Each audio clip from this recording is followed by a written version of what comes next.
Pushing this pipe, D12 a demon, I'm running these lights. I can't believe that she fit in them tights. Buying it once, or buying it twice. Swiping this card, don't ask for the price. Texting in red, she say I'm uptight. I got a check, but I'm earning my stripes. Cheating no pussy like that shit advice. Baby, you know I'm not good at advice. Why would I go if I don't get advice? Taking these chances, rolling the dice. Started from nothing, I'm hitting these heights. All because what I be spit on these bikes. Beat a few things inside of my Sprite. Been out of sleep, you in my device. Thought I could trust you with my life. Can't even trust you in the night. If you talk to me, baby, you talk to me nice. You talk to me, baby, you talk to me. Talk to me, baby, you talk to me. Talk to me, baby, you talk to me nice. You talk to me, baby. You talk to me, baby. You talk to me, baby, you talk to me nice. You talk to me, baby, talk to me, baby. You talk to me, baby, you talk to me nice. Yeah. If you talk to me, baby, then come where I stay. Be in the Dallas, we back in LA.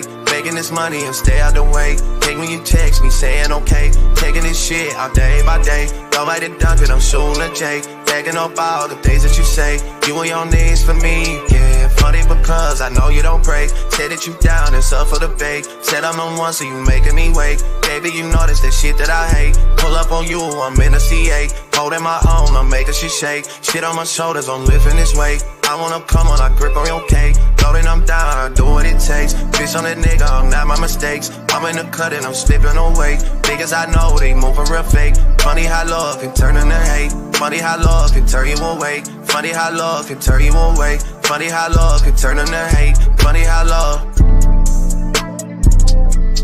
Funny how love can turn you away. Funny how love can turn you into hate. Funny how love. Funny how love can turn you away. Funny how love. They talk to me, baby, they didn't talk to me nice. You talk to me, baby. Talk to me, baby. If you talk to me, baby, then talk to me nice. Talk to me, baby, then talk to me nice. Talk to me, baby. Talk to me, baby. Get talk to me, baby, then talk to me nice. Talk to me, baby. Talk to me, baby. If you talk to me, baby, then talk to me nice. Talk to me, baby. Talk to me, baby. Get talk to me, baby, then talk to me nice. Talk to me. Talk to me.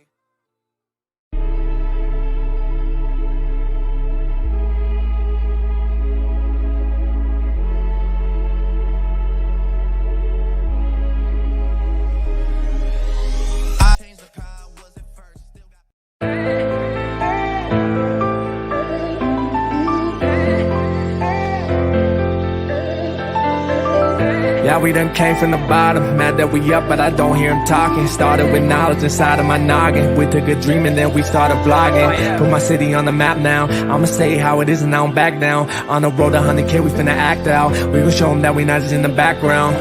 We the main event, we the main show. We the one that people always gon' pay for. FYF, we the best, no debate though. Number one sports channel, every angle. I'ma show them all how we ride. Best sports talk show, we not like them guys. We playing it safe while they feather the lines. We switching the narrative all of the time. Like who to go in the game is not MJ. Kobe Bryant top 10, not what we say. I keep Elijah one is very overrated. Keep it real if it ain't fact, we don't say it. Now it's stable, we won't be ignored.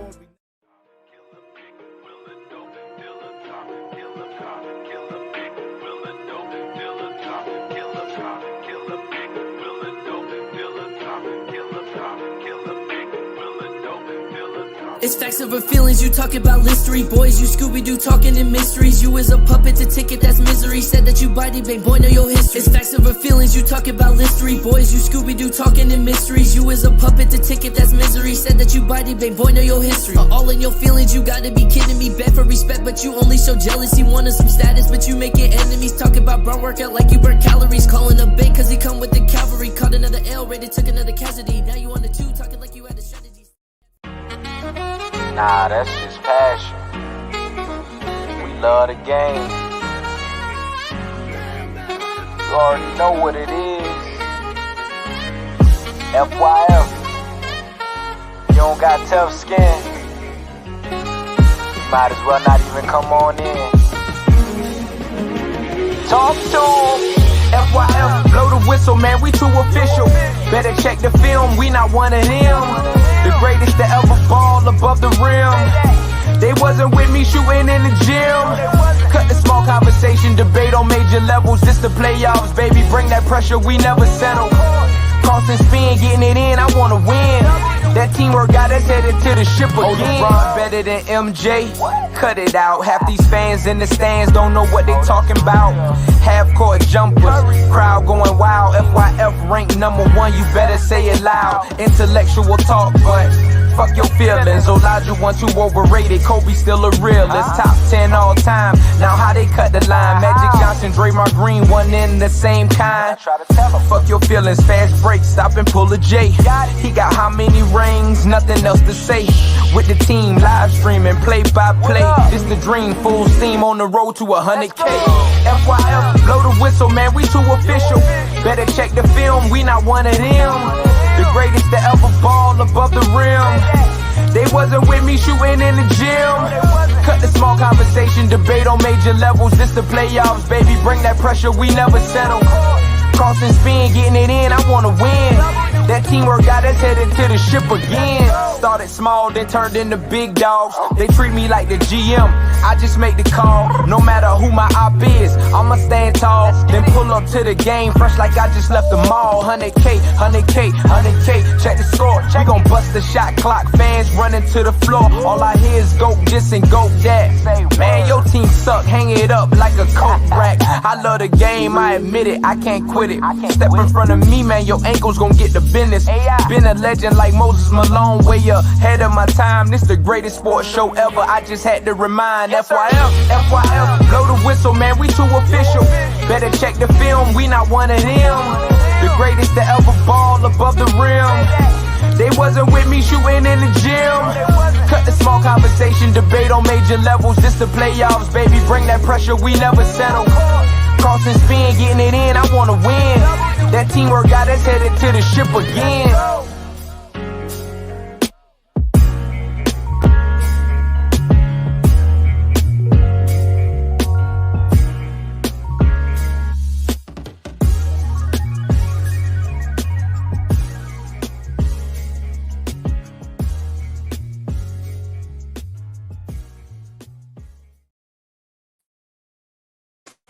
FYF Sports, man, salute y'all pulling up today, man.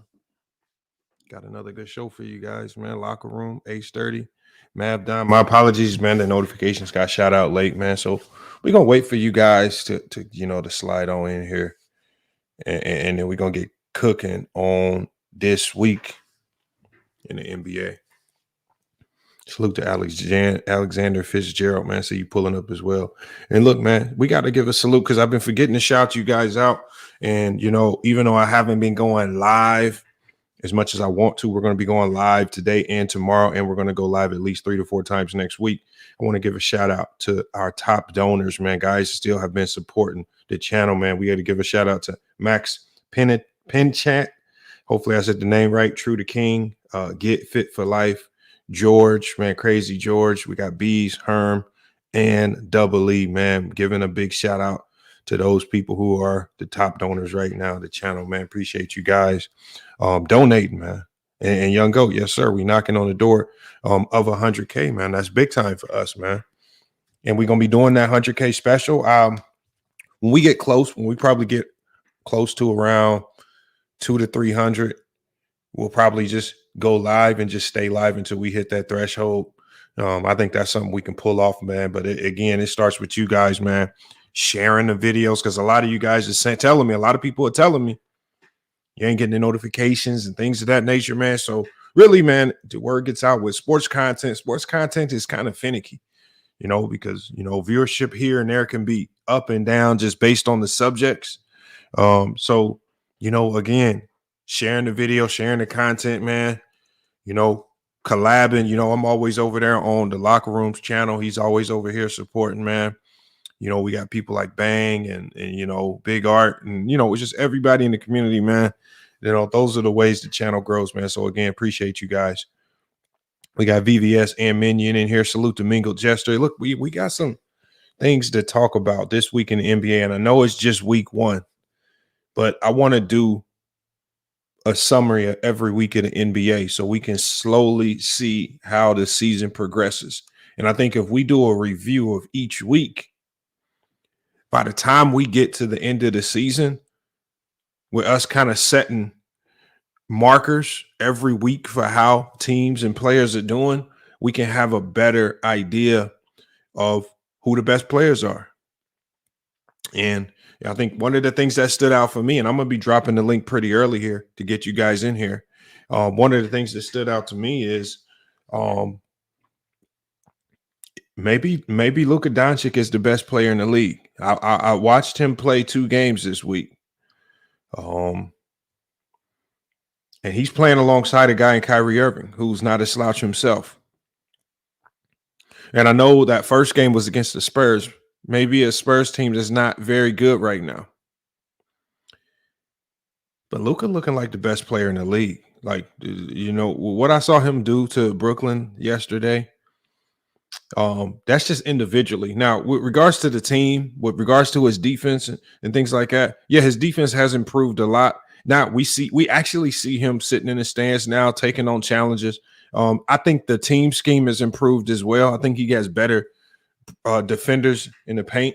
You know, they traded away Dorian Finney-Smith last year, so that hurt. So I think they found guys that could help him out. But Luka's looking like the best player in the league. You know, I watched Jokic play, but Luka looks unstoppable. And it's almost like at the end of the game, y'all, it almost looks like when he has the ball at the end of the game, you almost know the shot's going in. I'm almost surprised when he misses them tough shots. His signature move, the step back 3, looks unstoppable. And at 6'8", with that size, you know, we have a lot of people. You have a lot of people that will come in here and claim this game ain't physical. But Luka's going into people's chest. He's hitting them with the step back. And at 6'8", there's nothing they can do about it. And he's in tough shots. He's in clutch shots. And he's doing, you know, for a Denver team that just looks like they're not good enough. I mean, just the optics, they don't look good enough.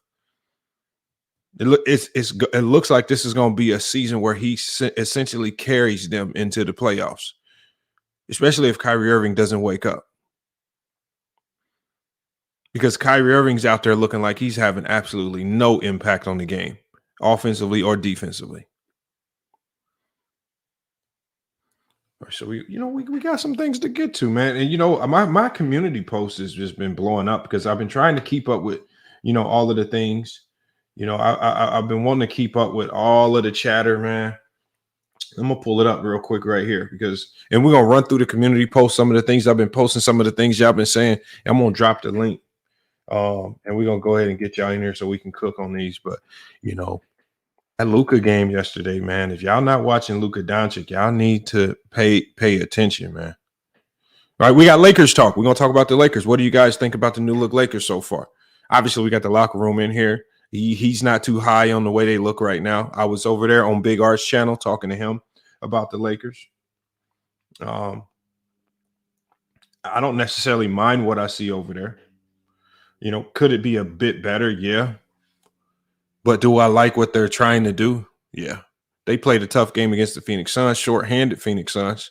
Suns were scrappy. I mean, those are the games where, you know, there's going to be a lot of people that say, oh, you should have blew the Suns out. They didn't have Booker and they didn't have Beal. At the end of the day, it's about getting wins. It's about however you get the win. Ugly, blowout, close, whatever it takes.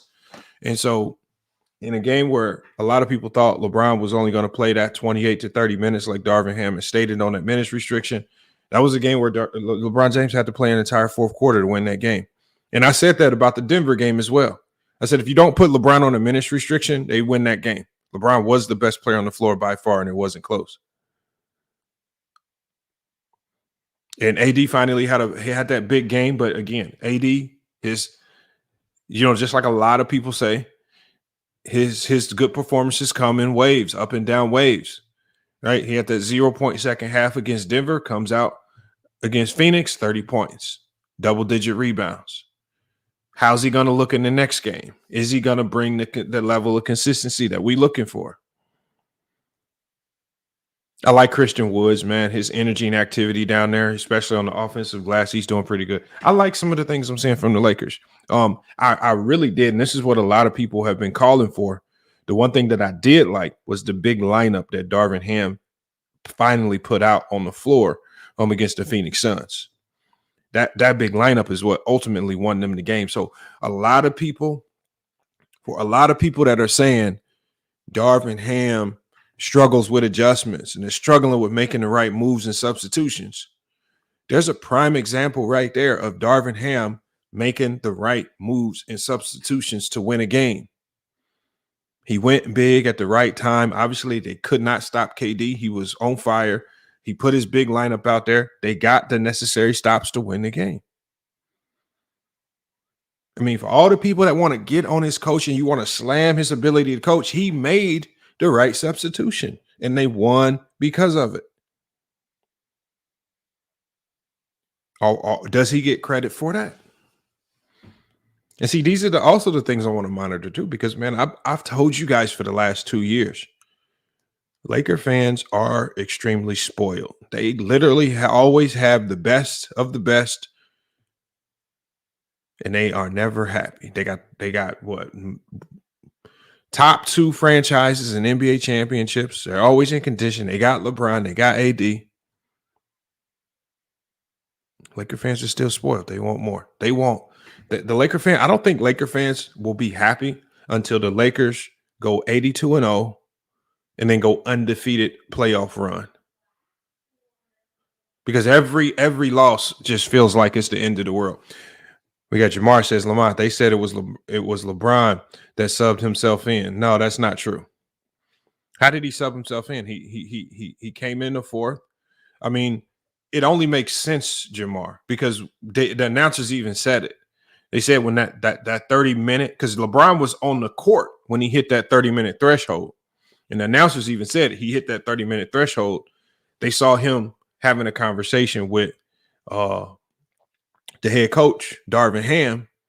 And at that stage in the game, early in the season, it's probably a game you need to win. You just leave them out there. Maybe you make up that time in another game. You may be in the next game if you can give them some extended breather then. That was just a smart move on Darvin Ham. Let's just go ahead and win the game. We need you out there.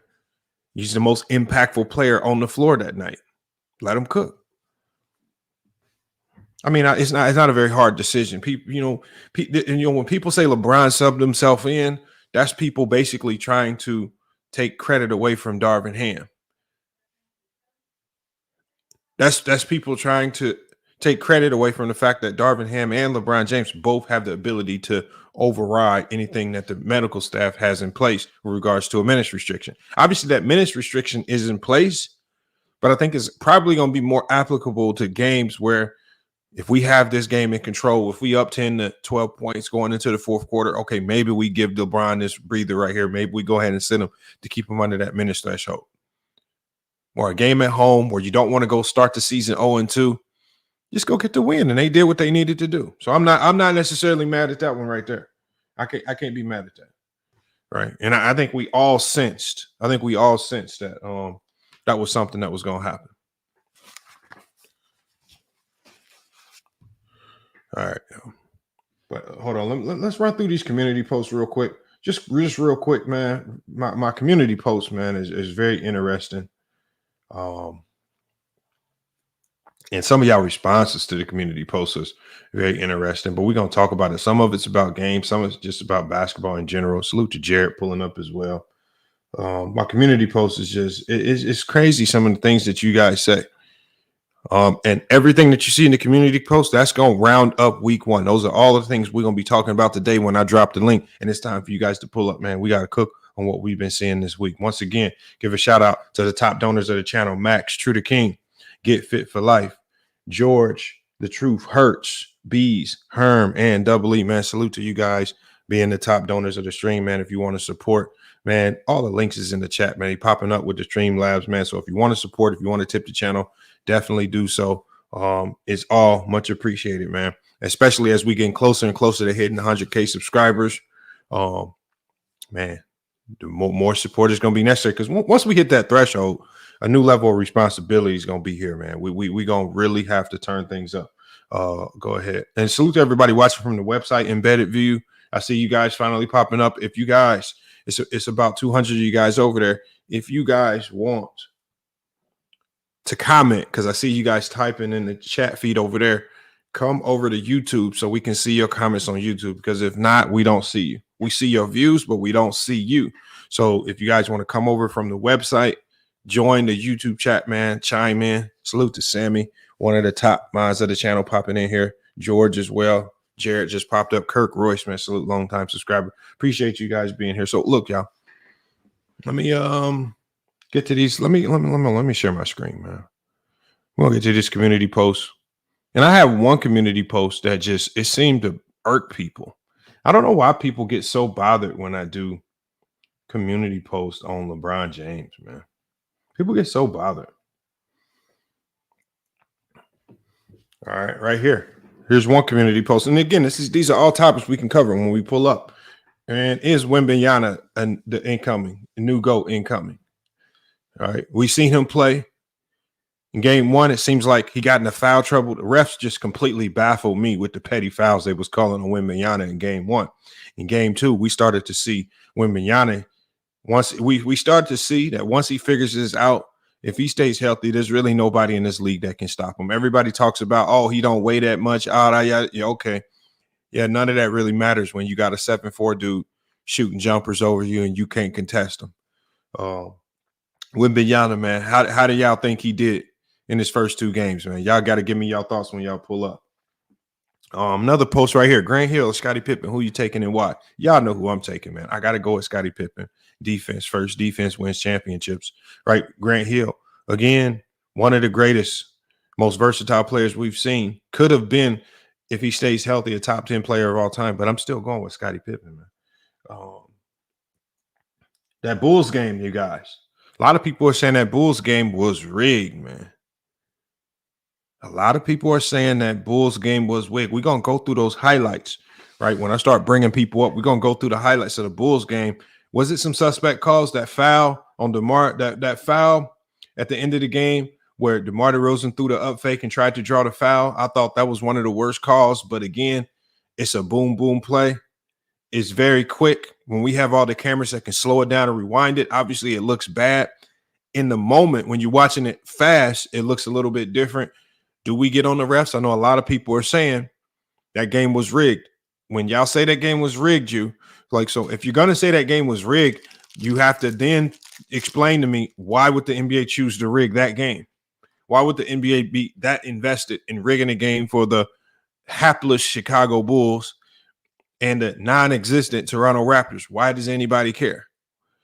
I don't believe the game was rigged. I just believe there's a such thing as you got refs that make good calls and you got refs that make bad calls. And refs are humans. Sometimes refs can get caught up in the emotional side of the game. The crowd can start to get in their head, things that nature. And I think that was just one of the games where I saw some calls where the refs just got whistle happy and they did what refs are not supposed to do at the end of the game. And they were the deciding factor, not the teams. That happens sometimes. Will I go as far as say it was rigged? I don't believe that game had any meaning whatsoever to be rigged. I don't think anybody cared. That game wasn't even a nationally televised game.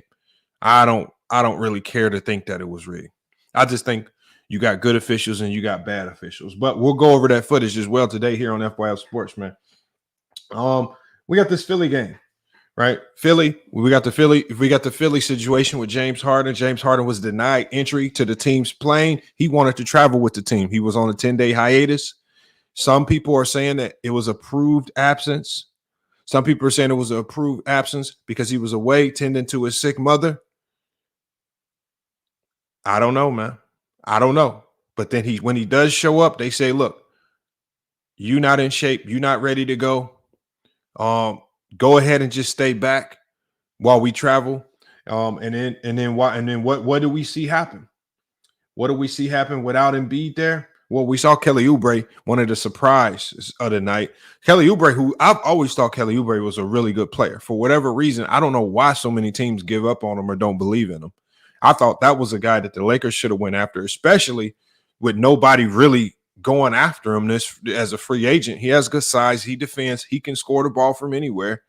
Don't see why you wouldn't go after him. But Kelly Oubre had a big night. Maxey had a big night. Embiid just doesn't look right with Embiid, y'all. He's already on a minutes restriction to start the year. I don't know what's wrong with Embiid. Something's wrong with him. I don't know if he's hurt. He looks slow. He almost looks out of shape. And it also looks like he don't want to be there. That's what it looks like. Infamous, he says xenophobic FYF. Not sure what that means, but you can come up here and explain it when I drop the link. But what we saw Damian Lillard go crazy, 39 points. We saw Giannis doing what Giannis does best, looking unstoppable in transition. And the Bucks pull off the win. This was a game where the Bucks were in control of this game. They had a big lead. We saw the Sixers make a comeback. This guy, Tobias Harris, man, got to be one of the I don't know what's wrong with this guy. He has the tools to be a really good player. He does not utilize them. But Tyrese Maxey stepped up. Kelly Oubre stepped up. They still fall short of the victory. Damian Lillard, his first game with the Bucks, 39 points. We dropped the link. What do you guys think about that, man? That Damian Lillard-Giannis connection, do you think is going to help them get to an NBA final? And can Dame secure his first chip? And then even if he secures that first chip, how do you weigh it based on him joining up with Giannis?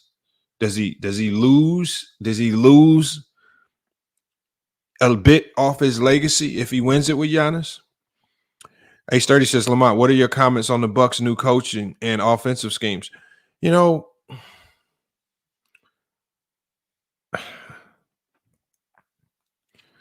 I don't think as much. I don't think he did much with his offensive schemes. Nothing that really stood out and impressed me. You know, it's only so much. I think their team is heavily reliant on transition. Their team is heavily reliant on defending. So I think half court wise, they relied a ton on Dame to make some really tough shots. Will that work against a team like the Celtics that can defend in the half court like no other? Not particularly sure. Will it work against the Miami Heat? Not particularly sure. But again, we will only see. But it's still early in the season. Let's get to the next one. Warriors win. Steph Curry, after having an unimpressive game one, he comes out against the Sacramento Kings. Drops 41 last night, 41 on 74% from the field, 122-114 win. Did the Warriors look like they can get back to the finals, you guys? The Warriors always surprise us. Obviously, they're dealing with injuries right now to Draymond Green. But can Draymond Green and Chris Paul, can they play together at the same time? Can they still have high-level efficiency? How does that particularly work? I don't believe the Warriors suck. I just believe that they're going to have to play a very unique style. Any team with Steph Curry has a chance to me, George. I just believe any team with Steph Curry playing at this level, 41 points, 4 rebounds, 4 assists, you have a chance to win games. And you got Luka Doncic going off last night, 49 points, 9 rebounds, 7 assists. What are your thoughts on Luka Doncic, man? Just going off, man. Just went ballistic on this team, man. Like I said, it's starting to look like Luka Doncic might be the best player in the league. I mean, it's easy to go with Jokic because that team won the championship and we saw them deep in the playoffs. But Luka's looking unstoppable. He came into this season much better shape, fitness, conditioning, and it's starting to show. He looks stronger. He looks a little bit faster. He's getting to wherever he wants. Guys are not able to speed him up. He plays at his own pace. He looks like it. And then this is one of my most I don't know why this post was that controversial. I mean, if we look at this post right here, I got 517 likes. I got 297 comments on this post right here. Out of all the posts, 297 comments on this post right here. And all this post says, it's just a statement of fact. It's not a statement heavily supporting anybody, overly being a fan. It's just a statement of fact. Just an additional achievement for LeBron James. We're not saying he's, we're not forcing him as the GOAT down anyone else's throat. All we say is, this is all I said in the post, you guys. I said, we all know the slander. The numbers tell a different story, though. If you're an opponent, the last person you want to see holding ball when it matters is LeBron Ramon James Sr. He has the most made clutch shots in NBA history at 845. This is a fact. Why people, when I read these comments, people are literally mad. Like, people are mad that I posted this. Watch this. Look at these comments, y'all. Look at these comments. We got Kevin in here. Can we get a percentage in the criteria? So now all of a sudden, people like Kevin with the first comment on the screen who don't have any idea of what a clutch is or how it's calculated, something that he can actually go Google if he really wanted to find out. Now he's in my comments talking about, can I get the criteria? He says, I'm asking because LeBron, for example, easily has more clutch finals makes than KD and Curry, but he's doing it at 30.7 clip. I can say the same thing to you. What are you using as clutch and where are you getting your percentages? He says, well, KD and Curry at 42%. Y'all throwing percentages into all this stuff. All I'm saying in the post is he has the most clutch shots in NBA history. That means the coaches trusted him in the clutch 845 times throughout his history, and he's made shots 845 times. This is not to say he's made every clutch shot that he's taken. No. This is not to say he's excelled more so than other guys. We're just simply saying he's made more. It's just like saying LeBron James is the leading scorer of all time. He is. Are we saying he's the greatest scorer of all time? No. But does he have the most clutch shots? Is he like people take this and so this is how you know. This is how you know LeBron belongs in the GOAT conversation. Because when I read comments like this, if you just scroll through these comments, you see everybody talking about Michael Jordan. Just for a second comment. Everybody brings up Michael Jordan just randomly out of the blue. They bring him up. We have this guy, Rap Guy Reloaded. He says, I'd rather have Carmelo or Horry take the last shot. How stupid you got to be to say something like that publicly? Look, y'all. I want y'all to remember. So when y'all see Rap Guy Reloaded on all these other channels, right? This is Rap Guy Reloaded. Y'all see what Rap Guy Reloaded said? Y'all see what Rap Guy Reloaded said? He says, I'd rather have Carmelo Anthony or Robert Horry take the last shot over LeBron James. So y'all see this, some of the stuff that people will actually type when they think it won't get published publicly. Y'all see some of the stuff they try to say? It's crazy. Militant Mindset. He said, I've noticed a lot of anti-LeBron videos on YouTube lately. Facts. Max, it's crazy. He's at Robert Horry. So Rap Guy Reloaded. You might as well stay in the chat as a chat warrior because as soon as you come on a panel, people are going to be asking you about this. We got Sideshow Bob Saget says, this isn't all time. This is from 97 present. Isn't Russell Westbrook on the list? No. This is all time. Sideshow Bob Saget.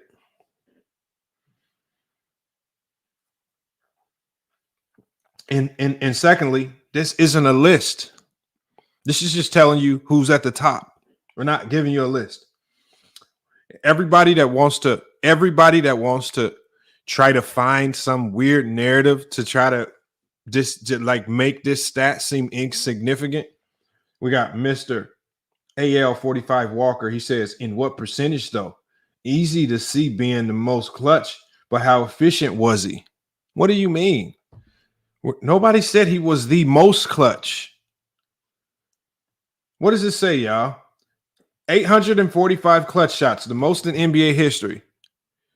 That's all it says. Y'all see? Then this just tells you people's just natural inclination to hate on LeBron. We got George in here. He says, you are the narrative king. How? Now I'm the narrative king.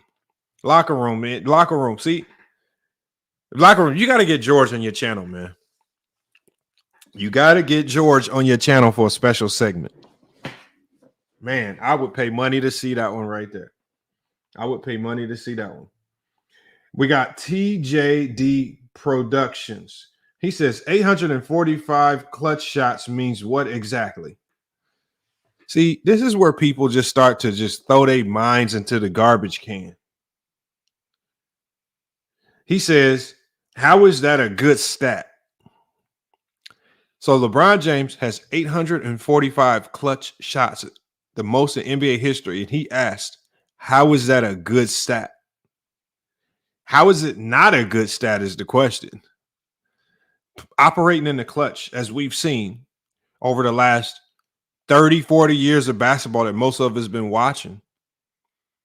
Operating in the clutch is one of the most difficult things. We've seen players like Magic Johnson fold and choke in the clutch, and one of the highest IQ players of all time dribble the clock out. We've seen players have massive meltdowns and mistakes in the clutch, all because when that pressure mounts, things get a lot more difficult. So now y'all all of a sudden we got people like TJD Productions. He wants to act like this stat isn't a good stat. All of a sudden, if I would have just edited this photo, if I would have just edited this photo and just would have put Jordan on there, you know how many people would not ask any questions about percentages? They wouldn't ask any questions about context. Yeah, he the GOAT, the greatest, the GOAT, the greatest. Nobody would ask any questions. That's crazy, man. That's what I'm saying, Alexander Fitzgerald. If I do a Jordan one, they're not going to ask about percentages. They're going to say it's a great stat. That whole mindset. I should have just finessed it and just faked it and just put Jordan on there. That's what I should have did. We got Dayan Master. He says, what the stat fails to show is the NBA says any shot during the last 2 minutes is considered clutch, no matter how the lead or the deficit. That's not true. That is not true. You cannot be down 20 and make a shot at the end of the game, and that's considered clutch. What you're doing is you're just now lying in the comments. Look at what he says. Dayan Master. He says, what the stat fails to show you is that any shot in the last 2 minutes is considered clutch, no matter the lead or the deficit. That's a lie. We all know that. He says, down 2 or 3, no one fears LeBron. That's another lie. He says, now down 10 or up 5, LeBron showed him to be dangerous. Again, another lie. People just make stuff up in these comments. It's wild. He says, I swear Melo had the most game winners. Maybe Melo has the most game winners. This post isn't about game winners. It's about clutch shots. Kid XND. It's crazy. Just unnecessary hate. Unnecessary hate. We got Shannon Harris says, I'll be begging for LeBrick to take the last shot. Okay. Yeah, you say that. How come other teams who defend LeBron don't defend him like that? Did you see last year against the Denver Nuggets when LeBron was driving in for that last layup? You see how many defenders they sent LeBron way when he was driving in? They didn't just say LeBron take the last shot. They sent the whole house towards LeBron. So much so that Jokic completely abandoned his assignment in Anthony Davis and left him wide open on the three-point line. Oh, but according to you guys, if LeBron makes that pass, he's scared of the moment. He's scared to take the shot. They sent Aaron Gordon, they sent Jamal Murray, and they sent Jokic towards LeBron on the last shot last year in the playoffs. If LeBron makes that pass to a wide open Anthony Davis, y'all gonna say he's scared of the moment. He's scared of the clutch. So when he makes the pass, he's scared. When he misses the shot, he inefficient. When he makes the shot, then y'all say the clutch mat don't count. because the NBA has calculated the clutch all wrong. He can't win for losing. Salute to y'all in the chat. Salute to Sammy in there, man. Stand on their neck, man. Salute to Base Care. He says Brown not even my GOAT, but he unanimous top 3. I mean, you can have him top 3 all you want. You can play with your top 3. You can fiddle diddle with it all you want and try to finesse it. At the end of the day, though, there's going to be a resume when he retires that when you put that resume alongside anyone else's in NBA history, it's going to look odd.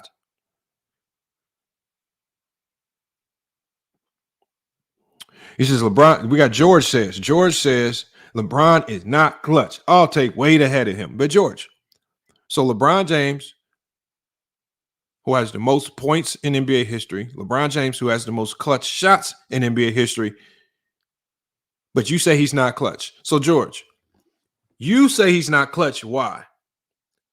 He's made 845 clutch shots in his career. More than Jordan, more than Kobe, more than anyone else, more than D Wade. But you say you taking Wade ahead of him. Please explain to me why. When I've seen Wade miss clutch shots, I've seen Wade miss a ton of clutch shots. I've seen Wade miss a ton of game winners. What makes Wade more clutch than LeBron James? I know that's not you, George. I'm talking to the other George in the chat. There's 2 of y'all. Look, we got Reggie Red says they just make stuff up for this guy. So calculating clutch shots is just making stuff up. There's Reggie Red. Do you know that there's an award for the most clutch player in the league now? So it's actually something that you get an award for now. Imagine if that award would have existed 20 years ago. How many of those awards would LeBron James have? You guys would be scared to really face that truth if that award did exist 20 years ago. Because in all honesty, he would have at least 5 of those clutch awards. We got Go Black. He says, but how many did he miss or pass up? I'll take my chances with him shooting the last shot. You sound dumb. He's made 845 clutch shots in his career. Why would you take your chances with him shooting the basketball in the clutch? He's the most percentage wise, totals wise. He's at the top when it comes to clutch. Y'all keep saying this stuff. See, and y'all be the same people that will sit there and tell me Darvin Ham can't coach. I would love to see some of you guys be in the huddle coaching against a LeBron James, and then I want you to tell your players in the huddle, hey, y'all, just sag off LeBron. Don't really defend him. He not clutch like that. You know what your players are going to do? Your players might pick you up and carry you out the stadium for saying some stupid shit like that, and then they'll proceed to go defend LeBron with everything that they got to make sure they don't lose that game. Just like the Celtics did. When the Celtics tried to stop LeBron, they went to the extent of fouling him to stop him. Y'all keep saying this stuff, but we watch time and time again, teams go all out to stop LeBron James. George says, let him shoot. Now, there's no saying it's see, George, the one thing you haven't learned about LeBron James, and I don't know why y'all don't get this, is you don't let him do anything. If LeBron wants to put his head down and get to the rim, I don't care if you're sagging. I don't care if you're doubling. The one thing he's proved to you, George, is that he's going to get to the rim. He's going to do whatever he wants. Why do y'all act like y'all think it's just that simple to say, oh, let LeBron shoot? LeBron shoots when he wants to. He drives when he wants to. And it's on you to have the necessary personnel on the floor to adapt to whatever he's in the mode for doing that particular day. If he wants to attack that day, you better have players out there that can defend the rim. If he wants to shoot that day, you better have guys out there that want to contest. When do y'all going to just learn this? And then when some of y'all lied about the San Antonio Spurs sagging off LeBron, y'all completely lied. Then I pulled a video up and I start playing the NBA Finals video of how the San Antonio Spurs were guarding LeBron. We see Bruce Bowen extended well beyond the three-point line, pressed up on LeBron James. You guys was out here saying, oh, they were sagging on LeBron. I pulled up the video. Y'all got mad at me for pulling up the finals video, playing the video, and none of the video showed any San Antonio Spurs player sagging on LeBron. All these lies that y'all be saying. So y'all talk about narratives. And every time y'all bring up some weird narrative, you know what I say? You might be right, but I want to go check the video to be sure. Then I get to playing the video, and the video tell a different story, and then y'all get mad. And then y'all say, oh, them is just clips. Them is just highlights. Minion was here that day. I get to play in the video. Then y'all start getting mad at me talking about I'm moving the goalposts. I just hit play on a video, and I just watched the game where what you said happened in that game doesn't align with what we seeing. They be getting mad at me for just playing film.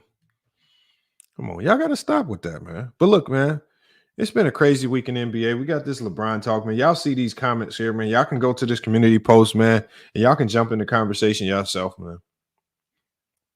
You know, y'all can get in that conversation, man. I would like to get y'all thoughts.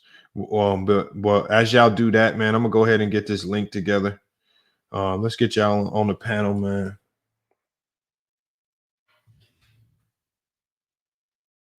To give me Bird for game winner. Yeah. You can have Bird for game winner.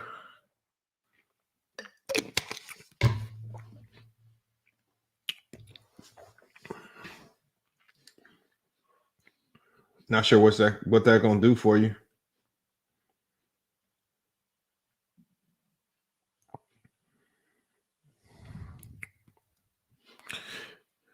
Link is in the chat, y'all. Yeah, that Spurs game last night. You know what? And I was disappointed that Spurs game wasn't even nationally televised, man. I was struggling to find it. I think you had to have Bally Sports or CBS or something to watch it, man. I was struggling to find the game. They better get more of them Spurs. They better get more of them Spurs games on national TV. They better stop tripping, man. We got the locker room up here, man. Locker room, what's good, man? Yo, what's going on, Lamont? Not much, man. Hey, Lamont. I just want to come in here real quick. I got a couple people I want to shout out, give some love to, since you're talking about week one, right? Okay. Now this Wembanyama, he's got an opportunity, Lamont. I don't know if we've ever seen a rookie win Rookie of the Year and Defensive Player of the Year. I don't know if that's been done before, but I would definitely say he's got an opportunity to win Defensive Player of the Year with his impact. I don't know if you caught the game last night against the Rockets, but down the stretch he came up clutch, especially on the defensive end of the floor.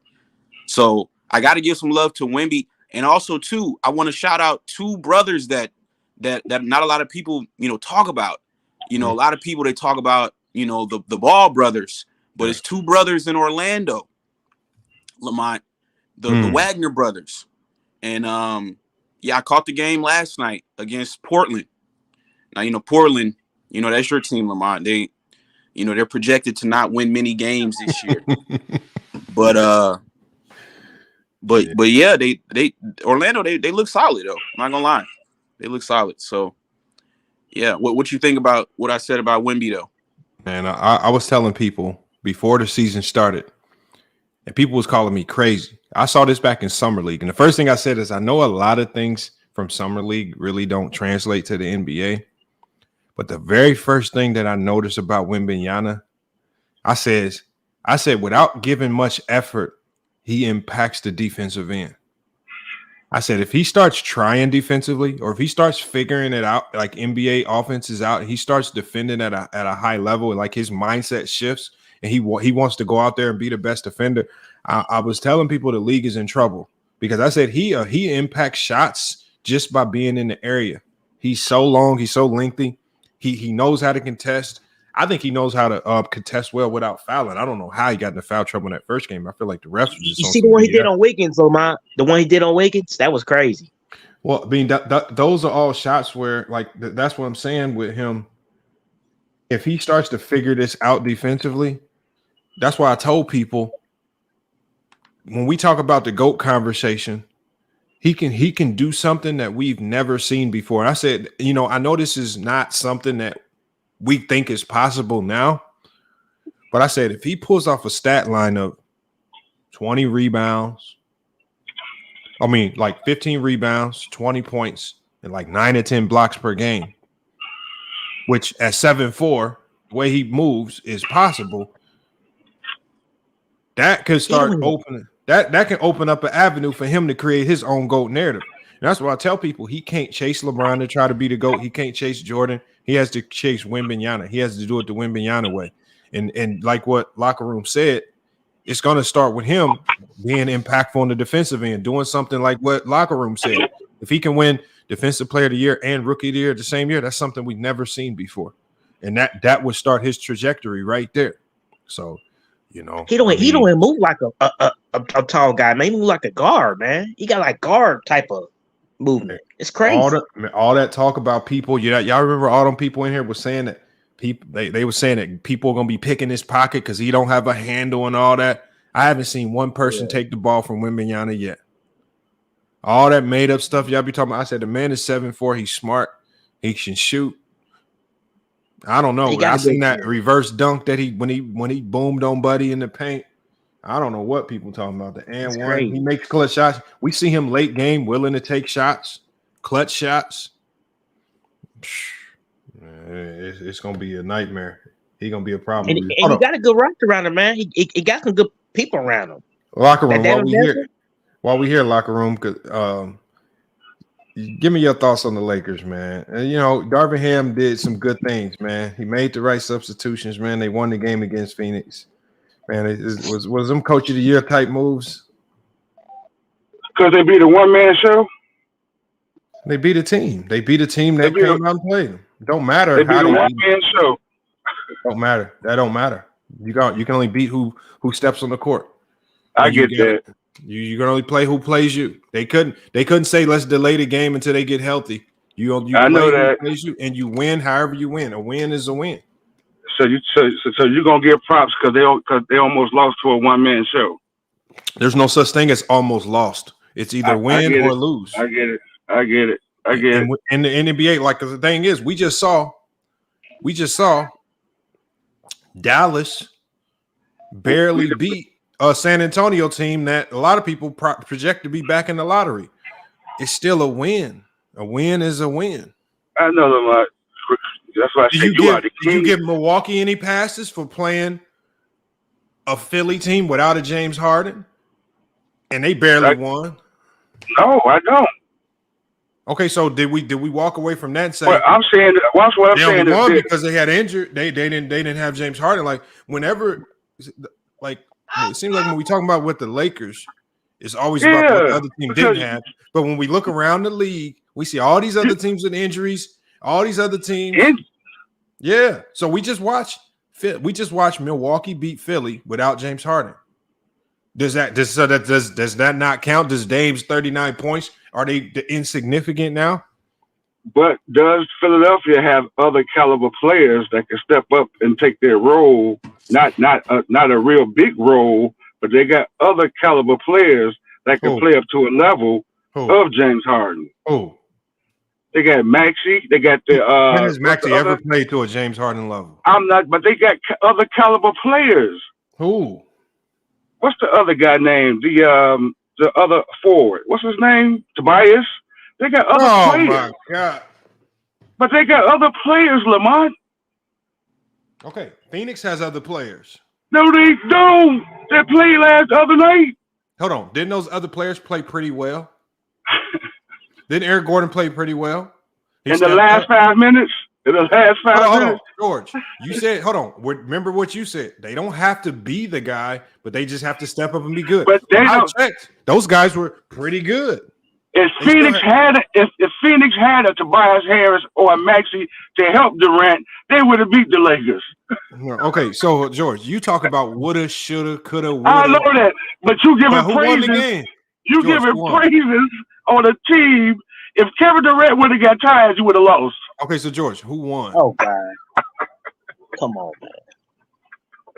And hold on, if Kevin Durant, so you giving more praise to the losing team than you are to the team that won. Yep. Why? That's just like a fighter who lost in the last round, but he won the whole last. So George, let's move on then. All right. Tell me how you feel about the Milwaukee Bucks in Philadelphia game. I ain't even watched that game. Dame dropped 39 in his first game with the Bucks. How many shots did he take? Not a lot. He was efficient 39. Why did he give me the number stat, man? I don't remember. Okay, I'll leave that alone. Yeah. They was up 17. They lost the lead to a shorthanded Philly team, but they were able to pull the win out. I get it. I'm gonna leave it alone, Lamar, because you're gonna change the subject just like you did. Okay. I'm just saying leave it alone. They beat a shorthanded Philly team. Yeah, but Lamar, you already knew James Harden wasn't playing anyway for the 76ers. That was like that doesn't change the fact that they shorthanded. But you already knew he wasn't playing though. But even before the season started, you already knew he wasn't playing. But it don't change the fact that they shorthanded. I mean, they didn't even George, get on the plane. How much credit do we give teams for beating shorthanded teams? They didn't let that guy get on the plane. Hold on. So that means that means you just said it. The Lakers don't count because Vanderbilt was hurt and the Lakers were shorthanded. You just said it. How much credit did you give a team for beating a shorthanded team? Yeah, that's what I'm asking you.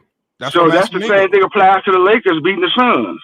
Okay, so does that apply to all the other teams in the league that beat shorthanded teams? Because let's not act like Phoenix Suns are the only team dealing with injuries.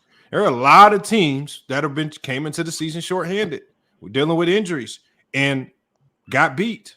So do all of those wins get nullified? I get that, but you started off with the Lakers like it was something superb what they did. I mean, that's the game they played. I started off because they just played. No. Didn't they just play? Start off the Kings? He could have started off anywhere, but he started off with the Lakers. Okay, so George, like they did something, like LeBron did something fantastic. Pushing people out the way to get to the rim. George, he was pushing people out the way. Okay, he was pushing people out the way, bro. Man, he's a fan, man. Do you want? Hold on, George. So don't you remember? You pride yourself in the league being physical in the 90s and guys were rough and toughs. Why are you crying foul? Why are you crying foul now when you see LeBron do a little bully? Wasn't nobody doing that on the offensive end, pushing the people out the way, bro? Hold on. So why are you crying now when you see LeBron? Stop it, Lamont. Do y'all really want physicality? Do y'all truly want physicality? Because as soon as y'all see phicality, y'all get to, he pushed him. I told you like that. I told you you was the king. I told you you was the king. I told you you was the king. Nah, Lamont. He just said that nobody was doing that. So you saying that nobody was doing what LeBron's able to do back in the 90s? Pushing people out the way, driving to the basket. Also, the 90s wasn't physical. No, don't change it. I told you, Lamont, you the king, bro. You the king at that. I told you that. You the king. Hold on. The man was actually pushing people out the way, driving to the basket. Wait, but y'all celebrate the Pistons for playing WWE on the court. No, bro. Stop the cap. Stop the cap. Don't actually turn what you actually saw. What your eyes, what you actually saw. So George, do y'all like the man spread it? He spread it the sea like Moses. And went between two players. He threw the ball in front of him, pushed them out the way, and drove to the basket. And LeBron went what's through wrong with a little physicality, George? What's wrong with a little physicality? Remember, y'all said you fanboys are sick. But George, y'all said the game is wide open. Y'all said it ain't nobody in the lane. So when you get to pushing people around, you get mad. So when you Lamont, they told us all the time that today's league is soft. They told us all the time, like, yo, today's league is soft. But you know what, rebranding? It's really that. You know what, man? Because when they get to seeing a little push here and there, he pushed him. Why he push him? Like, How did y'all? You know what I blame? You know what I blame? I blame Similac. Cause y'all fucked up, bro. Man, what is George? Hey, George. Y'all fucked up, bro. Hey, hold on, George. You say you blame Similac, bro. That is wild. You talking about something is wild, bro. That is wild. Hold on, George. Let me ask you one question, George. So, what if LeBron pushing somebody and moving bodies out the way? If that's not physicality, what is physicality? That is an offensive foul. Okay, my question to you is, if LeBron moving bodies and engaging defenders and being physical with them is not physicality, then what is the physicality of the 90s and 80s that you talk about so much? Defensively. Okay, what? Huh? What? Give me an example. What? Man, give you an example. Yeah. Challenging somebody at the rim, being physical on the defensive end, and playing physical basketball. What is being physical on the defensive end? What is that?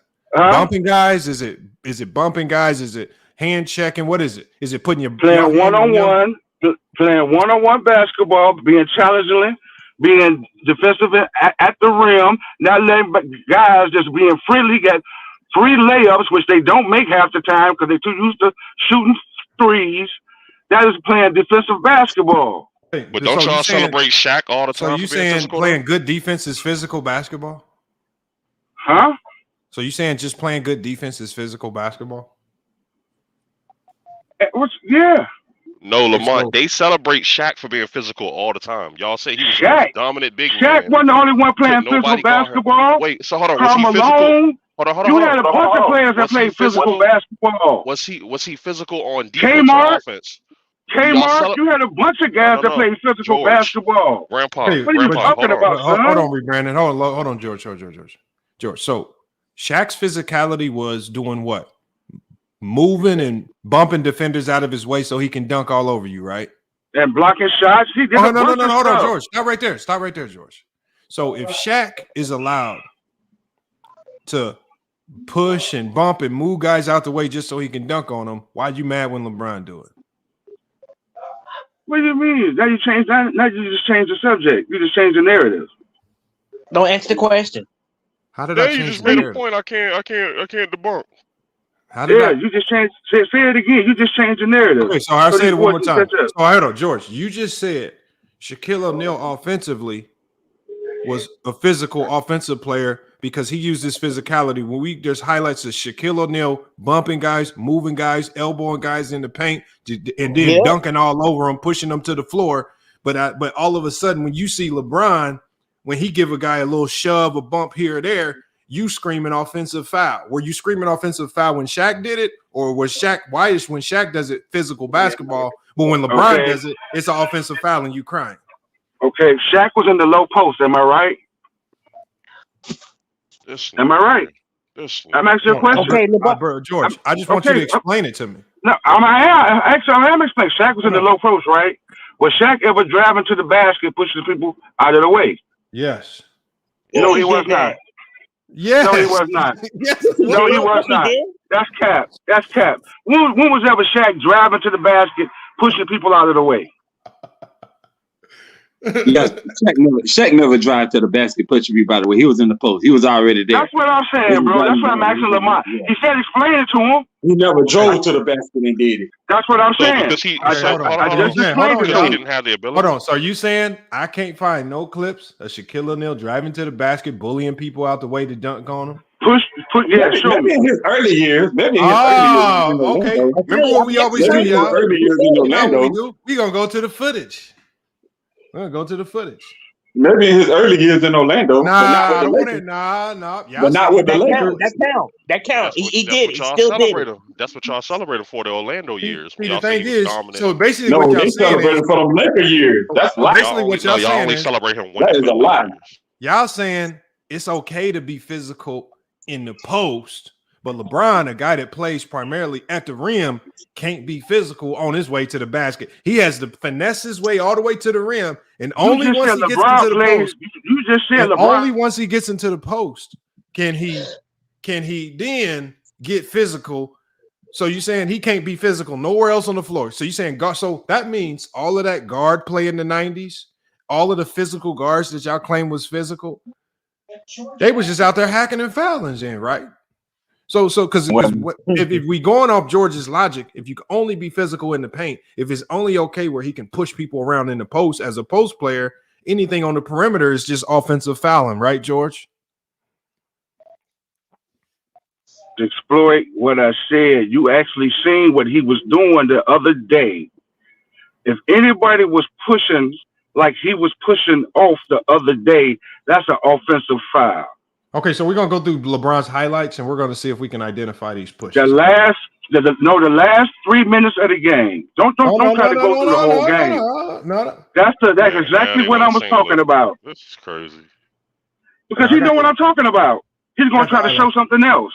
No, I'm not. I'm showing the highlights. Because if LeBron was out there fouling and hacking people, I want this to be exposed, George. The last 3 minutes of the game. I want this to narrow it down. Well, that's what the highlights are, George. Generally, the highlights are the last most exciting that's part exactly what I saw. When the highlights back. aren't the first quarter. The highlights are usually the end of the game, George. I said the last 3 minutes. Okay, that's what we're about to show you. Hold on. Here we go right here. So we about to see, so according to George, we about to see LeBron fouling and beating people up. And he was just I didn't say that. What did I say?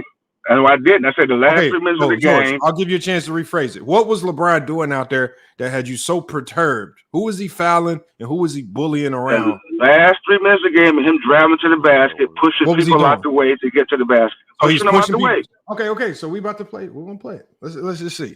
Y'all. They say this during this game, LeBron. He says LeBron was out here fouling and bullying and just punking these dudes. So we got to find out.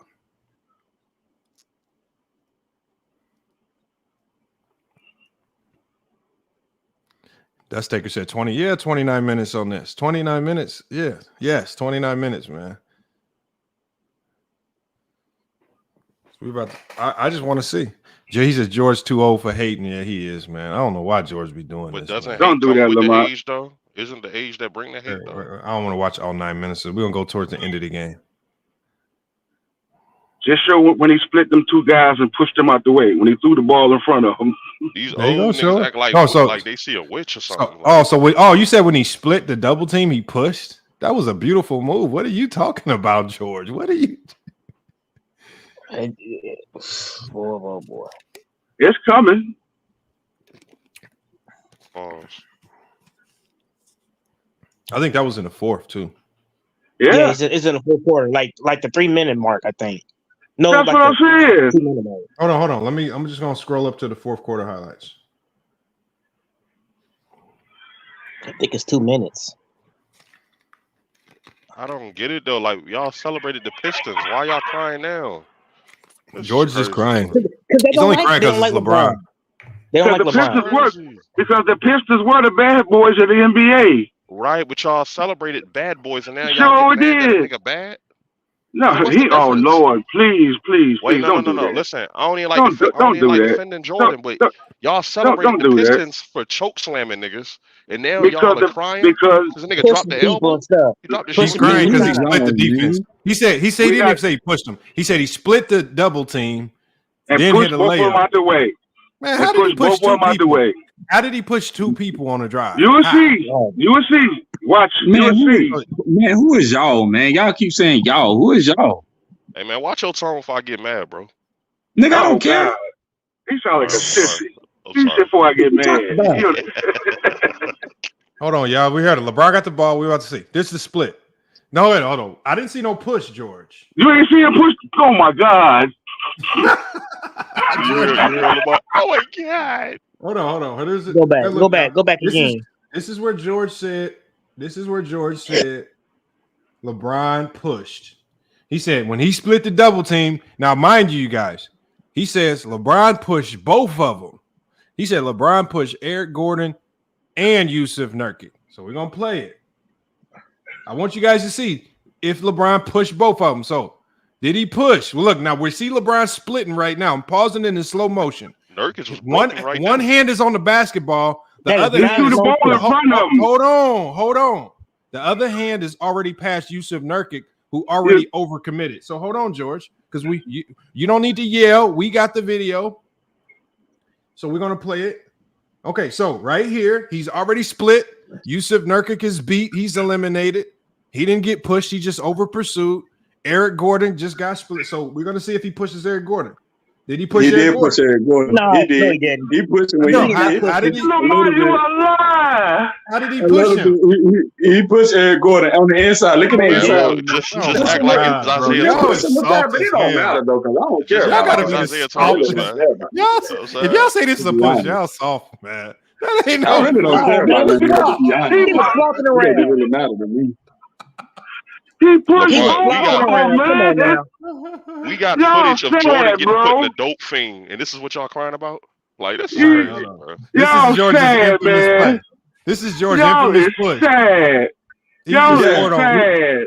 We push Eric Gordon, but it don't matter, bro. Whatever. It don't matter. Y'all push with the flick of a hand. That makes no y'all sense. Y'all need to go. Y'all need to go wash some jock straps. Y'all are sad, bro. George, you just said that was a push. George, you know how you know how around. George, you know how soft you got to be in basketball if Eric Gordon would have cried to the ref saying LeBron pushed him right here. Like Eric Gordon got no problem with it. Nobody got a problem with it with George because he know he's not gonna get a call in LA, bro. He's a veteran. Wait, what? Wait, hold on. So are we celebrating tough like defense and physical offense or nah? Like y'all, what's going on? Oh man, bro, he just talking, man. He just chattering today. No, Lamar, what it is you just got called out. They haven't seen anyone do what LeBron is able to do, because even when you talk about the toughness that they were talking about with Shaq, it came from the post, but when it come from a nigga driving off the perimeter, it's different. Y'all have never seen it before. Y'all talk about it like this a witch. Oh in the 1300s. You don't know how to deal with this. It's like, come even on, bro. People complained for years about the Jordan push. They said it wasn't a push. Bro. Who complained about it? I'm just talking about doing all this time. People always said the last shot was Who complained about Jordan pushing off on Byron Russell? Who complained? People in general. George, who complained about Jordan pushing off on Byron Russell, or do people say that's the greatest shot in Bulls history? I don't remember that. And I was riding that time. Stop lying, George. Jordan had the most obvious push off on Byron Russell, and everybody still said it might be the greatest shot in Bulls history. That's what I'm saying. I said even people in general. So does that shot not count because he pushed off to you? In your mind? Didn't say that, Lamar. I said people in general even talk about that. George, if that was a pusher, George, I'm asking you your personal feelings on Jordan's last shot. Does it, in your mind, the way your brain works, does it not count? I think Russell overplayed the move.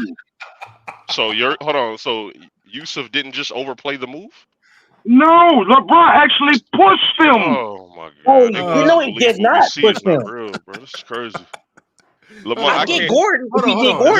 George. So George, you're saying Jordan didn't push Byron Russell?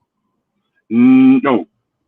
Okay, what about when Reggie Miller pushed Jordan to get that open three? Oh yeah, that was a shove. Okay, so that was a straight shove. Hold on, does the shot not great? Huh? He made the shot. The shot got to be great. Okay, so LeBron made the shot.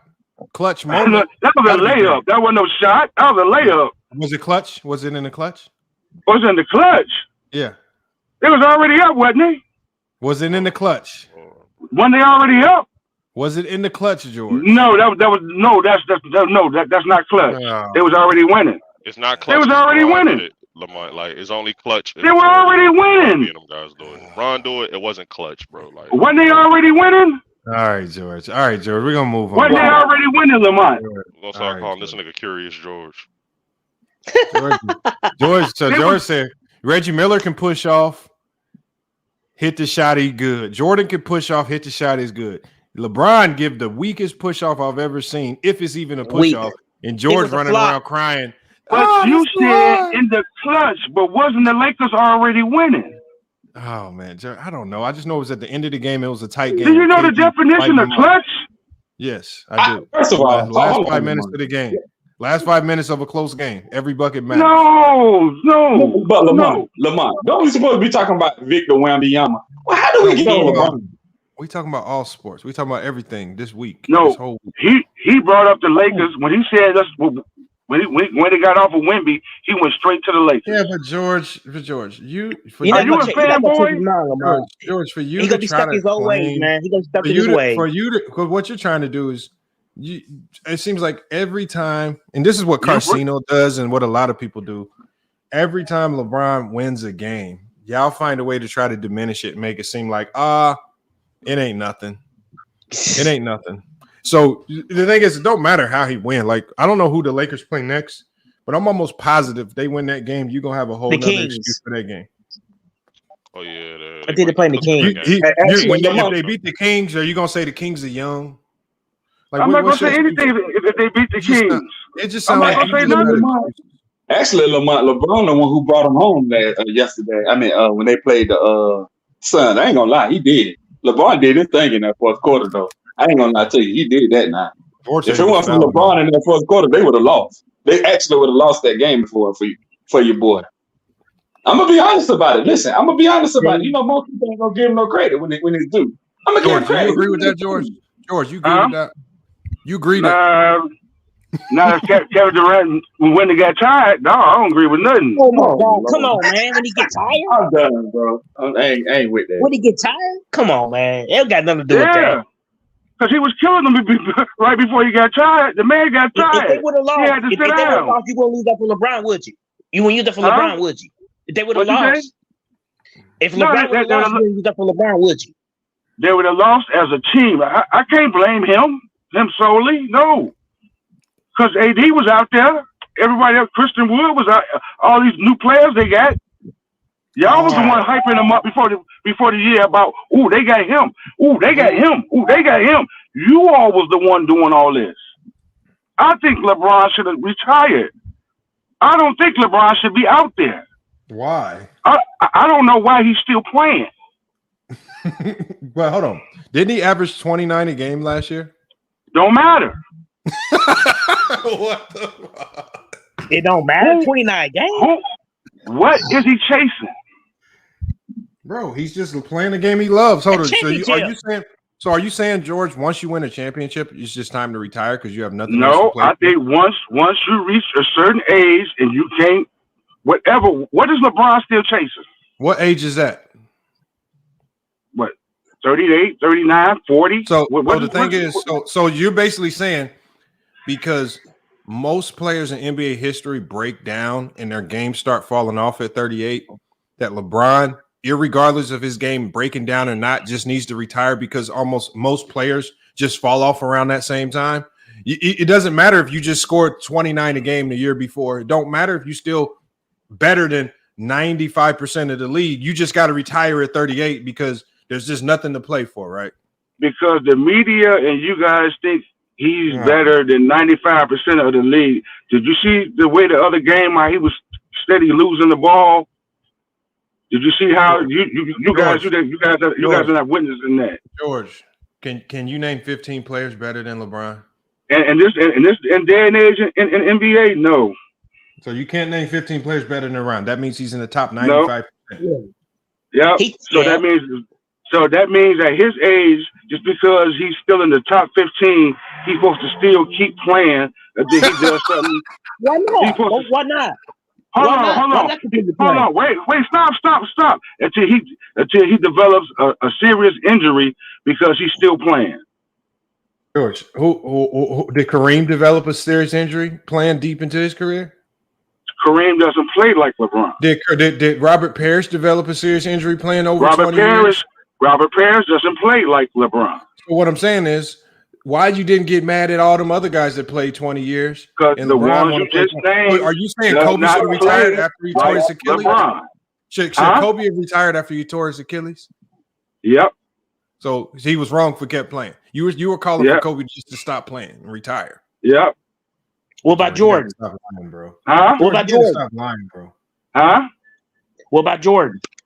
Jordan should have retired after he what he took the part ownership in the Wizards. What was that when he did that? Yeah, he should have. But the reason why you say Jordan should have retired is because his game significantly fell off and he didn't look like Jordan. LeBron still looks somewhat like LeBron. You said somewhat. There you go. Right there. When you said somewhat. See, you guys are in love with the man because of the game, but when the man seriously hurts himself, then you're gonna say, "Oh yeah, he should have retired back then." My bad, George. You looking out for LeBron's well-being. I'm sorry. You got his best interest in heart, right? I'm just saying, bro. Why do you guys keep want to push this man? What is this man chasing? George, we don't do. LeBron chooses to play. We just. I understand that. Why you getting mad at us? Why you getting mad at us? What is this man chasing? It don't matter. No, hold on, George. Okay, so if he retires, he's a basketball player. His job is to hoop. You getting mad at him for? No, I'm not.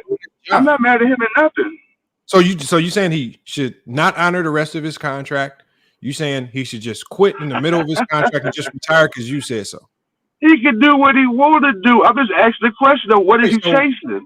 So every player. So we can only assume if he's still playing that he's probably chasing another championship. He's just like most guys. They're trying to win. So you don't think LeBron's trying to win? You ever heard of this song called Do you think LeBron is trying to win?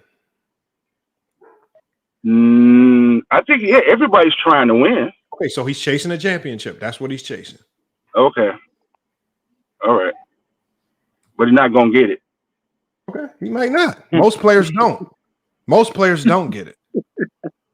Jordan chased a championship with the Wizards. Didn't get it. You don't win it all the time. I don't. Okay, you can say that.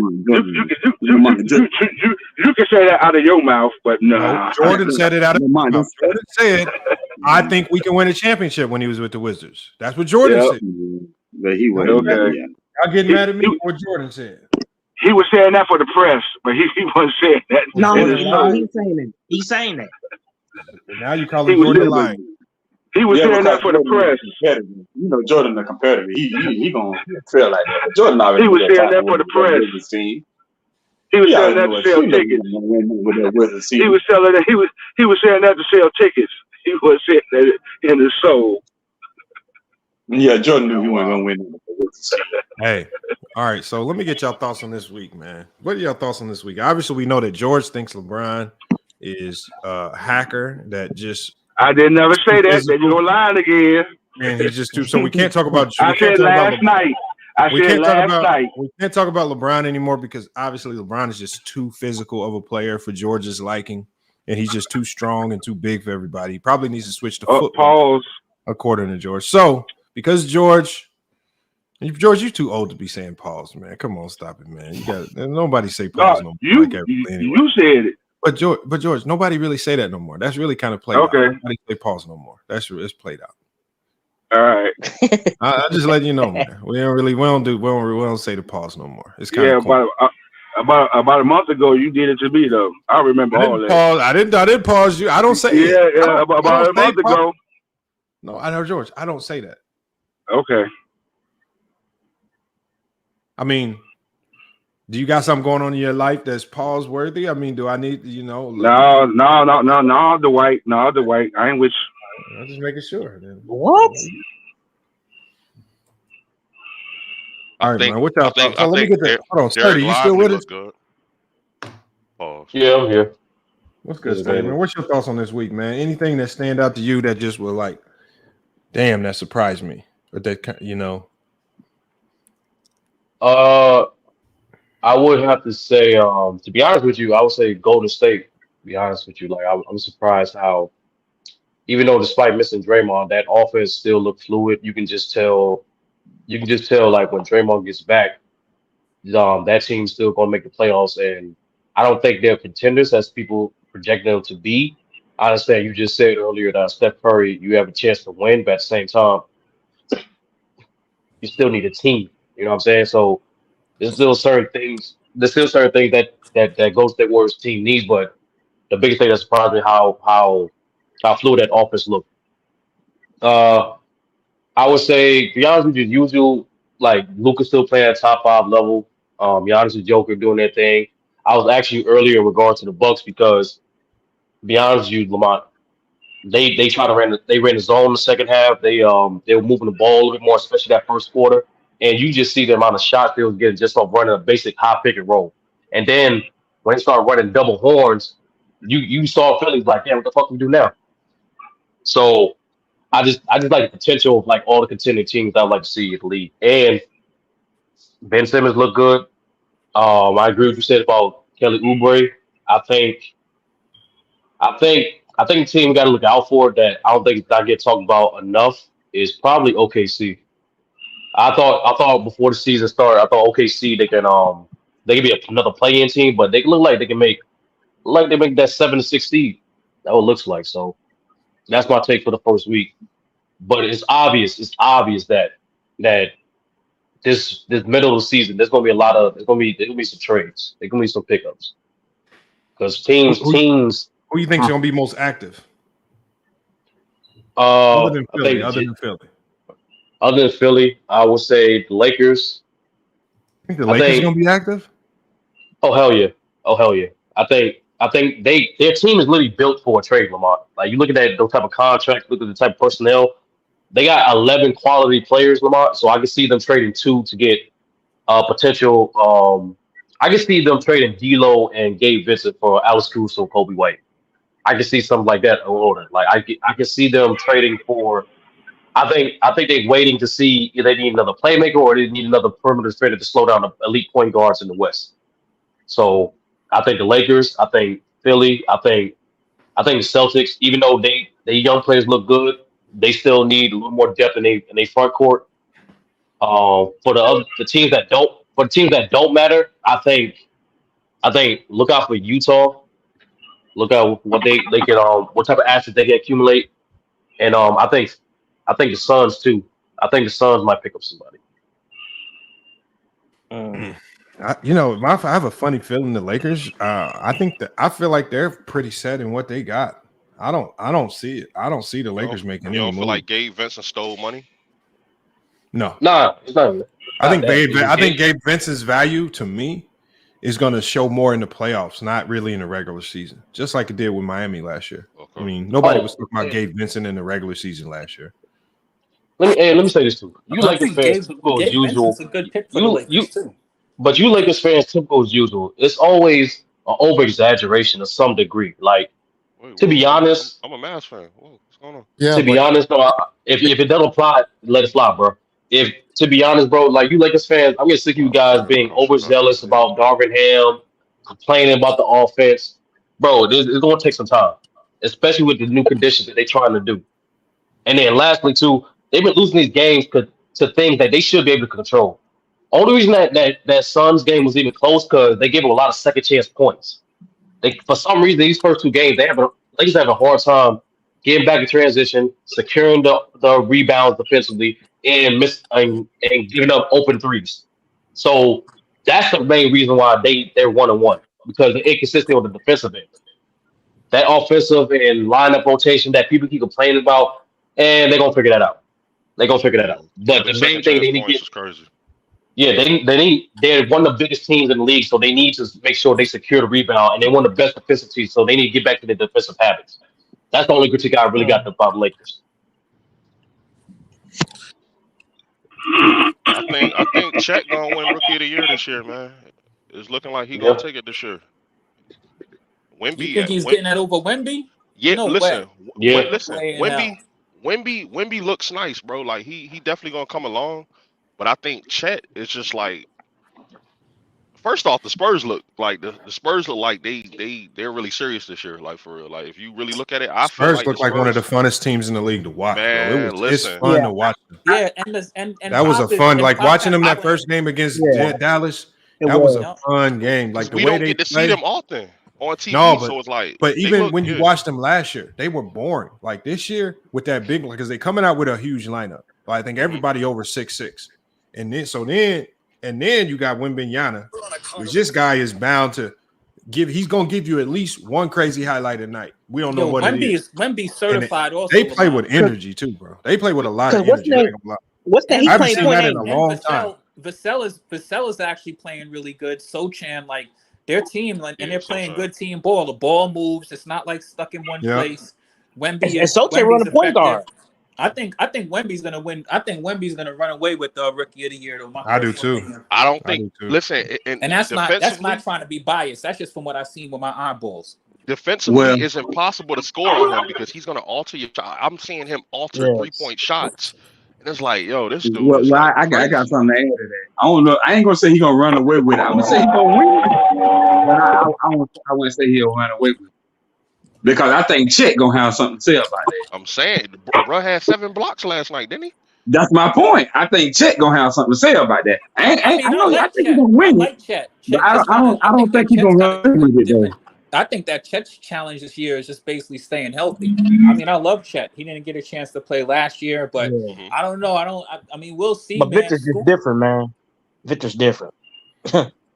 I mean, Chet different. 7 blocks? When the last time you saw 7 blocks? No, come on. You think that Wemby is not gonna have a 7-block game?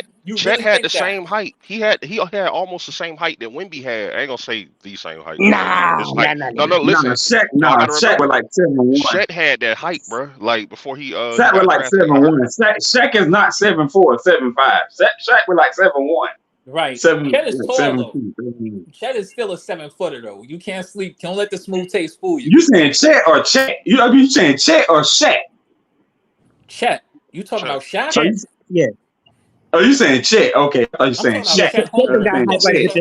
He didn't have hype like that. I mean, Porziņģis like 7'3". Porziņģis like 7'3".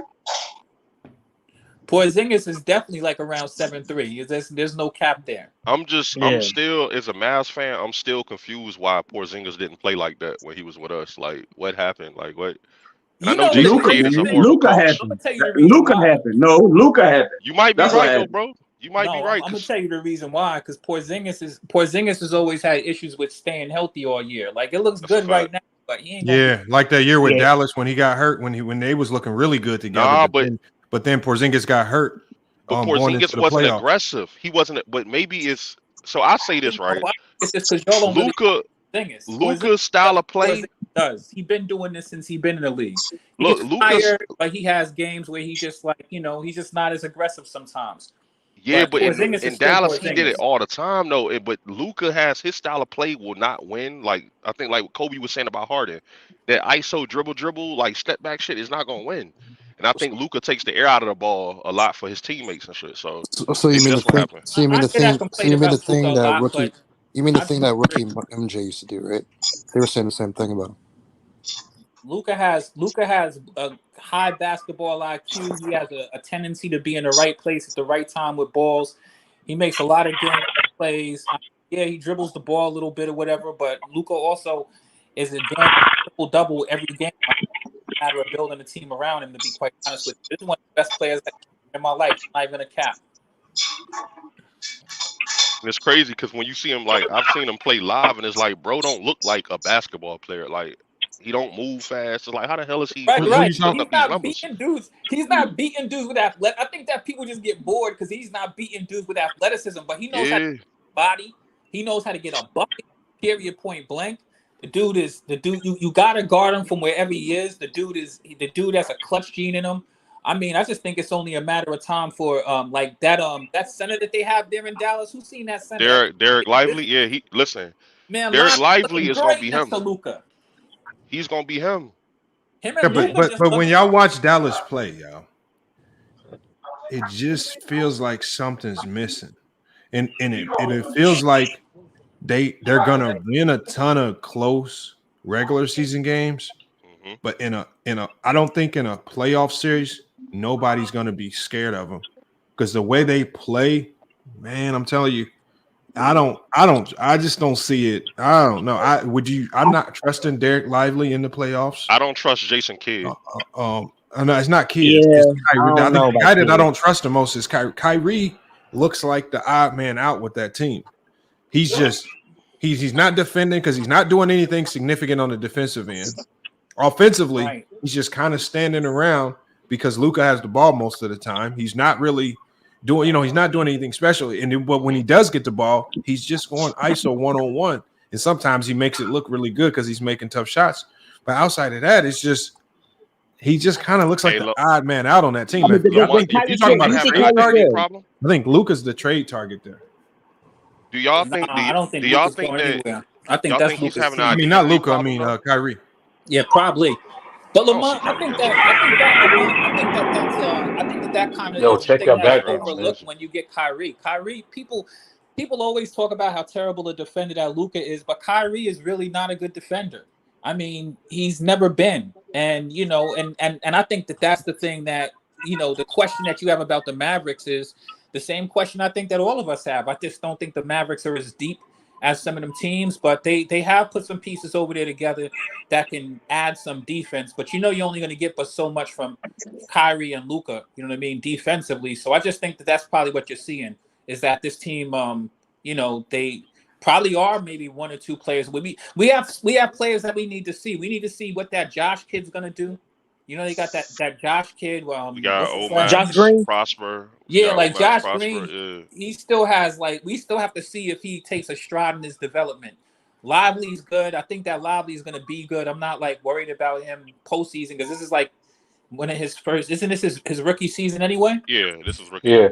So it's the rookie season. So I mean, you're going to get what you can get out of him. But I think it was a good pickup because it makes them have to put who's that other dude over there? Dwight Powell.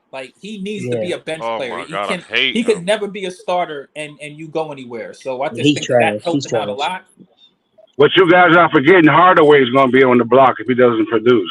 Right, but Hardaway, it's time for him to be gone. Hardaway is still a six-man type of player though. But Hardaway fits with Luka. Hardaway is a good player. It's just that Lamont, but he doesn't execute though. If he was somebody he's a that can consistently knock he's down, there to score. if he consistently can knock down threes, yeah, but he doesn't even do that. He's just a microwave 3-point contributor, really. Yeah, that's all he is. There's nothing wrong with Hardaway. He's an all right player, but he might he's a Jamal Crawford type of player. He might far as scoring wise. He's part of what nowhere near Jamal Crawford. Yeah, I said scoring wise. I'm not saying how the way he plays. Scoring wise, these old niggas want to defend their old niggas, man. Nowhere near that. Hey, Lamar. Lamar, what's this? Lamar, what's this cap? What's this cap you trying to spread about Luka, man? About him being the best player in the world. He top 5, but what you mean? What you trying to spread? I'm just saying I watched him play these last 2 games. I mean, if you watch them play these last 2 games, I mean, shit, that's fucking. Wait a minute, hold on. He's top 5 of what? What is he top 5 of? I'm saying he's what I said was top 5 player in the league. Top 5 player in the league right now. Hell no. What I'm saying, no. What do you mean? based on what I saw. What?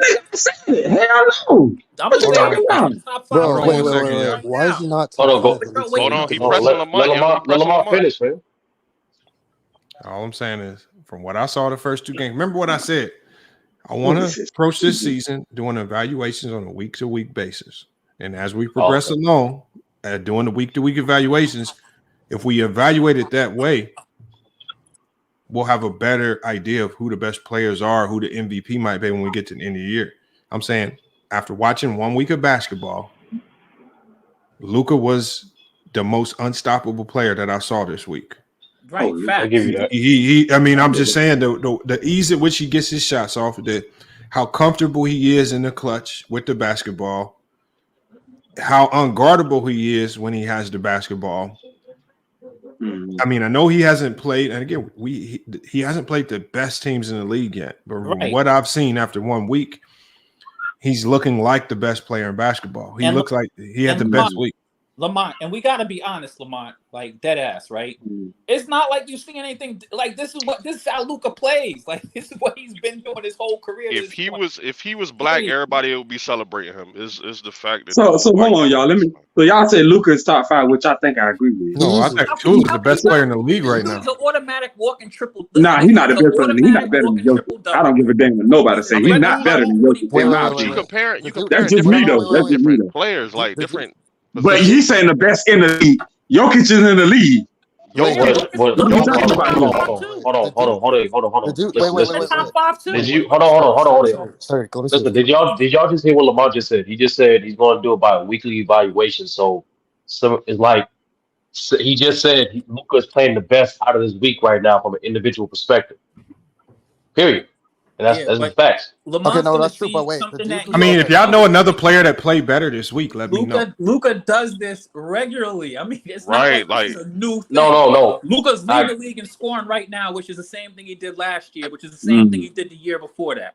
He didn't lead the league in scoring ever. No, he starts the season leading the league in scoring. He goes into the season with crazy. Him and Shea Childress their scoring was crazy at the beginning of last season. Hey, so hold on. Can we name 5 players better than Luka right now? He called my man children. Hell no. No. Like, and then y'all talk about Jokic. No. Like, Jokic is probably the most dominant big man we've ever seen in the league. More dominant than Shaq. You know, he don't come out Shaq. He is. Hold on. Can I say why? Not dominant. Can I say not why? dominant. Hold on. Yes, dominant because he facilitates better. Hold on, he facilitates better. He's a better shooter, better free throw shooter, better at getting steals. Like Shaq was one dimensional. And would dominate a whole entire game. You think Shaq? Like literally one dimensional. Shaq was one dimensional, bro. Like, are you factoring? No, Shaq had defense too, though. Shaq can play defense too. He guarding the perimeter. No, but he can still guard the perimeter. Jokic don't be guarding the perimeter. Jokic don't be guarding the perimeter. Listen. So Jokic one. Hold on, there wasn't perimeter centers back Jokic when Shaq was playing. Hold on, they both have one weakness, right? Like they both have a weakness. What I'm saying. So to me, Jokic can do more. If we had a draft, right, and you have an opportunity to take prime Shaq, or you had an opportunity to take prime Jokic, who are you taking? I'm taking Shaq. I'm going prime Shaq all day. Give me prime Shaq. That's not even a debate. Bro, give me prime Shaq. I don't give a damn. Yes, it don't matter. Give me prime Shaq, bro. That's crazy. Give me prime Shaq, bro. Hold on. So It's over, man. Hold on. You can't stop him. No. Hold on. Let me ask this. So give y'all a player that you can neutralize. You can neutralize by sending to the free throw line. You want to take that player? Yes. Bro, I'm gonna say it again. Bro, give me prime Shaq. This is crazy. Bro, give me prime Shaq. I'm saying it again. Give me prime Shaq. I'm taking Joker. Joker just because give me prime Shaq. First of all, in basketball, there's a consequence to fouling, period, regardless. So even with Shaq, despite his deficit at the free throw line, I'm still getting high free throws, meaning I'm putting your team in a bonus. I'm getting extra checks for our team in general. And last time I checked, it's a team game. So when Shaq's present on the floor alone, him having that interior presence actually helps out the team, not just from a defensive perspective, but also from an offensive perspective. He's just as good, if not a better rebounder. He's just as good, if not a better rebounder than Joker. He's a better defender than Joker, and he's a better scorer than Joker. Wait. Wait. So Joker don't pull people out of that paint? Who said that? No, that's what I'm saying. You just said like his presence. So I'm saying that Jokic's presence pulls players out of the paint, and he knows how to rebound. Yeah, Shaq is a better rebounder. Listen. You put wait a minute, bro. But Shaq demands 2 people in the paint. Right. I'm about to say Shaq don't have to pull nobody out of the paint. He's just gonna dunk on everybody. That's fine, but I'd rather take the player that can facilitate, that can rebound, that can shoot the 3 and score at the paint. Score at the rim. That's fine. You can have your preference, but I'm letting you know, being more versatile does not mean you're more dominant. Dominance is impacting the game. How? Shaq. Okay. Jokic can be stopped. He can be stopped. Let him cook. You just asked me how Shaq. You just asked me how Shaq dominance impacted the game. Yeah, I know. Listen, I know how his dominance impacted the game, but I'm saying, to me, I would take the guy that could do 3 or 4 more things versus the person that can only do one thing great. Give me somebody that could do 3 or 4 things really good versus a person that can only do one thing great. It just makes sense to me.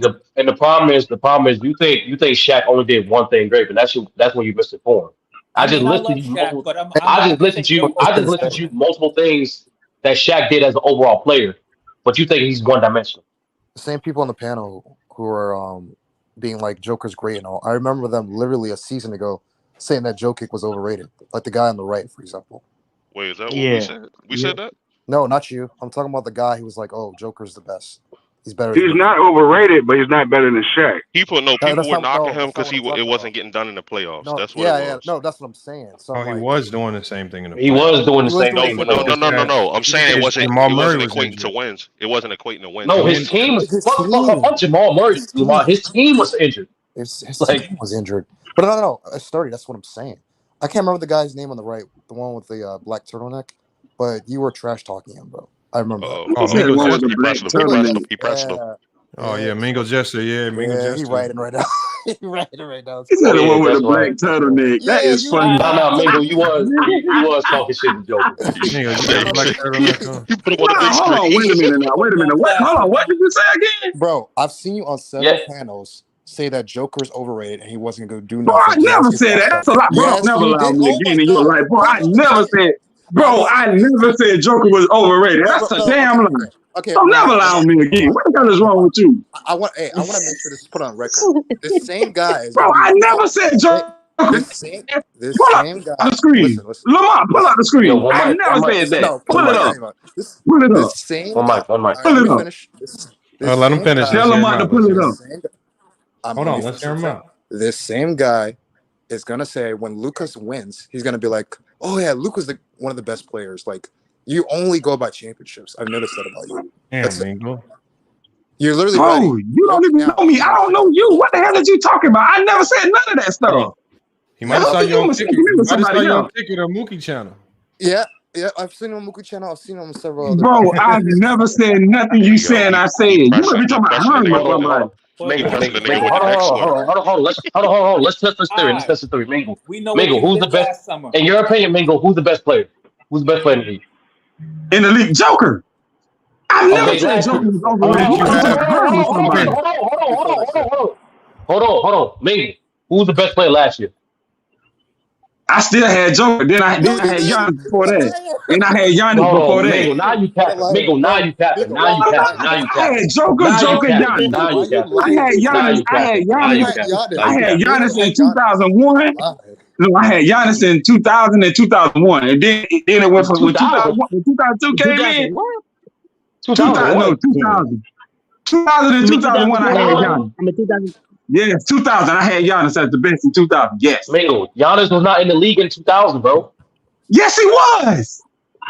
What? He's talking about 2021. That's what he's talking about. Yo, well, you know what I mean. 21.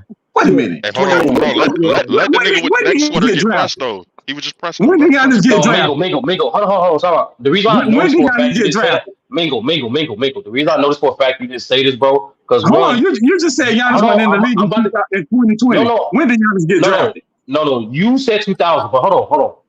You said. I said, you know what I meant. You know what I meant. Mingo. The reason I know for a fact that you did not say Joker was the best player in the world before this playoff run, because remember, leading up, you had a debate with After earlier this year, bro. Leading up to the debate, you didn't say that shit. In the debate, you never said that shit. Even after the debate, you didn't say that shit. You were saying Joker. You never said that. That's a lie. I remember what you said. You said he's overrated. Okay, all right. Well, here's my point. Listen, bro. In that debate, hold on. Wait a minute. Let them press you real quick, guy. In that debate that I had with Young Africa, we was debating Joel Embiid and Jokic. I had Jokic. He had Joel Embiid. Yes. Why would I not say Jokic's the best if I had Jokic? I was arguing for Jokic. No, but you did it. That's the point. You never said it before. What are we talking about? Okay, so here's my point. All right, here's my point. Go ahead. Let it go. Yeah, this is my point. I'll leave it alone. I don't need to see Luka like you win a championship to know that he's obviously the best player in the league. That's just my opinion. No, he's not. Luka's not the best player in the league. That's a lie. That's my opinion. I don't agree with that. Good strong point. I feel you. I don't agree with that. He's not the best player in the league. Y'all don't want to say nothing good about nobody until they win a ring. Like trash. Unless they is not the. Hold on. But Mingo, you do have to admit. But Mingo, you do have to admit, and this is something I called out last year. I said before the season started last year, no one was saying Jokic was the best player in the league. Yep. Nobody. And then at the end of the year, and then if you reflect back, nobody was even saying it going into the playoffs. it was still Giannis and Embiid. Then once we saw the playoffs unfold, and then we saw Embiid, the injury kind of deteriorated their playoff chances. Yeah. We saw Giannis, that team, they lose to the Miami Heat.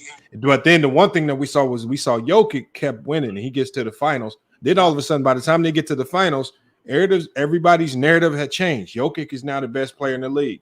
And a lot of people were even admitting, oh, we got it wrong. So for you to say that you went into last year with Jokic as the best player in the year, it's very kind of hard to believe that, because I don't know if that's true. Oh my! I don't know if that's true. He is right. You do follow the wins. You do follow the winning, and you know that's what a lot of people did. My nigga Mingle, bro. We literally, bro. I was there, my nigga. What you talking about? I don't know to tell you. I'm like, crazy. What? But it's all good. It's all good. It's all good. That's fine, Mingle. Be consistent with that. Nah, y'all That's gotta all, let the nigga with the neck sweater defend himself though. Go ahead. Nah, I'm not gonna cap Mingle. Like, it look like you wearing a turtleneck in like in the summertime. If that's your thing, that's your thing. Bro. It's a sunny ass picture. That's all I'm You saying. got your actor's bio pickup, huh? Yeah, that's for real. That's for real. Nigga neck warm as shit. Yeah, Mingo, you got a turtleneck on, Mingo. Y'all need to fall back. He looked like he was active that day. The day he took that pic, he was active. Hey, he for sure had Black Forces on. It's crazy.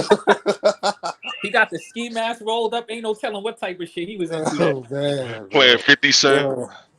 Oh damn. Damn, Mingo. No, but Lamont, the point is, I get what you're saying. Luka's playing the best, but to be completely fair, you know, it takes a little bit more than that to be the best player. But he's definitely playing the best right now. Because remember, last year, if we would have tracked the NBA season on a week-to-week progression all the way to the end, maybe we would have by the time the playoffs started, maybe we would have said, okay, even though Embiid got the MVP, I feel like Jokic's the MVP. He's been playing better. I don't think. Remember, I admitted last year I didn't watch enough Denver Nugget basketball to know how good they were, or even how good Jokic was. I saw the stats, I saw those things, but I didn't watch enough. So that's why I say we track it on a week-to-week basis. We don't make the mistakes. We'd be more accurate in it. That's all. And that's honest. If you were listening to me, that's why the format. No, that's why the format is listening to me. I agree with it. I agree with it. When I started telling you, Lamont, why the NBA wasn't posting the number one seed in the West, remember that? Oh, I don't remember that. What you talking We about? listen to you. You taking Ben Wallace. It was George talking about. Remember, it was only him. It was only George and Bees that predicted the Nuggets would win the chip before the playoffs even started. Hold on. First of all, George only predicted the Nuggets to win the championship once they were matched up against the Lakers in the Western Conference. No. He was not saying it in the first round or the second round. He was saying it until they matched up. I don't even like George. I don't even like George, but he wanted the Lakers to lose. He said it, bro. It would have been the Fort Wayne Mad Ants versus the Lakers, and he would have picked the Fort Wayne Mad Ants to be the champion. That's true. That last thing you said is true, but I can't lie, Lamar. Like George did say that before the playoffs started. There's only two niggas that I know said that. I know B said it. I can't give that to George. Yeah. See, Lamont. See how you are. See how you are, Lamont. And Lamar, you reminded us when he came on the panel after Bees saying, "Yeah, George, you was right. Yeah, you did say the Nuggets gonna win the championship." Hey, Lamar, can I ask you a question? Yeah, what up, man? Do you think the Lakers? I mean, it's too early, but I don't really like what I'm seeing. I feel like what do you call that? The guards, right? I feel like the Lakers guards are pretty unathletic and apply no rim pressure. So I don't know. I'm not liking what I'm seeing. I mean, it seems like they're still relying a lot on LeBron. But what's your opinion on that? I mean, that's. I mean, when you have LeBron and you paying him that, like, they paying LeBron like they need to rely on him a lot. I mean, they're paying AD like they need to rely on him a lot. So the thing is, if they ask a lot of you, you can't use the age. So LeBron is actually taking up the mantle. Like, you could tell he was really disappointed in not playing over 30 minutes that first game, because I felt like when he was on the floor, they were the better team. They were better than Denver when he was on the floor. You know, so Yes, I think there's some kinks they need to work out with regards to role, but I think Darvin Ham might have figured something out with that big lineup at the end of the game against Phoenix. And I think that might be the way to go. That might be the way to go. Here we go with Darvin Ham. Figure something out. George is different. George is a little different. It's a little different now because they depth a little better, and LeBron is older. So to me, Lamar, it's smart for them to put LeBron on minute restriction on certain games through the first half of the season. Like he's the oldest player. And on top of that, Lamar, to me, it'll actually for this be the first time the Lakers don't have to be so reliant on LeBron to maintain a positive when he's off the floor. Simply put, they have to maintain that defense.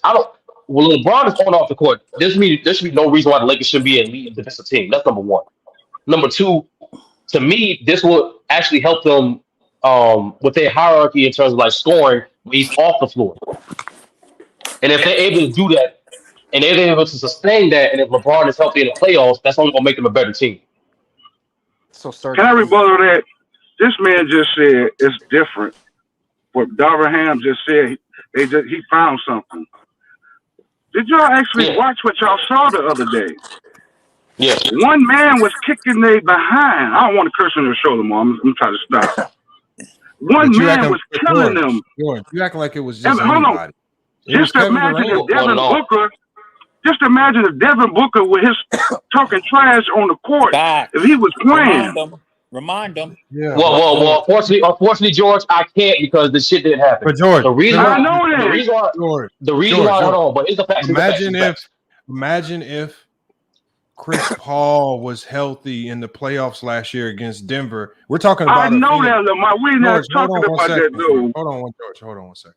See, when you start using these weird injury logic, if we can go back and reimagine how a whole bunch of things would have went if guys were healthy, if the Phoenix Suns, who already got 2 games from Denver last year, not healthy. Imagine if they were healthy. Imagine if Ayton was completely bought in and wasn't pissed off at the coaching staff. If we can imagine a whole bunch of stuff that's fake, then a lot of things would change. You can imagine all you want. We're talking about the reality of the game. Is we're talking about early in the year, no team looked perfect.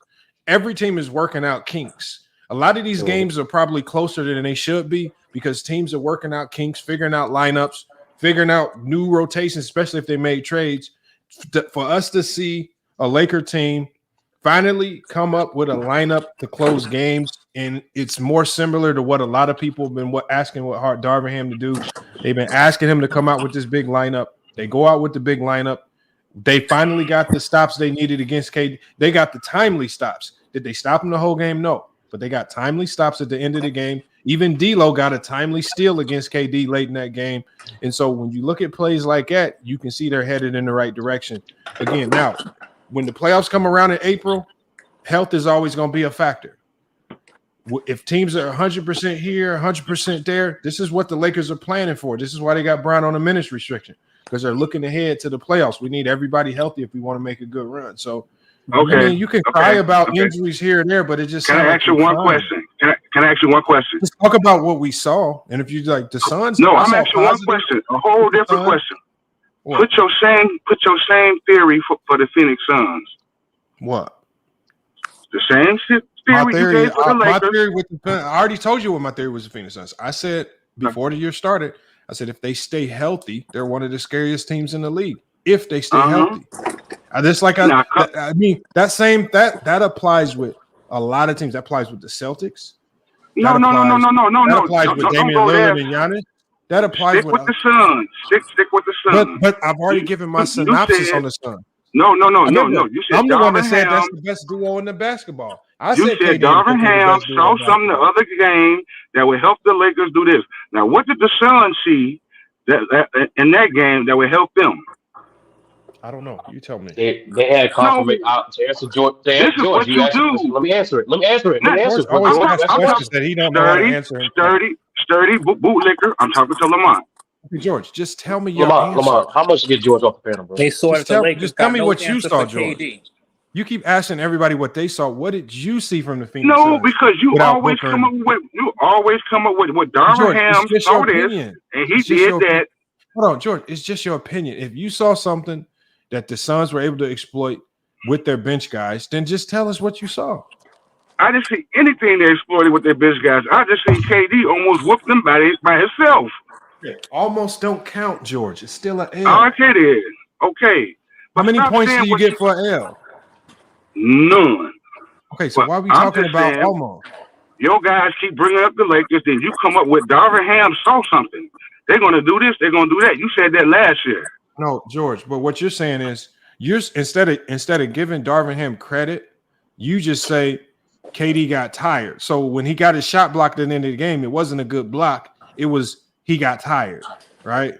When D'Angelo Russell stole the ball from him late in the game, it wasn't good defense. It was because KD got tired. You just want to apply anything good to do with the Lakers or LeBron. You want to apply to the. You want to make up narratives where it don't really count. Right. It was just KD getting tired. If KD, because you started this out by saying KD ran out of gas. He was tired. Lamont. KD's foot was on the line. I mean, you just don't want to give the Lakers or LeBron credit for anything right now because you're just looking for a way to apply it to the other team. That's all. But what I said was true or not? Wait, George, I got you. It's not true. A healthy Clippers lost to a really bad Jazz team. Would you want the Lakers to be like that? Would that make you feel better? I couldn't hear you because your baby was crying. What'd you say? Say it again. A healthy Clippers team lost to the Jazz last night. Would you like the Lakers to be like the Clippers? No, because anybody can lose on any given Sunday. So what does that mean? You just made the point. Oh my God. No, I didn't make the point. You made a point. I made a point. What we're saying is better that the Lakers won than have lost, even if they should have gotten a blowout, in your opinion, or they should have dominated. They got the win. They could have been like the Clippers and lost to a worse team, right? I mean, the Lakers might lose to the Jazz later this season also. Who's to say? I know that. That can happen on any day. But I'm saying is that the other team was depleted, and you guys keep going back like something fantastic happened. You keep going back to the same game. You're not moving on from the game. You keep going back to it. George, what game do you want to talk about, George? Any other game, like you were. You guys went to Philly, and then you went to Milwaukee, but then your panel. George. Okay, what game do you want to talk about, George? Now we can move on. I'm gonna let you move the conversation. Go to the Bulls. Go to the Bulls in Toronto. Okay, what are your thoughts on the Bulls in Toronto? Did you see how Caruso pulled that off? Oh my God. Man. That's boring. I believe Alex Caruso is the best role player in the NBA. Hey, that's boring to you. That's boring. That's boring to you, right? That's boring, right, Lamont? Cool. That's boring, Lamont. George, just tell us your thoughts on the Bulls game. I know there's a lot of storylines around it. A lot of people are saying it's rigged. They didn't like the foul calls on the free throw stuff going on at the end of the game, the offensive foul. What are your thoughts on the game and on this entire? That was a hell of a shot by Caruso at the end of the game. Yes, great. My thoughts. I never loved the Bulls paying Zach LaVine all that money. I think they should try to unload him to whoever would take him and get some draft picks. And I think DeRozan is doing a little bit too much early in the season. And I never did like the Bulls big men. I think they are trash. What's wrong with Vucevic? Question for the panel. Did anyone on the panel learn anything about the game based on what George just said? Nope. Okay. Y'all are funny. You like to go stat by stat. I'm not a stat guy like you. No, we just asked what's happening in the game, George. You can tell us anything. Anything. What happened in the game? Like I'm supposed to watch game by game by game at one time. I watched the end of the game. George, you brought this game up, bro. Yeah, because I saw the last shot. I watched the game in overtime. I didn't watch the whole game. I was watching something else. What stood out about the game to you, George? What stood out? What stood out about overtime, George? Because I ain't watched the Bulls at all. I'm not going to cap. I ain't watched them. I'm not going to cap either. I wasn't even thinking about looking at no Bulls. Say it again? What happened in overtime, George? Can you tell us what happened in overtime?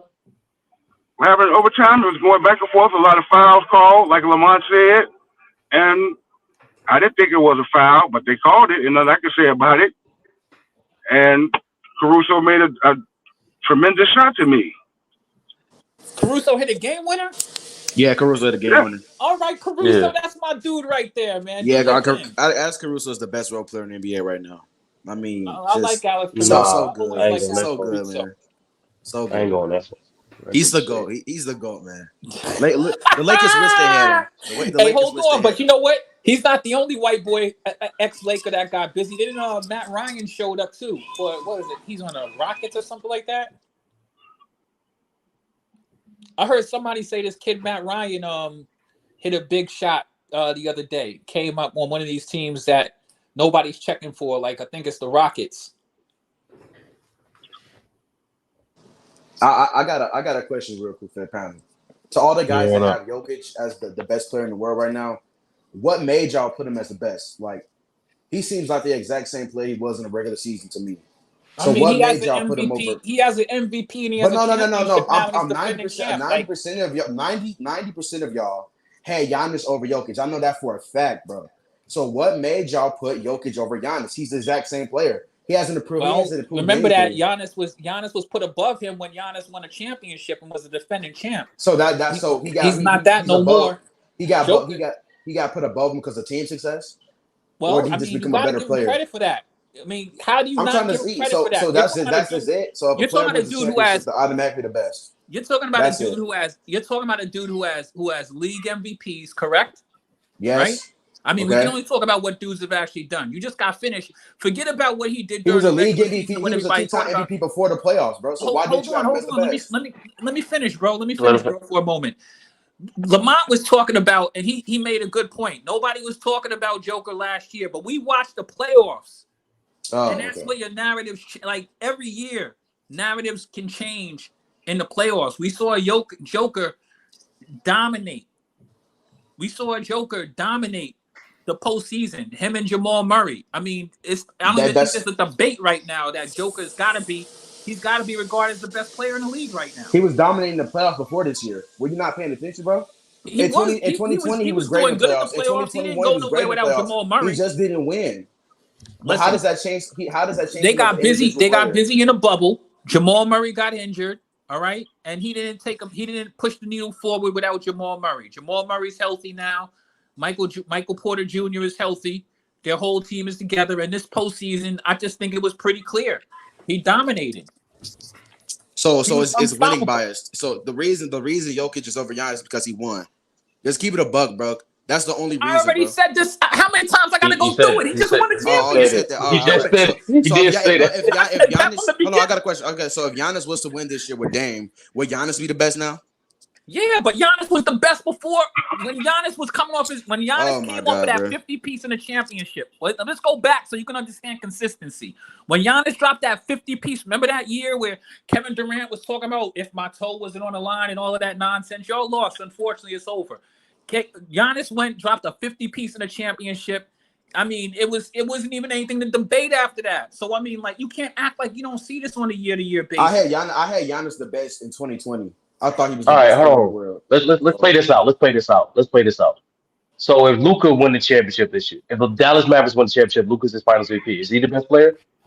If Luka goes to the finals and wins, first off, Luka's already one of the best players in the league. I mean, that would solidify things pretty much. I mean, it'd be pretty hard. It would definitely be a strong case for him unless somebody played a lot better than him. No, I'm asking you. In your opinion, hypothetically, if Luka goes to the finals, wins finals MVP, and wins the championship, it's going to be hard to debate that he's not the best player in the league. No, I'm asking you. I just gave. I mean, how many times I got? No. You gave me a maybe. You gave me a possible. You gave me an argument. Will he? I mean, for me, period. It's going to be hard to debate. I mean, unless somebody. So way better. So, yes or no? Will he be the best? I said, if he goes to the finals, wins finals MVP, and brings home a championship, it's going to be hard to debate against him, unless somebody has thoroughly played way better than him. And it's okay. It's okay. You want to answer? Let's replace the name. What do you? What happens if the Suns? Hold on. If the Suns win the chip, and if the Suns win the chip, and Devin Booker wins Finals MVP, is he the best player? It depends on. It'd be hard to. It depends on how he plays. Okay. Well, Finals MVP, bro. That means he played really good. Yeah, but I mean, he could be Finals MVP. Like he could, like Devin Booker could be. Remember, he's playing with Bradley Beal, KD. You know, he could win a Finals MVP. And depending on how somebody else is playing, somebody might feel as though there were people who play better than him in the postseason. But if he wins the Finals MVP and legitimately, you know, earns that hardware, he's gonna have a case for sure. No, he gotta win both. Will he be the best player? Yes or no? He'll have a case. I don't need a case. I don't need a case, my nigga. Everybody got a case. He got to win both MVPs. Nah, fuck that. Regular season MVP and Finals MVP. So hold on. You don't want to stand on that either. You don't want to stand on nothing. All right, let's change it up. If the Celtics win the championship and Jaylen Brown gets Finals MVP, is he the best player? No, he got to win both. Nah, hold on, George. Bro, I can't hear you, bro. Here's the thing about the MVP stuff, right? Regular season MVP. Sometimes they give that regular season MVP to people who don't even really deserve it. So to me, the MVP is sometimes a popularity contest. But Finals MVP, you got to go out there and actually do something. There are some scenarios where people win Finals MVP that I wouldn't necessarily say was the best player in the team. I remember when the Golden State Warriors, Andre Iguodala won a Finals MVP with the Golden State Warriors. Remember that? Was he the best player in the league? So hold on. I think what Sturdy's trying to get at is this. There's, according to that formula, there's like 10 players in the league that where if they play well, have an MVP caliber season, get a Finals MVP and win the championship, you'll automatically just say they're the best player in the league that year. Yeah. And so that kind of makes your whole narrative on who the best player is based on who wins. Because it's all contingent on winning the championship.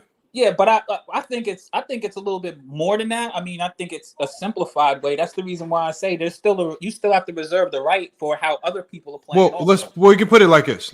So let's say Embiid, Giannis, Jokic, Luka, and KD are all in the MVP conversation. If any one of those guys, if they all finish the season playing at an MVP caliber level, if any one of those guys have a hell of a playoff run and then win a championship, will that player be the best player in the league? I think that's your strongest case. But also remember this, Lamont, and tell me if I'm wrong here.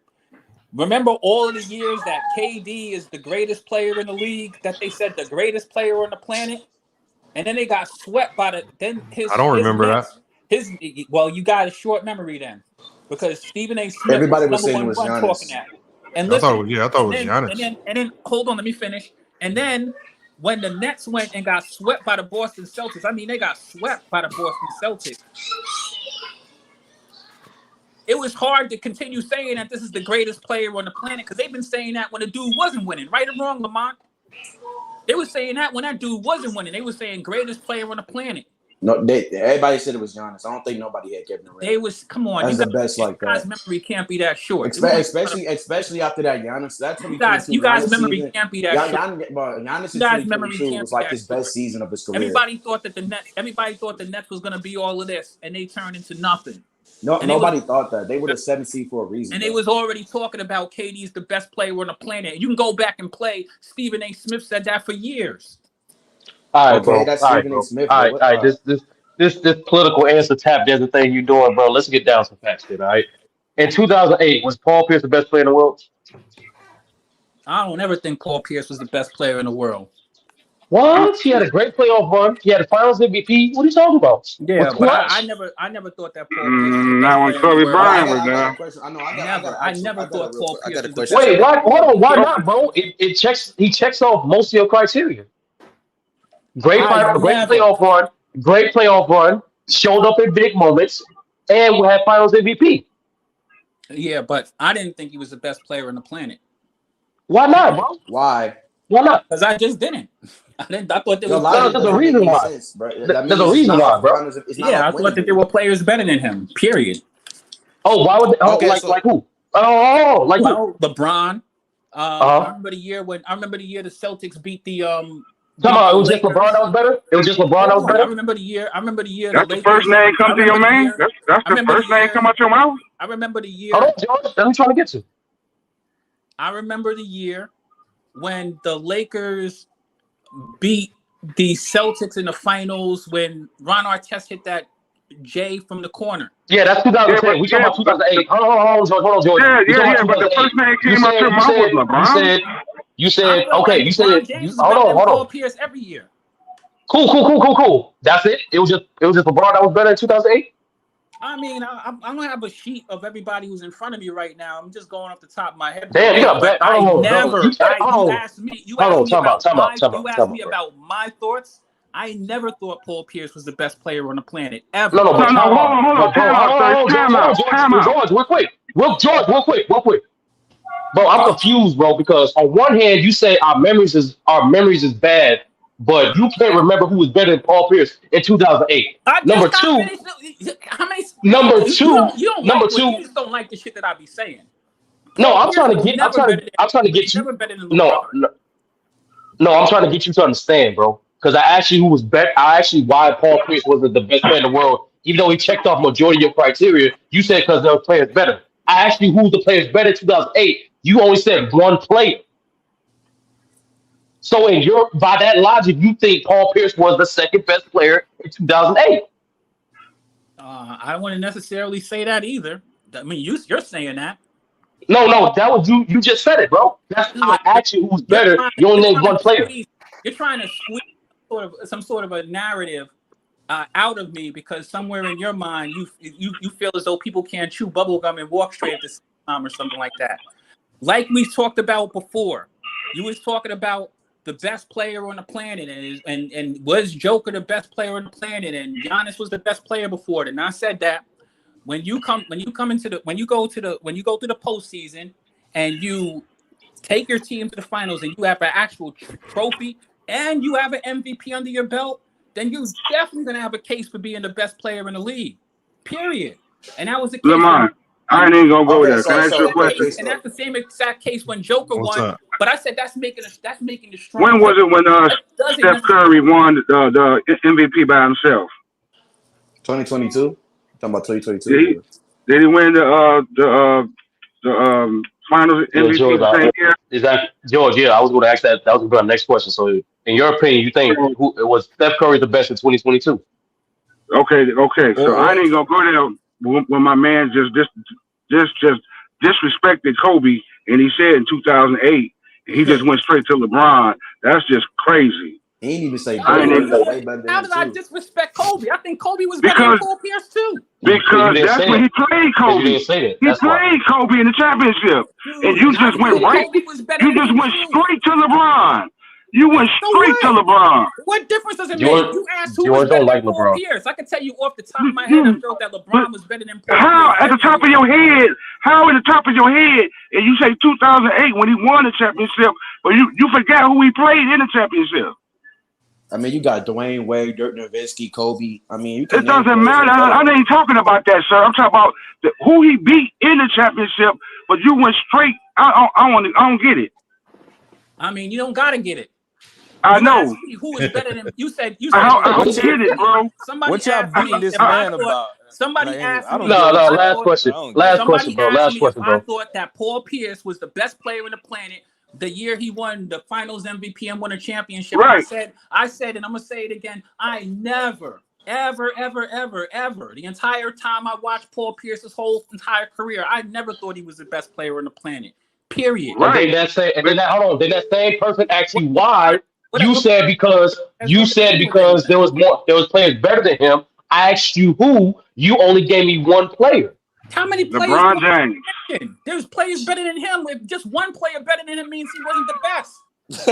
No, How many you players missed y'all it, bro. want me You to missed fucking it. give a You missed dissertation it. on how many You players are missed better than it. Paul Pierce now? You missed Yo, it. wow. You missed it. Okay. So You missed what it. made? Hold Yo, on. niggas Hey, trying to Lamont, fuck I'm niggas. cooking up a LeBron prize and pick Chet right saying now, Kobe Lamont. because y'all butthurt because y'all wanted to hear me say Kobe I'm first. cooking up No, right bro. now. Playing game. Are you Yo, doing your hold prize on. pick too? Yep. Hold on. Last thing. Last I'll put it question, on the bro. I screen. promise. Last Hold on. question, bro. I promise, and I'll leave you alone. I'll do Nah, boss, whatever. Did you know think what? Steph Curry? Did you think Steph Curry was the best player in the world in 2022? Yes or 2022? no? I don't need no tap dance. I don't need no case. Yes or no? Was Steph Curry No. the best player in the world? I Then didn't that's think that, that Steph Curry was the best player in the and world. Personally. that's why you are a hypocrite. That's it. I mean, you can feel whatever way you want to feel. I'm gonna say it again. When you win the Finals MVP and you win a championship, you have a strong case for being the best player on the planet. Hold on, That y'all. doesn't Hey, necessarily y'all. mean I feel as though you're the best player on the planet. There's nothing hypocritical about that. Maybe you need to figure that out. Hey, so we gonna. I'm gonna see if y'all really know basketball, man. So we gonna see. We're gonna have the whole panel. We're gonna create a prize pick entry. I want to see if y'all know what y'all talking about, man. I don't think y'all do, man. So look, if y'all don't know what prize picks is, y'all, we got to create a parlay of 6 picks that we think are gonna be right based on player projections, and obviously we can win a lot of money if we hit on it, man. So tonight's games on the slate. What games we got on the slate tonight, man? Hold on. We got Knicks, Pelicans. Here we go, right here. Yeah, Knicks, These Pelicans, games looking Bulls, mid. Pistons, Grizzlies, Wizards, Pacers, Cavs, Heat, Timberwolves, and Sixers, and the Raptors, man. That's what we got for tonight. And so You got Jazz and the Suns too, I believe. So right? let me go with What we doing, quiz. What's up? What's up? You had you said you was just working on your prize picks. Yeah. I wasn't working on my prize picks. I'm fucking with you though. What's up? But well, okay. So what is your lock? If you look at some of the options we got here, points, assists, all these combinations we got to come up with. We got to come up with a parlay of 6 picks. All right. Actually, we're gonna hit each category. We're gonna do one out of each category. Okay. All right. So we're gonna start with points. All right, All bet. right. I want Help you me to out, Lamont, select. because I don't got my glasses on, so I can't even see. All right, here. Let me try to zoom in. You gotta read them to me or something. I'll zoom in. Tell you but sound old. He said he ain't got his glasses on. All right, hold on. My vision, I write. So No, I zoomed in. What Mine I ain't like either. it to be. Julius Randle with 21. He should be able to do that. Who they playing against? The Pelicans. I got sleepers when it comes to categories like this. I don't really go for the popular names. They're playing the Pelicans. All right, let me see what else y'all got here. This is just point category.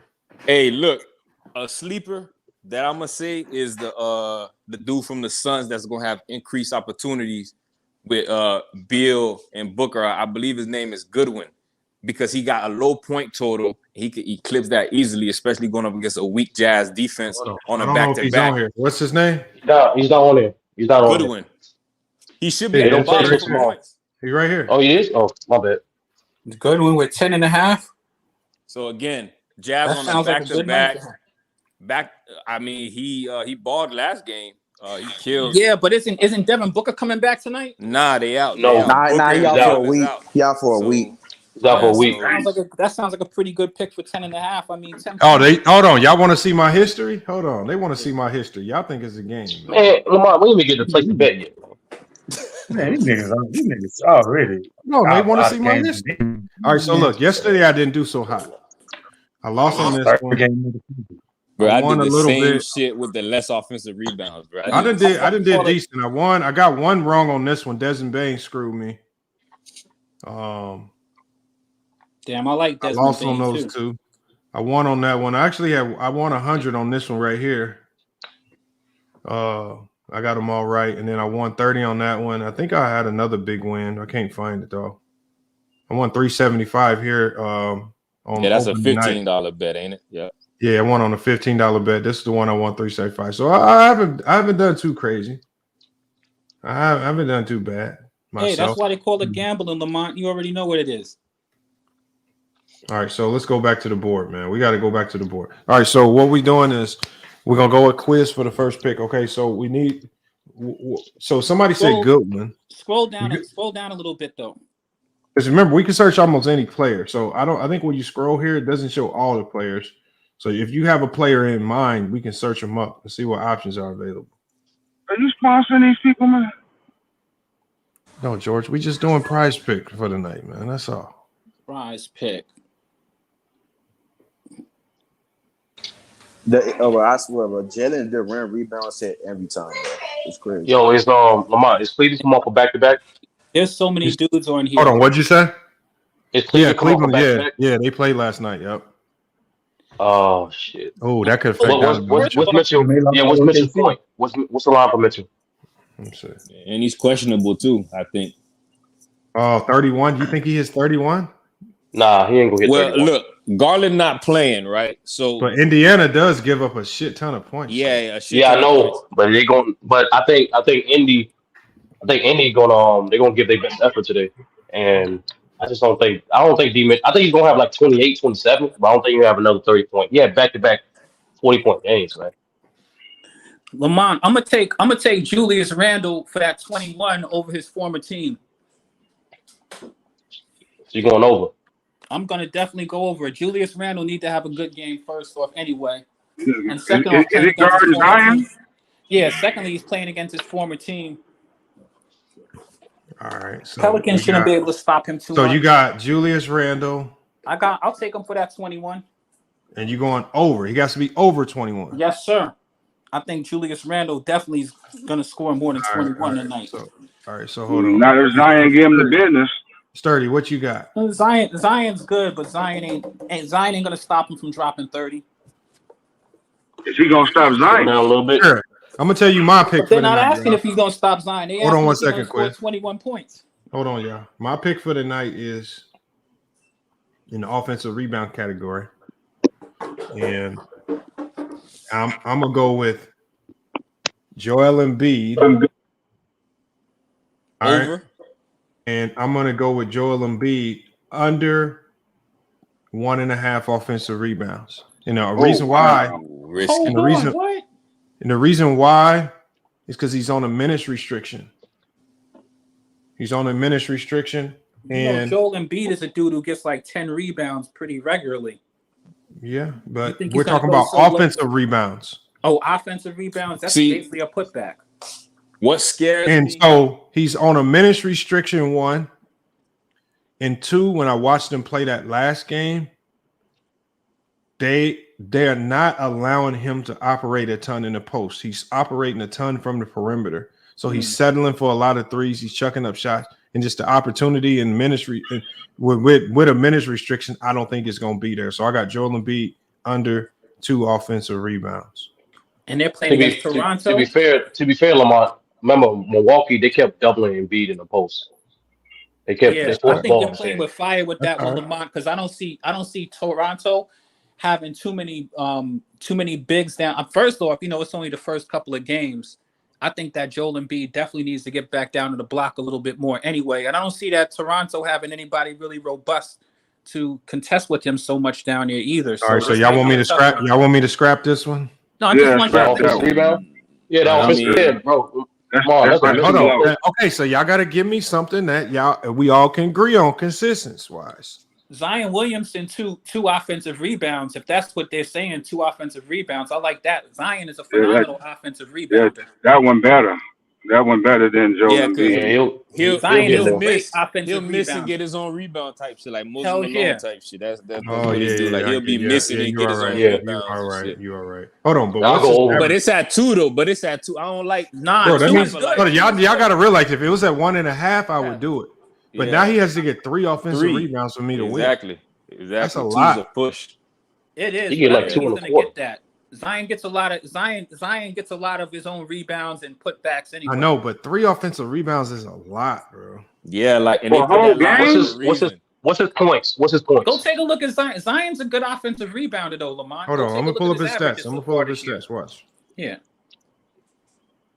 Zion got a discount right now on the PRAs. Yeah, I like that. Plus Lamont. He's projected to score 30 points tonight, so I think he's gonna hit that one. Listen, Lamont. Also remember that Zion. They got Zion playing center over there now too.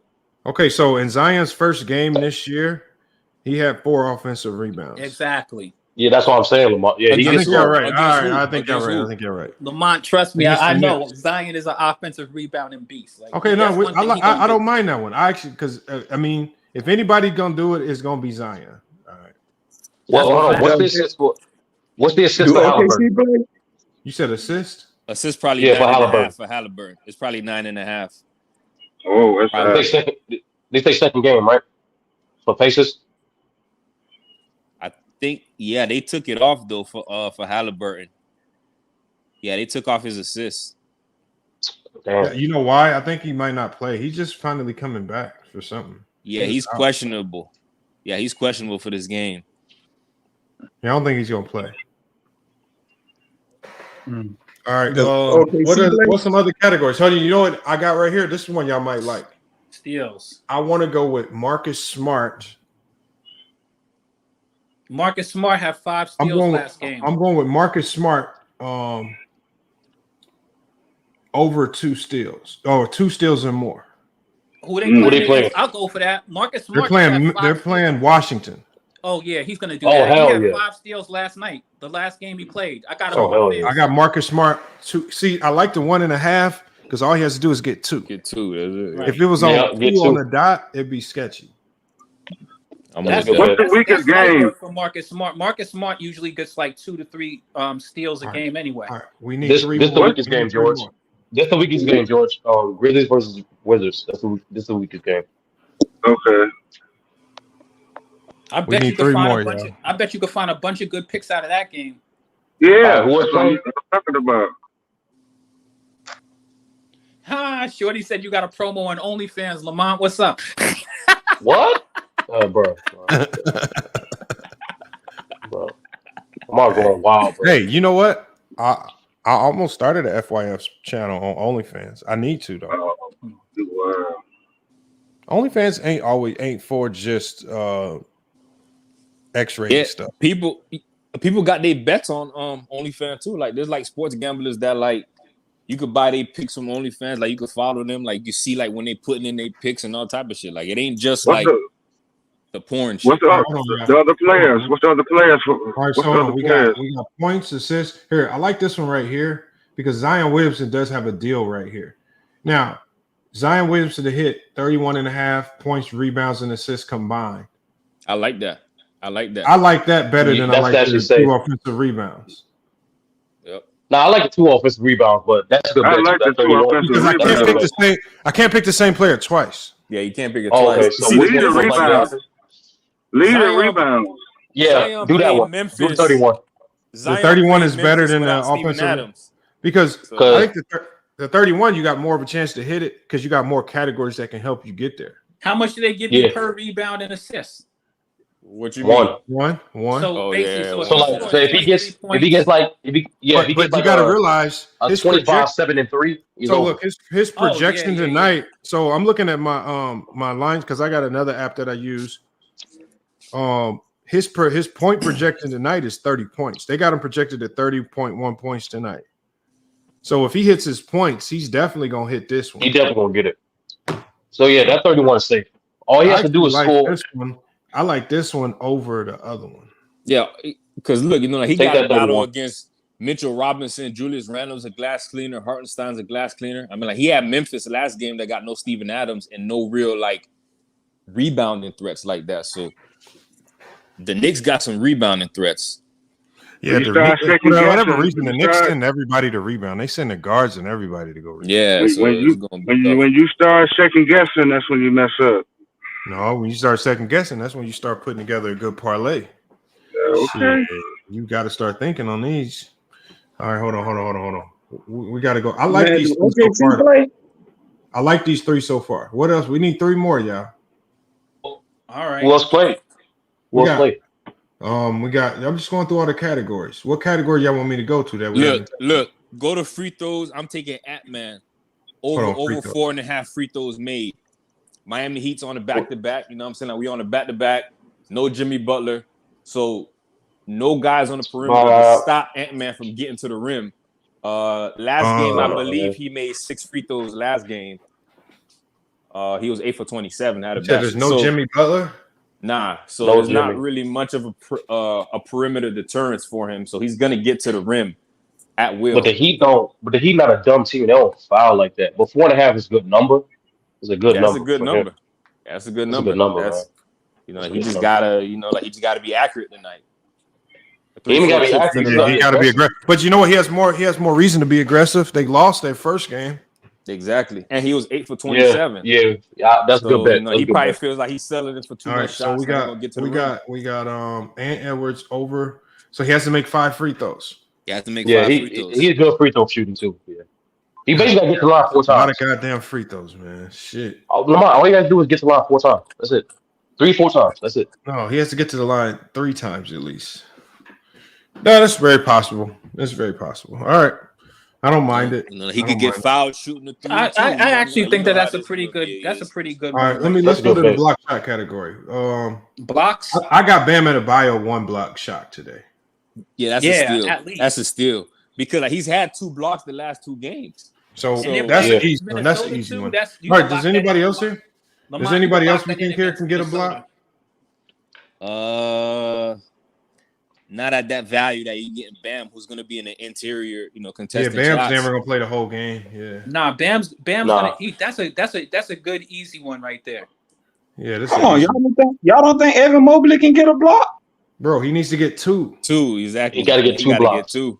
Yeah. Y'all think he can get 2 blocks? I think they're playing the Pacers, but I think that they're playing the Pacers. Bro, getting 1 block versus 2 is like a big stretch. Like I don't think you know how. I'm just saying. Y'all don't think Evan Mobley can get 2 blocks? No. It's not. Nah, Mingle. It's not just. It's not if we think. It's just Mingle. It's not just. Yeah. It's not just the player Mingle. You also got Mingle. You also got You also got to think who they playing against Mingle. So like in this case, they playing the Pacers. That's not a paint. They're not gonna drive on the ball like that.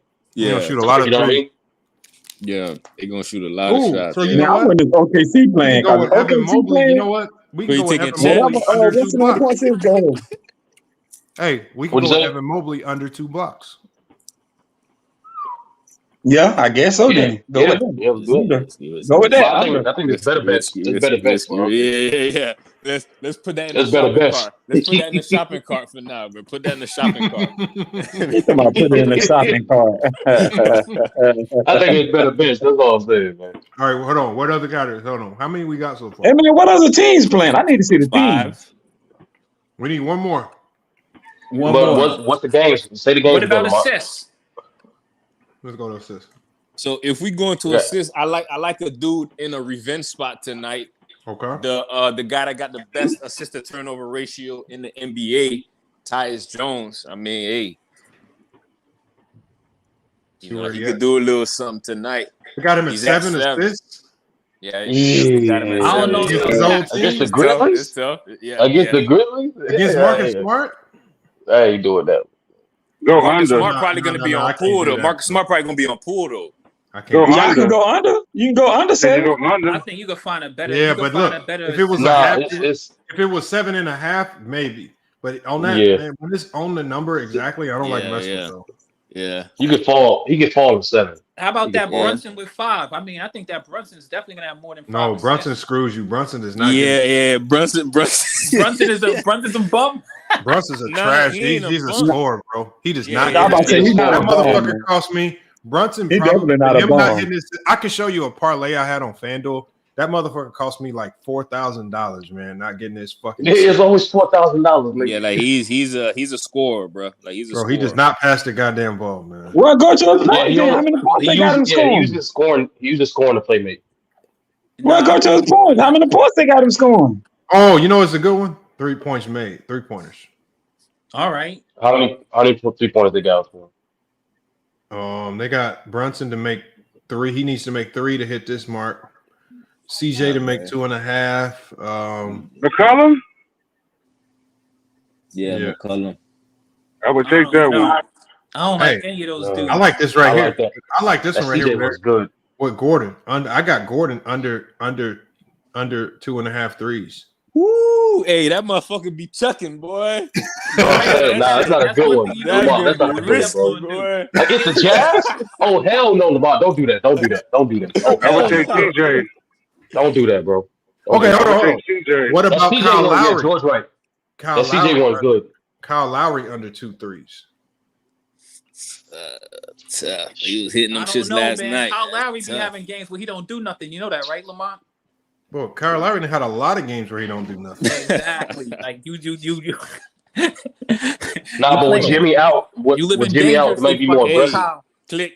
With Jimmy out, it might be more aggressive. Click them No, 3 he lines to won't. the Hell left, no. Lamont. That's how you see. I mean, they got history. Tyler still. And go to Bruce Brown. Go to Bruce Hold on. Brown and click those 3 lines to the left of Bruce Brown on the Where? Where's Bruce Brown? there right he here? is right there. And see, you know, like, that'll show you like their like history, recent history. So like he just has to make 2, and he been snapping lately. Again, it's not a guarantee. He might be cold tonight, but it's just like a Well, point Bruce of Brown reference. does shoot the 3 though. I'm not even gonna cap. Nah, dog. I ain't doing that. I ain't not 2 threes. It is. Nah. Yeah. Oh, Yeah, Kyle it is Lowry made risky. 3 threes last game. Yep. Yeah. Kyle Is Lowry what's his name coming back? that he has a bunch of games where he don't do shit at all. Like Bro, there's no way he does that shit again, bro. I got a bad. With the Look, is I Caleb told Martin y'all, and look, Gordon Highsmith ain't done coming that back? shit. Look, he hasn't done that shit like that. Look, he hasn't made 3 threes since, bro, in a long ass time. He did it once, and that was against Golden State. No, It's that gonna was be my sweaty. It's not a bad play, but it's gonna be sweaty because you know, like it's risky. When he had those 2 There's the better last plays, 2 games, man. he was I would checking take them 2. TJ. Feel me? I would take CJ. Lamar, you don't think CJ can make 3 threes? Bro, Nah, I'm telling y'all, bro, 3 It's threes is a tough. lot, bro. Yeah, it's tough. If it was bro. that 1.5, Tough. yes, but the 2.5 is For a lot. CJ? Dudes Yes. be 2 for 7 and shit. That shit tough, bro. I'm telling you, bro. Bro, I'm Put not in a doing lot it, of these bro. prize picks. Look at That this. shit tough. Look at this last 5 games, bro. Making 3 threes. He didn't play 5 games.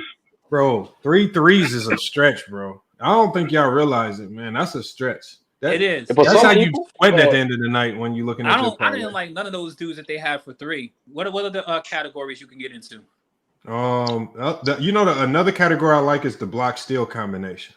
Block steals? How's that work? The stocks. It's your combined blocks and steals. Oh, all right. I like that category. And so I like it because a guy can win it with just 2 blocks, or he can win it with 2 steals, or he can get 1 of each and you win. 1 of each, yeah, you clear, yeah. So what I'm saying is, when I'm looking at like our defensive guys, Joel Embiid. we already picked Bam. Hey, Lamar. Joel Embiid's on a minutes restriction though. Click on But that he's boy still the main Durant. dude, though. You can't even act Click like on he's that not boy the main dude. Durant. He gets more opportunities than anybody. I think Jalen Durant is the pick. Click on Durant history real quick. It's green. Oh yeah, That nigga, yeah. Durant is the dude to get. That He's shit definitely the dude to get. Jalen Yeah, Durant, that's the dude. 3-4 blocks. Jalen Durant's nice. Yo, he's Yeah. a Hold good on. pick. He's a good I'm pick. trying I to like think him. who else we got. Killian Hayes been hitting his markers too though. No, he ain't. Damn. Not like that.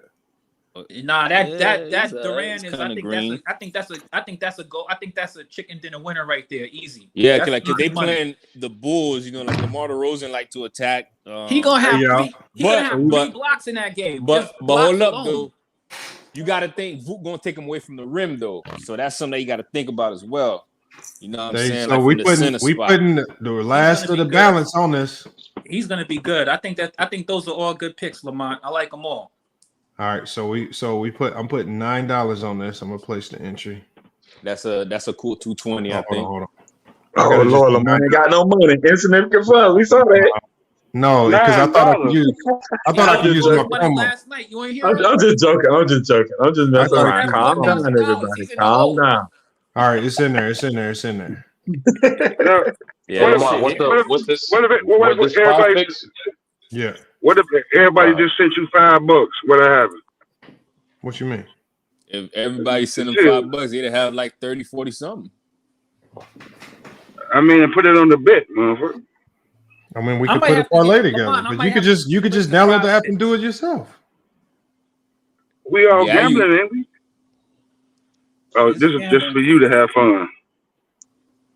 No, just to have fun. You can't say that. So did It's Prize just Picks having give you $25 free, Lamont? I think they give you Well, more than it matches you. It matches you. yeah to do a match up to Matches you to how $100. much? To 500? Up to 100. Up to 100. All right.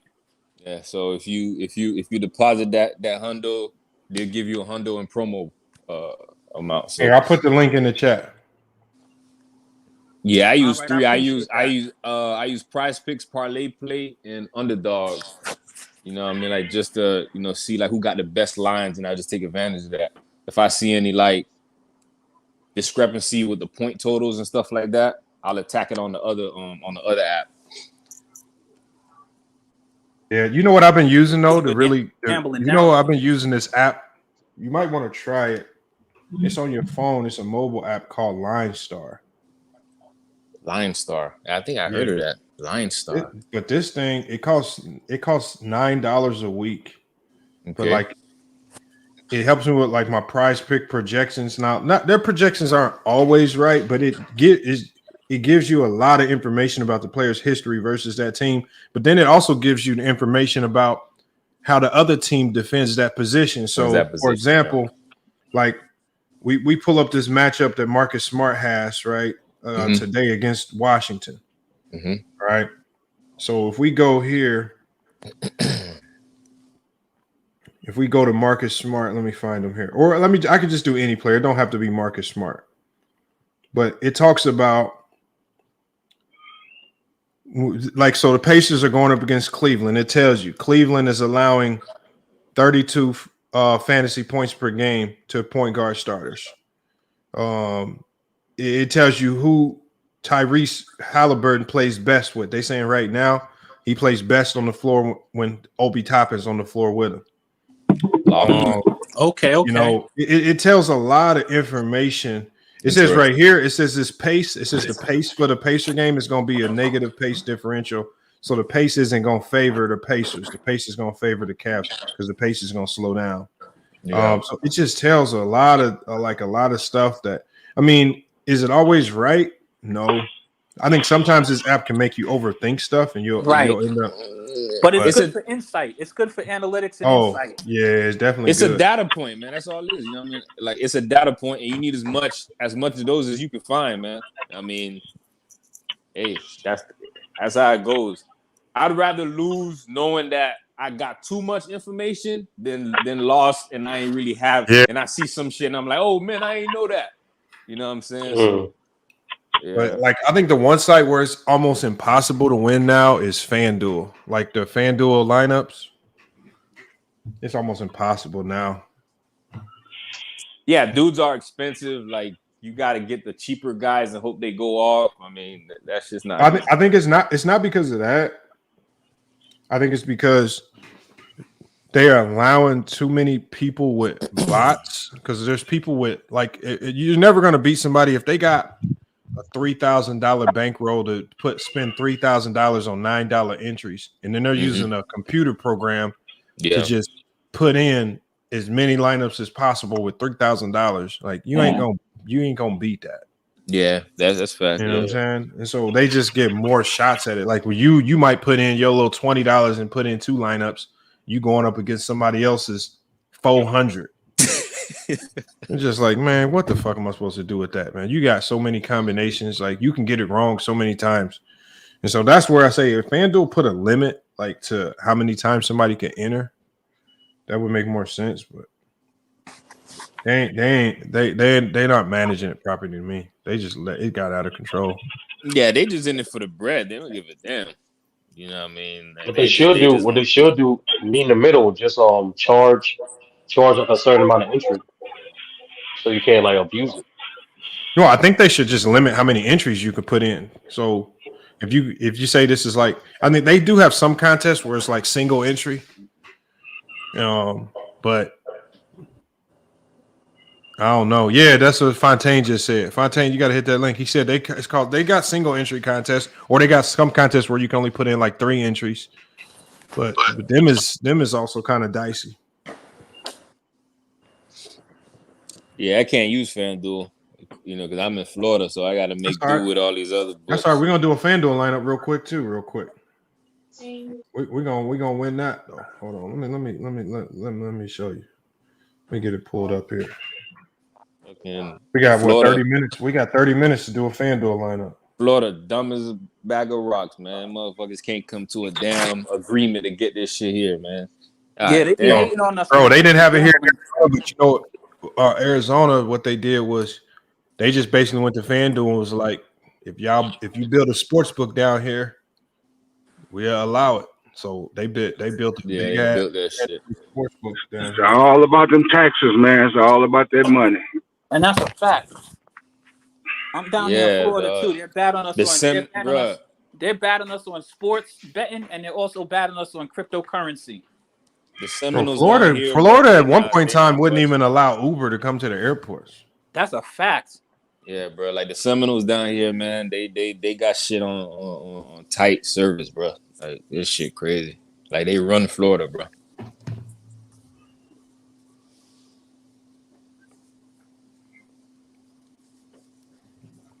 I gotta log in. Like they got their casinos and stuff, so I don't know why they don't just that shit's gonna bring a lot of bread down here. They tripping. That's what they're fighting over. Who getting it? Yeah, you're right. Yeah. What's good, brother?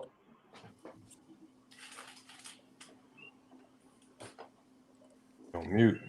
What's good? My bad. I've just been quiet because I don't do the gambling. Nah, as Lamar about to pull up FanDuel, but like in the meantime, give us your thoughts on this first week of basketball, man. First, overall thing, I believe the NBA is in the best position as far as talent wise because this is the most interested I'd have been in certain games that I've never been interested in the past. So the young talent in the league is, I think, exceptional. That's first off. Look, man, it's some sloppy basketball still because this technically, it's still like preseason for a lot of these teams. So you've seen some bad sloppy play as far as execution wise.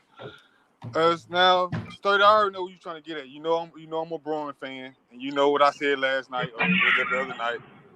I was ready to tear down the whole Laker thing because I was just upset about how they playing right now. So my first hold on. What'd you say? I said I'm willing to give James Harden a look. You know what though? I'm not opposed to that. It would all be contingent on what you're giving up, and we all know that trade would be built around D'Lo. And if you're giving up D'Lo for James Harden, I think it's worth a risk because I feel like at worst they would essentially be the same player. At worst, nah, they're gonna want Rui too. Yeah, see, that's where I wouldn't do it. That's the thing; it would be contingent on who you would have to give up. So then you have to give up. You giving up 2-3 players. You're not just giving up one. You got to. You got to give them like 3 players because James Harden still make way more than them dudes. Yeah, I know, but it would all be dependent on who I have to give up. And we know D'Lo would be one. Who's the other player you would have to give up? Might have to be Torian Prince. It's gonna be Austin Reeves. Hell no, I ain't giving up. It's gonna be Gilligan. It's gonna be Gilligan Allen. It's gonna be home with somebody else too. I don't want to give up Torian Prince either, but that boy said Gilligan Allen. Man, go ahead. They're not giving up Vando because that's the best defender you have, particularly on ball defender. So you're not giving up Vando, and you just gave Rui all that money, and he's young. So they hoping Rui is the future going forward. Along with AD, whatever. Well, they better start playing them like it. Shit. No, you're right. I'm just saying, but Prince is the only valuable piece that we got a good one. Give up. I'll be honest. If the Lakers knew any better, they'd stay as far away from that trade as possible. Look, man, I'm willing to take it because Sturdy disagrees with me. But I think they would use Sturdy, but they don't have enough. They don't have enough offense, particularly like just a legitimate scorer. Because obviously LeBron is at his age he's at now. Like he can't legitimately go fluently like he used to. He can go in spurts. But the one thing that I think that hurt them with Denver is besides Los Angeles not playing defense right now. But I think that'll come with the year. Like they'll be better defensively as the year go on. They just don't score in bunches enough to keep up with an offense like Denver. Because Denver can go off and give you eight points straight. And the Lakers, they have these lows all the time. It's hard for them to score. You know what I'm saying? So I think they need a bona fide first option scorer. And unfortunately, AD is not that. He can score, but he's not a first option scorer. And LeBron's too old. Why don't y'all just give the ball and find out? It just feels like every time AD scores, it just looks like the hardest bucket in the world. Thank you. It just looks like it's too hard. It's just like, nothing look easy. Like, can you get an easy layup or something? Like, he just, God damn, it looks like it's hard. I agree. I struggle watching AD play, but the thing I think with the Lakers, I know one thing. He can't do nothing with Jokic. Nothing. The Lakers, Jokic can't stop him either. You said Jokic can't stop him either. No, he cannot stop it. No, he can't stop AD. He don't need to. AD stopped himself. I was about to say AD stopping himself right now. When did AD play his best basketball? Can y'all tell me? 2020. All his career? 2020. 2020. Before then, when did he play his best basketball? He had like a year or two in New Orleans. Was him and DeMarcus Cousins? Okay. He was DeMarcus and Rondo. And wait a minute, and he was not playing the center. Am I correct? No, he was playing power. He was from time to time. Okay, so why hasn't the Lakers figured that out? Because AD can't shoot consistently. That's a lie. Why hasn't the Lakers figured that out? That's not a lie. That's actually true. That's see. His best. I'm just trying to help y'all out. His best of the season was 2020. I'm just trying to figure that out. He played his best when he was with Boogie, and Boogie was the center. That's what you guys haven't figured out yet. Why the Lakers haven't figured that out? It's some truth to that. It's some truth to that. Why the Lakers haven't figured that out? Because the game is played differently than it was played then. See, you keep trying to. I'm gonna tell you something though. The reason why I say it's some truth. You keep trying to babysit LeBron, but you won't play the ADs. Play the AD. Play to him. Play to him, not to LeBron. I see what you're saying, but the reason why I'm saying what I'm saying is because me and Sturdy, when George asked that question, when was AD at his best? We said 2020. Just the same argument he making for when he was with the Pelicans with Boogie, it was the same thing in 2020 because they had Dwight Howard and JaVale McGee at the center position. It's the same exact argument. What George trying to make. But Mingo, two things to that.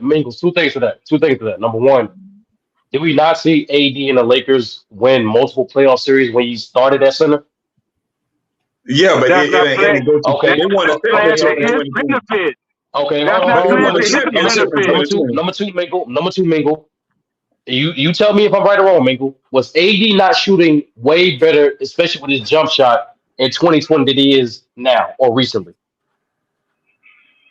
I mean, he was a little better, but he was still at the and it made it better. The point is because of the position. That was not the question asked. In today's era. No, there's no such thing as today's era. When did AD play his best basketball? When he was on the Pelicans and he was not playing center.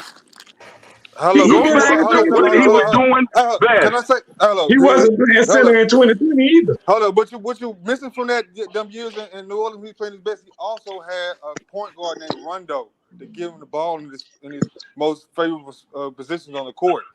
And he also had Rondo in 2020. Exactly. And now you getting it. Now you getting it.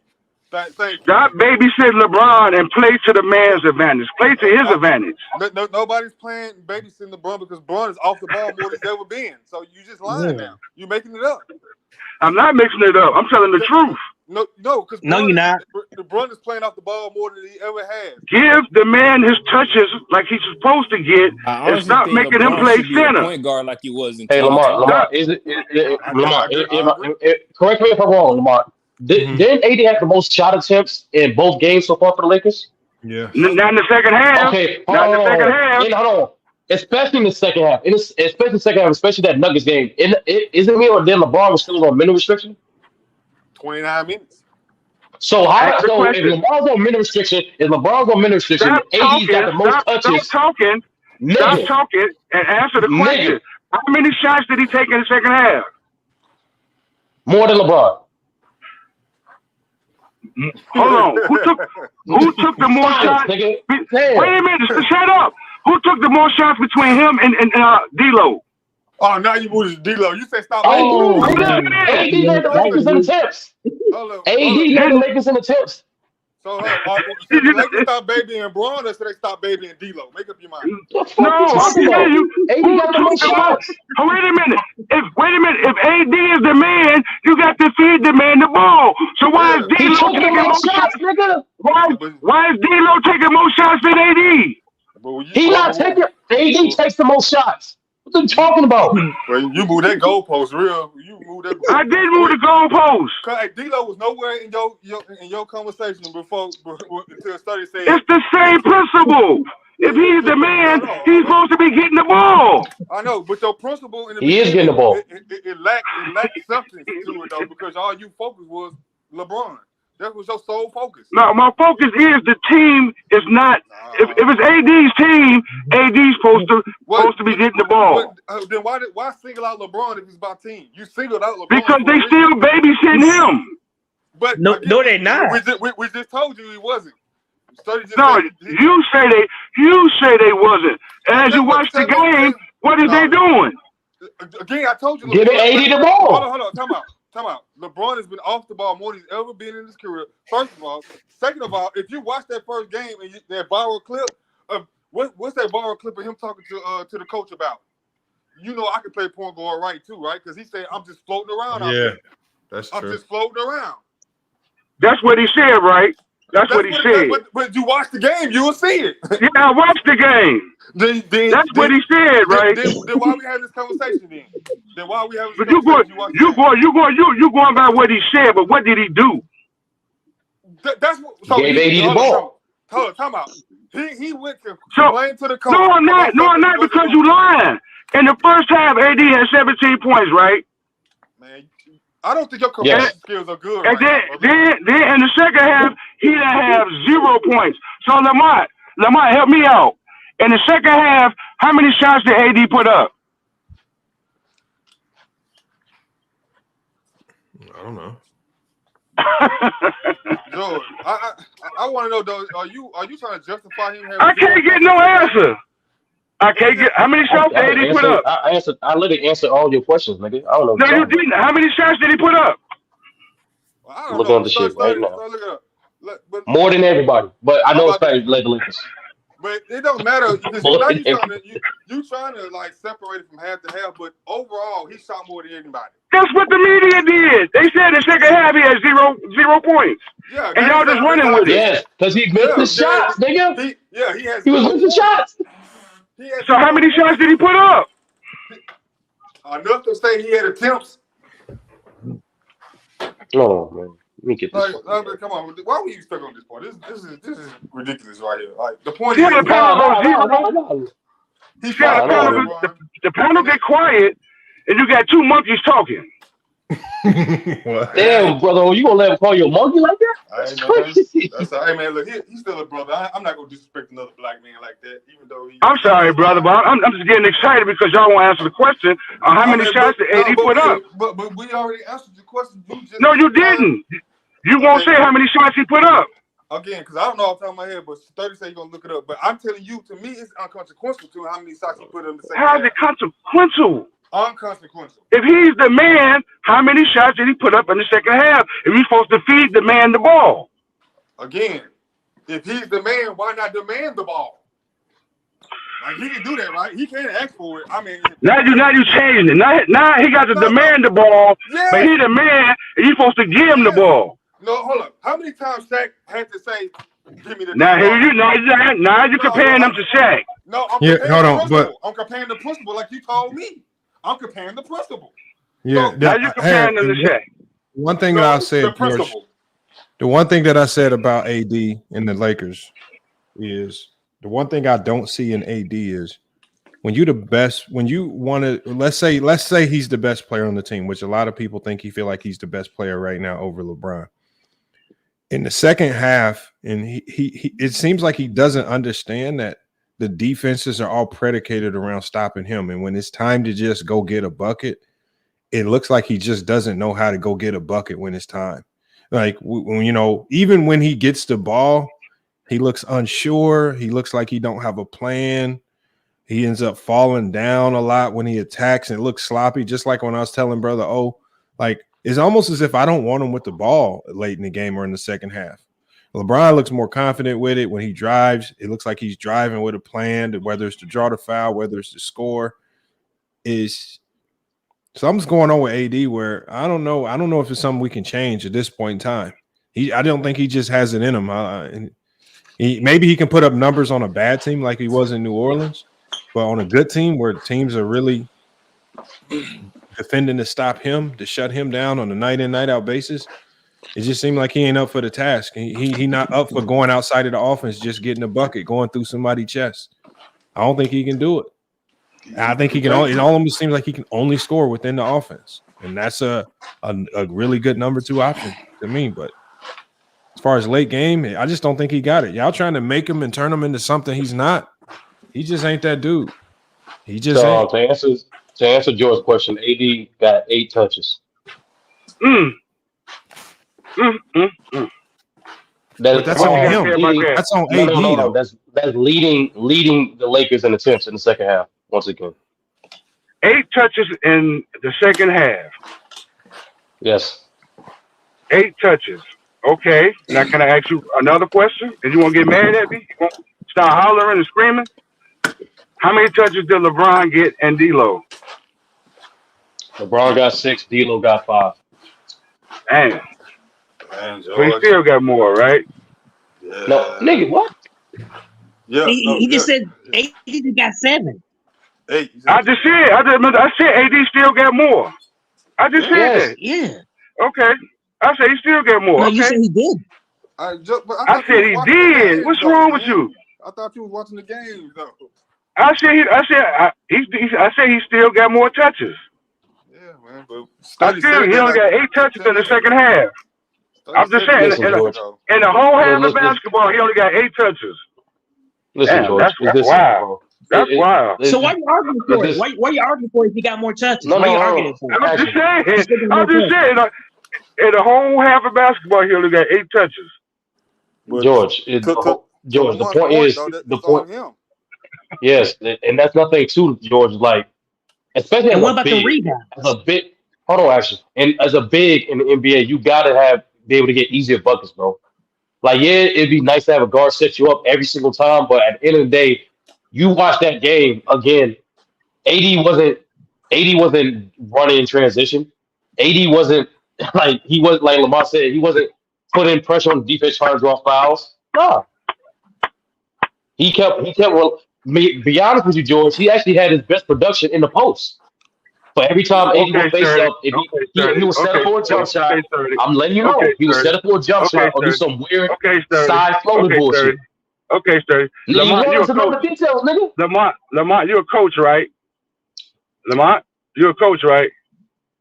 Shouldn't you design plays for your best player to get more than 8 touches inside the half?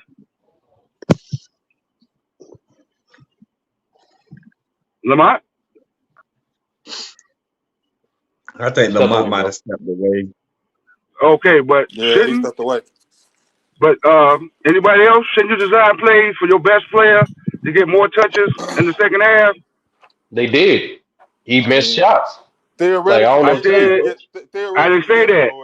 I said, shouldn't you design plays for your best player to get more than 8 touches in the second half when you was losing? Theoretically, yes, they were doing that. Yes, they were doing that, George. Yes. I said no. You're not listening to the question. Sure, yes, Joe. Like, yeah. Okay. All right. I'm gonna leave it. I'm gonna leave it alone. I'm done with it. I'm done. So, but you guys are just too much. Hello, George. But as the best player on the team, should you also ask for the ball too? Like, is that can you do that? I mean, that's the option, isn't it? A timeout. By the way, George, his demeanor is not like Shaq. His demeanor is not like LeBron. He's never had that demeanor as that. Like I told you, he played his best basketball when he was on another team, playing a different position, and was able to do things on his own as a different style of player. The Lakers haven't figured that out yet. They want him to be a different type of player, which he's not. Again, they treat him like he is, George. To be honest. Again, even when you want to say that, George, again, there's no bigs in the NBA like this, so it don't matter where you put him at 5 or 4. Like, he can still do the same thing. You won't know that till you put him back to his regular position. But again, he's still gonna operate in the same space though. So what's the difference? No, he won't. No, he won't. Why won't he? Because I told you he played his best basketball on the Pelicans, playing the 4. He wasn't playing center. I know that. He doesn't like playing center. He stated that before. Yes, George, you telling us. He stated that. He had said that. George, you still missing it, man. I asked you. I said to you that he's still gonna operate in the same part of the floor, like the space that he operating in now as a center. He's gonna operate in the same space offensively as a power forward. It's all in the mind. Oh my God! Now we talking about all in the mind. What? Okay, you got it, brother. You got it. I can't do nothing with that. It's not in my mind. It's in his mind. No, yeah, I get we that. We can move on. So again, if it's all in his mind, then what's it? Changing him, quote unquote, to the power forward, at least the title. How's that gonna change his offensive productivity? Brother, you still don't understand. It's the same thing with Ben. What was stuck in his mind that he couldn't play the way he used to play, it's the same thing with Davis. When he made up his mind that he didn't want to play a certain position and you guys stuck him there anyway, you get some good games and you get some bad games because he's still unhappy. You guys might not see it, but you see it inside his play.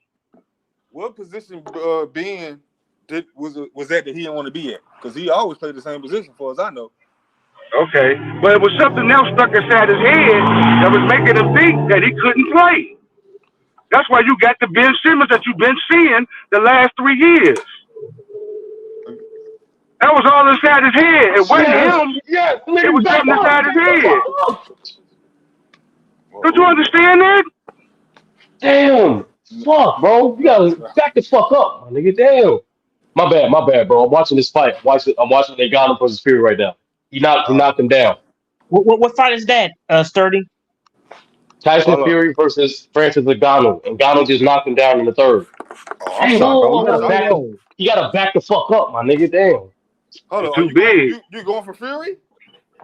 No, I think Fury will win, bro, because he's a fucking boxer. But like, bro, of course I want the black man to win. Like my nigga. Hold on, are they fighting MMA or boxing? Boxing. They boxing. They're about to beat his ass. No. Bro, Lamar, I'm watching this fight, bro. Tyson is fighting weird as fuck right now. Bro, hold on, they already started wrong. Yeah, they go into the 4th round. So Tyson won. Hold on. Tyson won the first 2 rounds so far, but Ngannou just won the 3rd round. Just not with a knockdown. He knocked him down. Yes, with a check hook, and that's what I'm trying to tell you, Lamar. Throughout the first 2 rounds, he been catching with the left hook. That's why Tyson he's not pressing too much. Start learning how to box. But no, he can't really box him. But the thing is, he's getting caught. Tyson, Fury for some reason get caught right now, my nigga. Bro, I'm not about to pay $80 for this, man. Hell no. You better find it on Stream East or something. I gotta stop saying this shit out loud, man. Oh, my bad. I mean, we can't say it out loud. I I seen him ban. I seen him ban somebody's whole channel or on YouTube for just putting the link in the chat. Oh yeah. Chill out. Promoting the links. Yeah. That's all allegedly. I never Look at Tyson Fury brother out there in the crowd. His That boy strong, man. That boy real strong. Like, brother, I still got Fury, like going to win the fight, whatever. But like, my nigga, if Ngannou actually win, you know how crazy this shit would be. You know how crazy that shit would be. I'm trying to find it. I think I'm watching it right now, 30. Yeah, I seen it. Man. So who's winning so far? Is it So one far, knockdown? I would say so far Fury is up 2-1, but Ngannou got a knockdown in round 3, round 4 right now. So I thought Fury got knocked down. Yeah, Fury got knocked down. Fury got knocked down. Okay. Was it devastating? Nah, he caught him with check left. He caught him with check left. It wasn't devastating, but he caught him good. You know, Fury does crack. He got to get up. He's gonna get up.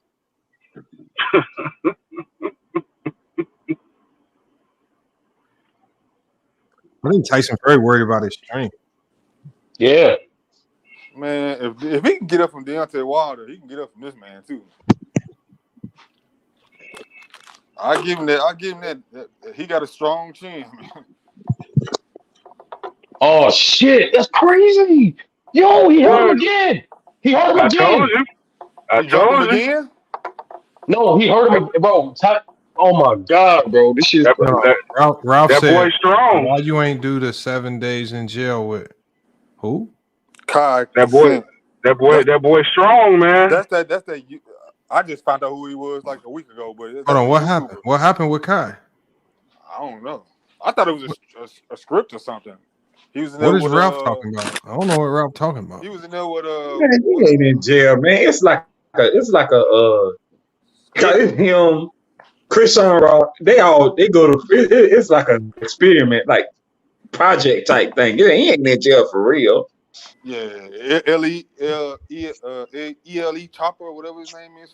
Yeah, NLE Chopper. Yeah, they all in there. They ain't actually in prison. It's like a experiment type thing. I already know what Ralph getting at though. So like a reality show type thing. That's what it is. Like a reality show type thing. Don't get Ralph started, man. Let it slide. Hey, Lamar. Crazy. I just didn't know what he talking about. This shit is crazy, bro. Hey, Lamar. Yeah, what up? What up with you? Hey, nothing much. Hey, I just wanted to come. Hey, what's going on, everyone? I just wanted to stop by real quick. Lamont, thanks for the birthday shout out and the birthday text. I appreciate you. Arizona is fire. I'm really thinking about coming back for sure. But I just wanted to say hello. Hot as fire. Yo, this dude is tied 2. Yo, the fight is 2 apiece right now. This shit is crazy. Oh no, Mingle Jester. I just said Arizona is a nice place. Like I like it there. I went there too. You like Arizona? Oh, okay, now you just like I know what you like. When we went down there to see Lamont, huh? No, I was just in the area. Brother. I was just in the area. My mom, she got her. I got my master's, but my mom, she got her PhD. So I just wanted to support her. So that's black girl. Congratulations to your moms. Congratulations. Thank you. Appreciate y'all. So I just when I landed in Arizona, I just text Lamont. So Arizona is a nice place. It was. So she's gonna be a doctor soon, right? Yeah. So she's gonna be a doctor. So she asked me, "Am I gonna get my?" So what you doing with your master's? I'm in healthcare. So healthcare. So you're gonna be like the home healthcare people, like the people that come out and sit with, you know. Dang, man, go let them get it out. He'll tell you. Yeah, that and real estate. Now that I got my real estate license too. Damn, you trying to do it all? Okay, fine. I got 6. They got 6 jobs like Kevin Gates. Okay, get it in then. Oh yeah, Lee didn't tell y'all, bro. He's Caribbean, man. Half Nigerian, but close. But Arizona. Tyson better not lose to this dude. Yeah, but I had. Why not, Lamar? Oh my god, bro, stay tight.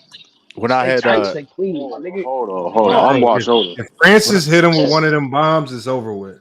I don't be real with you though. Tyson. Yo, what up? Bro, What he's up, trying to y'all? say something, though, bro. Come on, man. Hold on, y'all. Y'all Let's can't get just interrupt him like go that, ahead. bro. What up? He's What up trying to with say y'all, something, man? man. Come on, man. Hey, Will, say appreciate that, man. Hey, man, because I wish I could have came in earlier because it was some people that know it's about basketball, man. I ain't gonna hold you, but I mean, Lamont, I don't know what it is, Lamont. You got having these characters come on here now. I don't know where it is. You know what I mean? But I mean, listen, I'm watching this fight too, though. I'm like, hold it, this Tyson, he loses this fight, he's a bum. I don't, you know, he loses this fight, he's a bum. He I ain't don't no give a fuck. bum. He just fight somebody stronger than him. That don't matter, bro. That's disgraceful. It do You matter. know, that's like saying You can't lose to no MMA that's like fighter. saying Hey, bro, that's like saying this fight is actually competitive, bro. This shit crazy. saying, You the world heavyweight champ. hold on, I'm You gonna got give you boxers, you got boxers, and you got brawlers. Hey, true, but are you if you willing to call him a bum after this, are you willing to say Deontay Wilder's a bum? That's what I'm Yeah. saying, bro. Yeah, that's what I'm saying. I'll say this though, because I blame regardless, Similac. well, here's the thing, I think Tyson Fury didn't take him. Call him again. Yeah, Tyson I Fury told man you. ain't taking.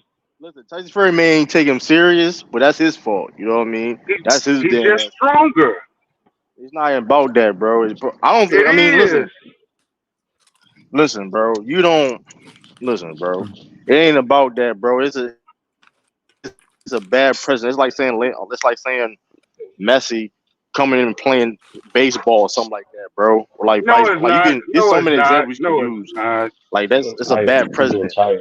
Tyson Fury scared to go in, though. He's just stronger. He a bigger puncher. That's all it Nah, means. he about to, he's picking up and now. He's It's not probably about there. Can't being. use his It's not feet. about being. I bet It's not Tyson, I about bet being strong. first.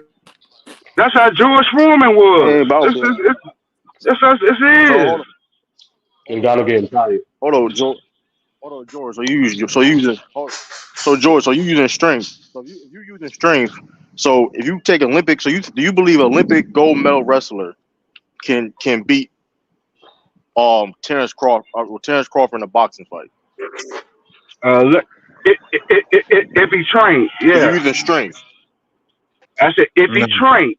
If he went to No. You said you using. no, stop. Oh, come on, bro. If a real wrestler at his weight at 168 or 186, if he trained, Dude, them dudes ain't that and big, man. No, what hold you on. mean? Terrence Same Crawford weight do class. fight. I'm talking about the same weight. I'm talking about the same weight class At as what? Terrence Crawford. At what weight? Well, Terrence Crawford walks around like 160. Terrence Crawford probably walks around like at 160 something. But I'm saying. I said 160. I mean 140 something. No, he like fights at 140 something. What? I mean, I forgot the wrestler weight per se, but like, are you trying? Okay, a year's training. Let's do it. Okay, cool. Like, cool. 168, cool. And mind you, all their normal weight, 168. In that wrestler having a year of boxing, a year of training in boxing. You believe that wrestler let me have finish. a chance?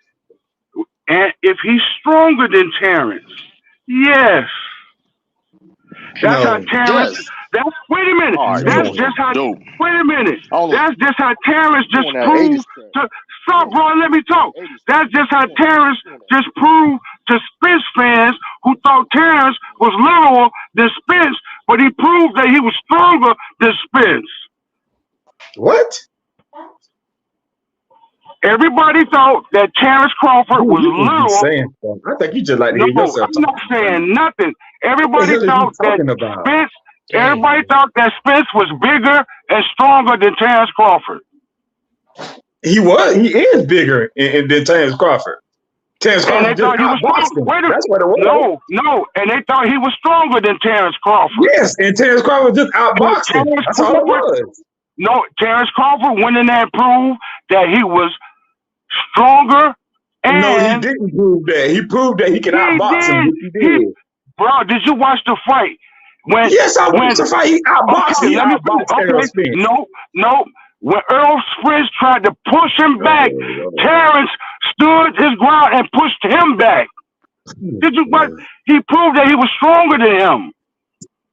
He outboxed him, man. Plain and simple. Okay, bro. Y'all, that's what I say. Y'all do not. You all just visual. You all just think what you all. You don't watch. You don't look and watch what's going on in the fight, just like you don't watch what you see in basketball. When they got toe to toe in the ring, Spence tried to push him back. Terrence stood his ground and pushed him back. That's what let the fight. Everybody in the fight know that Terrence was gonna win the fight. No, he's just playing outboxing. Plain and simple. He just outboxed him. Better head movement, better jab, better select punches, better foot movement. He just outboxed him. Go back and watch the second round, and you will see in the second round when he tried to push him, and he pushed him, and everybody in the crowd stood up and knew right then and there that Spence was going to lose the fight because he couldn't push Terrence Crawford around like he pushed everybody else around the ring. You guys don't. What y'all been watching? Hey, George is right there though. What have y'all been watching? When I saw him push him, because I think sometimes in fight when you push somebody like that, you're really trying to get a feel for their strength. Bro, he just literally boxed Errol Spence. What y'all been watching, man? Y'all boxed Errol Spence. I told you, bro. Go back and watch the second round. You will see in the second round where he tried to push Terrence Crawford, and Terrence pushed him. That's why everybody in the fight knew he was going to win him the fight. But just because he pushed him, going to win him the fight. Please listen, Mingo. You'll learn something. That's where everybody in the fight stood up. That's what I'm saying. That's what I'm saying, bro. You go back and watch. Everybody in the arena stood up because they knew he lost right then and there because he wasn't going to be able to push Terrence Crawford around the ring like he do everybody else in his fight. They knew he was going to lose. That's the truth, man. Fury is a cheater. Man, Fury bold. He's bold, man. He threw an elbow, bro. That's cap. He's a cheater, yo. This nigga Fury, Did he connect with it?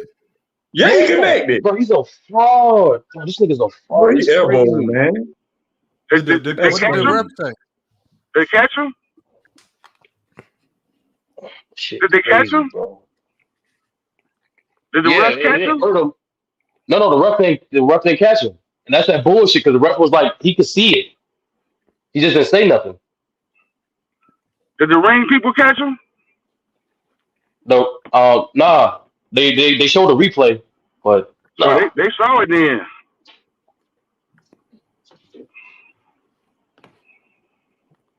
Yeah. I think the chat is right. If Fury loses, this is embarrassing to boxing. Yes. Honestly, Lamont, the fact that it's this competitive is actually, the crazy thing, Lamont, at this point, is actually more competitive than the first Deontay Wilder fight. That's the crazy thing about it. Fury can win it, but it's the one thing boxing had over most other fighting sports is that because it's such a skill set unique of its own, you couldn't just switch to boxing and compete because people would just outclass you. But so to have an MMA guy step in and actually go toe to toe with the champ, Lamont, he's so far he's winning the 7th round. Like he already got 2 rounds under him. I know the judges aren't gonna let Francis win, but it don't matter at this point. Like the fact that this shit is competitive, and he already got the knockdown. If he's hurting them, Lamont, there's nothing they can do about it. No, George, he actually is. Like Francis not bleeding, Fury is. Francis actually landing body blows and fuck. This shit's crazy, bro. That's what I'm saying. If he's hurting them, there's nothing they can do about it. They just winning the 7th round. That's crazy. I got a 7th round pull up right here. Let me see what it's looking like. He really hasn't done any damage to him. It looked like Francis is getting tired though. Yeah, he is. He definitely is. Look at this shit. Bro, it's a knockdown. Move. He don't know. Oh my God. Damn, you fucking idiot. What happened? He knocked him down again, but Fury grabbed onto him, and Francis stood over him again. Like in boxing, the ref can't start to count till you go to a fucking corner. See, that's where the inexperience comes in. That's where the inexperience comes in, right there. And now it don't count as a knockdown because he stood over. If he kept backing away from Fury, it would count as a knockdown. That's right there. The distance and the inexperience. The distance and the that's when that comes in. Right there. But he's still winning. He won the second round. He won the second round. Now his team for the Fury team for the tell him to stay away from him.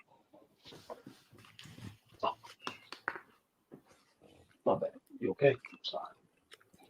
Now they finna tell him to stay away from him. Man, somebody tell that nigga. Somebody please tell this nigga, bro. When you knock him down, walk the fuck away.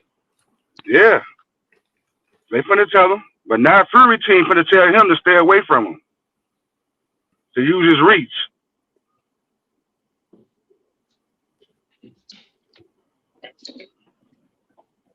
The thing is, Lamont, what Fury tried to do, instead of like using his jab early on in the fight, he tried to do the same thing they did to Wilder. He tried to hang on to him and weigh him in the clinch.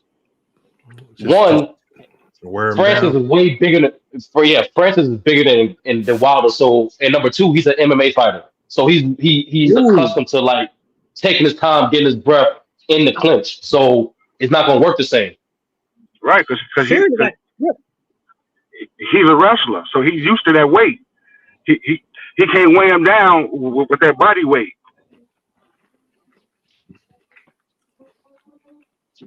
All right, how many rounds is this? 12. 10. I'm a 10. That's crazy. It's the 8th round. That's crazy. So Sturdy, why is it not 12? Hold up, who's winning?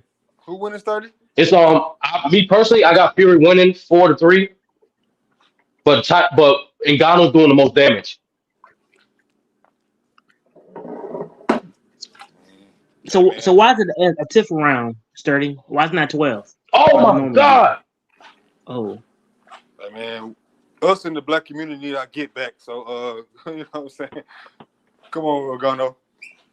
I mean, well, he's not. I mean, yeah, he's African. Yeah. Yeah. Man, Young Africa going crazy. What is Young Africa? I seen him the other day. He ain't been around as much. He was on here last week when I went live, and the locker room kept calling him Young Nigeria. Oh yeah. I listened to that, Sharon. I listened to it. Yo, I seen him the other day when we did the fantasy draft. He came over on this kid's wild. Oh my God. He usually be more active. Yeah, he did. So Lamont, bro, he's hurting the fucking heavyweight boxing champion of the world, bro. This shit is crazy. So he about to lose. Free about to lose. Yeah. If he don't stay away from him, he is gonna lose. If he don't stay away, if he don't try to outbox him, he gonna lose. Oh God. Look who's in the Francis building. need to chill out. Francis need to chill out. He's winning the 8th round with a minute to go, but he need to chill out. He's already hurt him. He's like, you need. If he come within his punching power, he gonna lose. He just need to be conservative, man. Just stay back. Very, really kind of running from what I'm seeing. He got to. Dog. It's the 8th round, and this dude is tied up with the fucking heavyweight boxing champion of the world, my nigga. And he's not even a boxer. That's crazy. He's not a boxer. The same, bro. So this don't look good for him, does it? His legacy. Nah, this don't hurt his legacy. Nah. Bro, Fury is getting old. Nigga, what you talking about, brother? You think people don't really care? Like, I don't know, sir. Like, Fury is not in his Brother, prime. you have no idea, bro. Like, this shit should not be a contest at all. I'm with you. I feel you. Bro, it's not a crime, man. This dude's a boxer, man. Fury not in his That was a knockdown. Fury not in his prime no more, bro. Like, I just saw he gotta be in his prime. Yes, he do, bro. That's like saying, oh, just because Roy Jones Jr. got knocked out by that Mexican, oh, he would have been the same Roy Jones Jr. in his prime against that Mexican. Do y'all know anything about boxing? Yes, nigga, and I'm telling you, nigga, this shit was not supposed to be a contest, nigga. All What are right, you nigga. talking about? If Fury Yes, was man, in this his dude's not a prime, boxer, man. You get it. He's not a boxer. if Fury was in his prime still, it wouldn't be no contest, bro. He got to stay away from his This punching dude is not a power. boxer. The black dude's a UFC fighter. He don't care who he is. He's a fighter, period. He got to stay away from that punching A power. fighter is a fighter. No, that ain't true. Who? What you You mean can't that stick ain't no true? wrestler in a boxing ring and tell him to go compete against a pro. No, you can't. You can't put no that's where boxer. you're wrong, You can't Lamont. put no. He's You not a can't put no wrestler. boxer in no wrestling ring and go tell him to. Nah, that's something That's you like can't. trying. That's like trying to put LeBron James with playing a wide Oh my receiver in the God. NFL. That ain't gonna happen. This nigga's knocking I'm his just fucking using a mouthpiece comparison. loose and shit. Dude. Just, Oh, Minion said Francis older than Fury. Stop the cop. No, but the Fury not the same no more, bro. He not the same. It got nothing to do with by being the same, man. This dude's not a boxer. Do you yo, realize this? Dang it. real talk, Fury not Lamont. the same. Then he not the same either. Real talk, Lamont. If Francis end up winning, bro, you gotta do a stream on this nigga. Like, this nigga's story is incredible. Hey, somebody need to hit up Khalil, man. You need to hit him up. See what he think Dana about White this. gonna be pissed. Dana White gonna be pissed. Oh, You Fury's right, only George? 35? Yeah, bro, Fury ain't old. Oh, He just Francis got 37, man. Y'all tripping, man. Nah, bro. He Bro. old, bro. He 35, bro. Nigga, what are you Dana- talking about, bro? In boxing, Dana bro. White- he old, Bro, bro. how He you old, bro? Bro, in boxing for heavyweight at 35, that's not old, my nigga. Bro, in heavyweight, that is old, boy. You tripping, Like boy. heavyweight, nigga, Yes, you nigga, crazy, my heavyweight, nigga, nigga. that's old. Nigga, 35, nigga. No, nigga, Bro, heavyweight can last to be older, just bro. What are you talking about? Man, Dana White gonna be mad. Dana White gonna be mad as hell. Hey, man, Floyd fought in his 40s, you know. A lot of niggas It fought don't in matter, their man. They late was 30s, my 18, nigga. 17. A lot of Niggas niggas. been boxing 20-something years. They're 35, you old, man. This dude be a professional boxer, man. This is a UFC fighter. He beat him in his own sport. Is the fight not over? I got it tied right now. But He said, I'm doing this for Fury. He said, I'm doing this for a boy in Alabama. Wilder. It's sweet ass. Wilder did. Oh, Price Pick is on some dumb shit. So what? Wilder is a fighter. He ain't no boxer. Wilder is a brawler. He's not a He a boxer. brawler. He a brawl. That's how He a brawler. That's how he want it. He going for straight knockouts.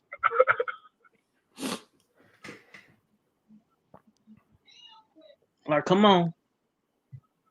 All right, one more round to go.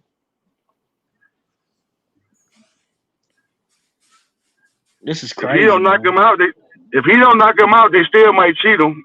Y'all yeah, remember this you is know they're boxing. gonna cheat him. This Yeah, is this boxing. close. They gonna give it to Fury. He's not gonna win a They not judge. He got to knock him out to win if he really wants. There's no way. Even though he did the most damage in this fight, like in my opinion, Lamar, he's winning this fight. I got him up 5 rounds.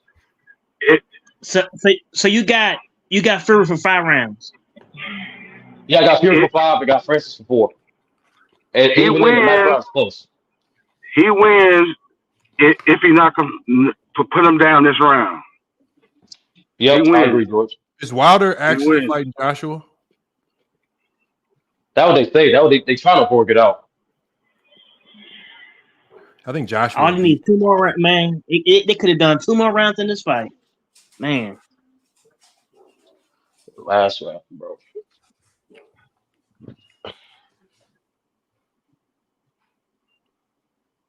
They must be fighting overseas. Yeah, they fight in Saudi. Oh, okay. Yeah, Oh, they got the Saudi money. Oh, bro. Jackson, you gotta stop, man. This nasty behavior all year from you. What? What you talking about? You know what I'm talking about, man. It's just funny. On what? It's funny. That man, I don't even want to start it right now. Oh, you talking about the whole Wemby talk? Yeah, nasty behavior. Is he running from him? Is that boy running from him? Well, I don't know. The round didn't start yet. Oh. Is this the last round? Yep, last round. Man, they gotta give it to that guy, man. They can't let Fury win this one. No, that's crazy. The odds got Francis favorite. That means they think this nigga's winning. That's crazy.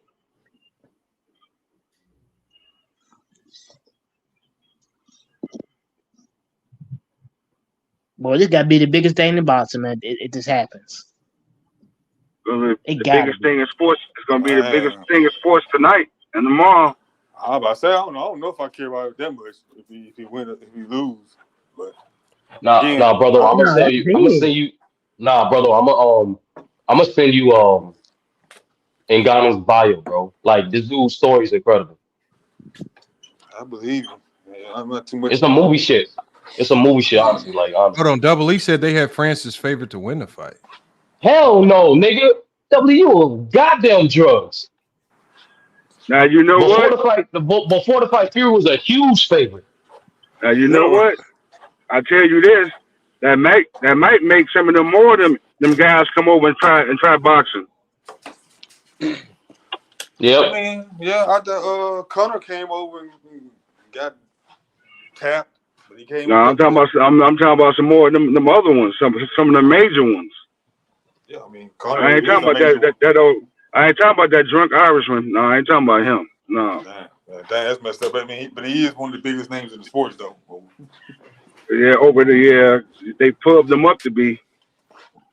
I mean, I don't know enough about the sport. They gotta get it to Francis, man. They got to. There's no way.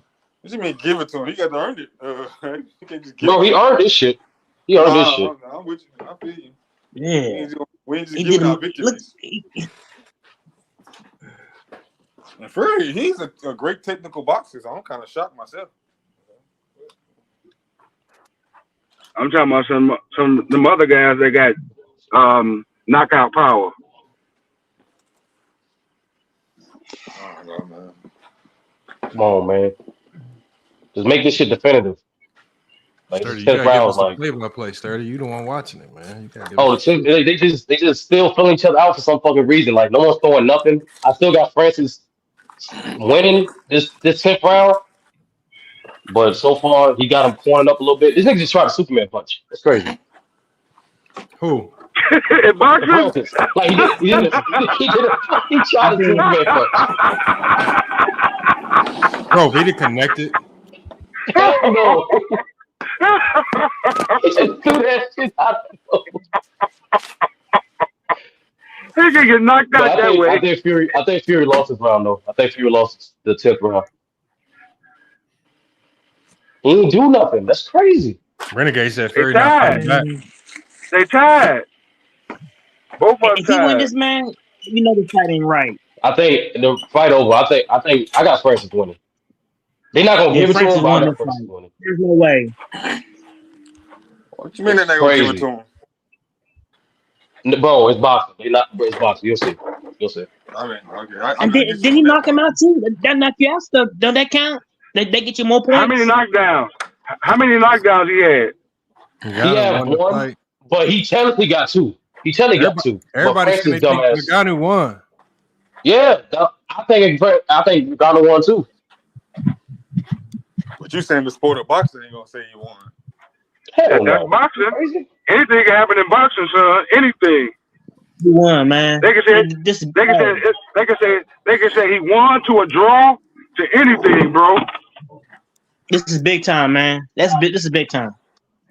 They just hoped, all right. You'll be big time surprised.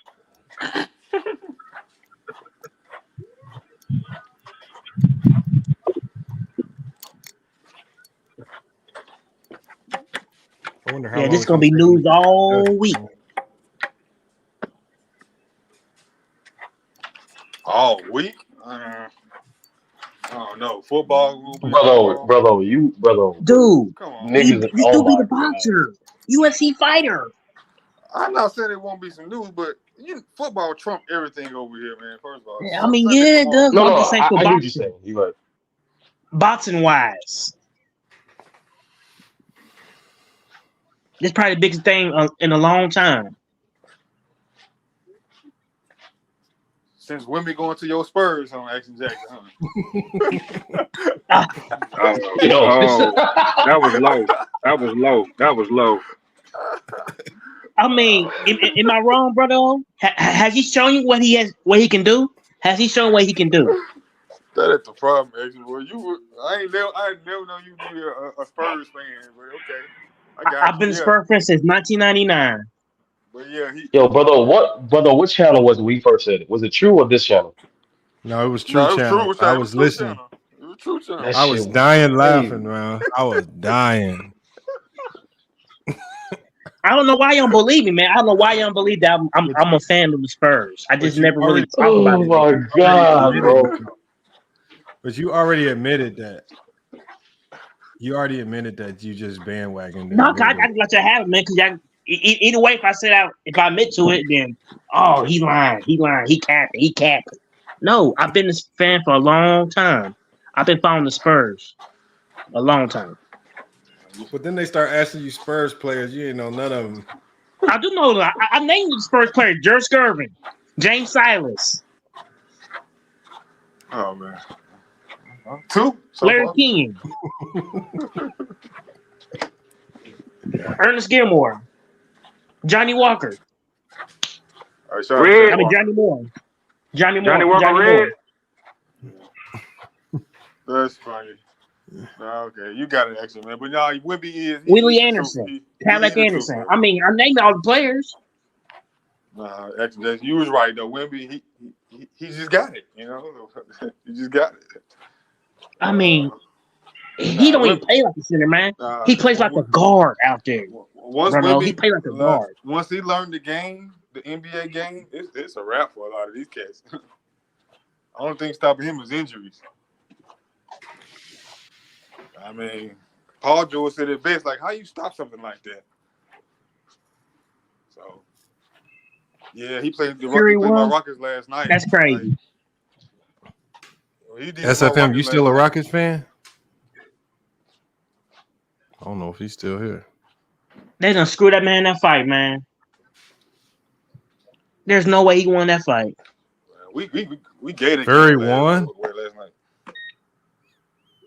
Told y'all they weren't gonna let no. They were not gonna let an NBA Hell no. fighter. I gotta speak for myself. What happened? I'm still on delay. They say I'm on Curry delay. won.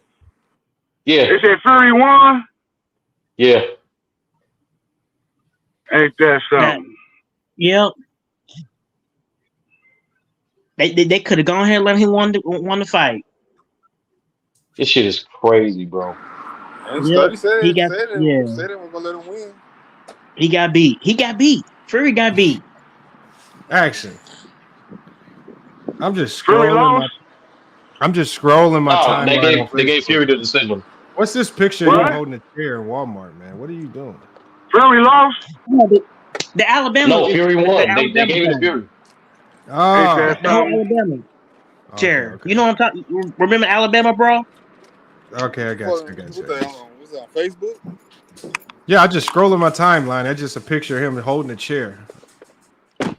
Oh yeah, for the Alabama thing. But he holding it wrong. Hey man, just a costume, man. I just made an idea. It just ain't a big deal. That's a costume? No, it ain't costume, man. I was being funny. Never mind. I was just being really funny. That was it.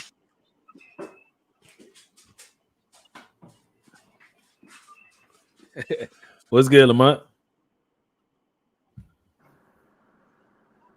Can y'all hear me? Yeah, we hear you. What's good? What's good, everybody? He stepped away. Yeah, he stepped away. Started where you at, 30?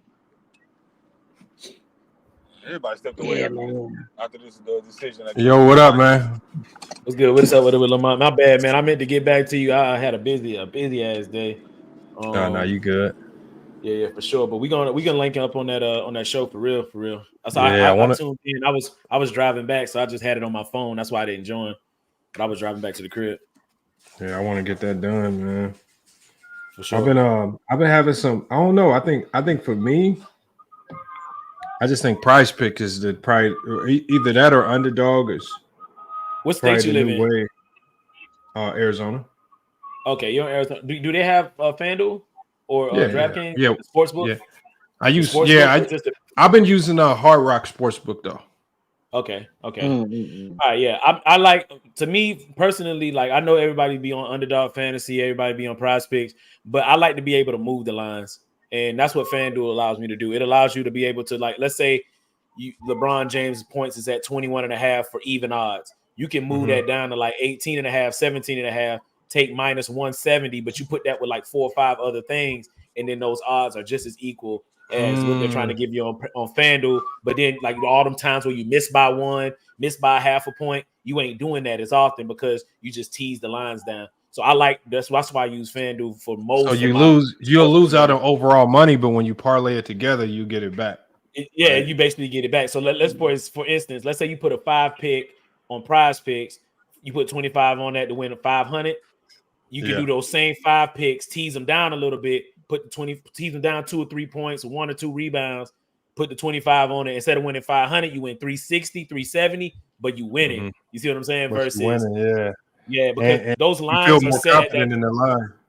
Exactly. Those lines are set at that specific spot for actual reason. Like they got computer algorithms that's been going for centuries on whether or not these players are going to come within this amount of points, this amount of rebounds, and it's narrow at most times. It's a very, very, very slim margin. So I like to be able to tease them down and then take my favorite picks, and then like I said, I'll take 30 times my money. I don't have to have 50 times my money. You know what I'm saying? So it's a win's a win in that regard. But with DFS, man, you're absolutely right, dude. I stopped playing those $1 million makers. Any of those contests where you can't max enter. If you can't max enter, which is build 150 lineups, 400 lineups, how many ever they got max entered in, then it's not worth it. That's why I only do single bets. Single bets, I do the $25 single entry, and I do the $100 single entries, and then that way you got to put your best foot forward. And 9 times out of 10, if you do the types of research that I do, then I'm cashing most days. Like, you know what I mean? I'm up on the season, on the football year.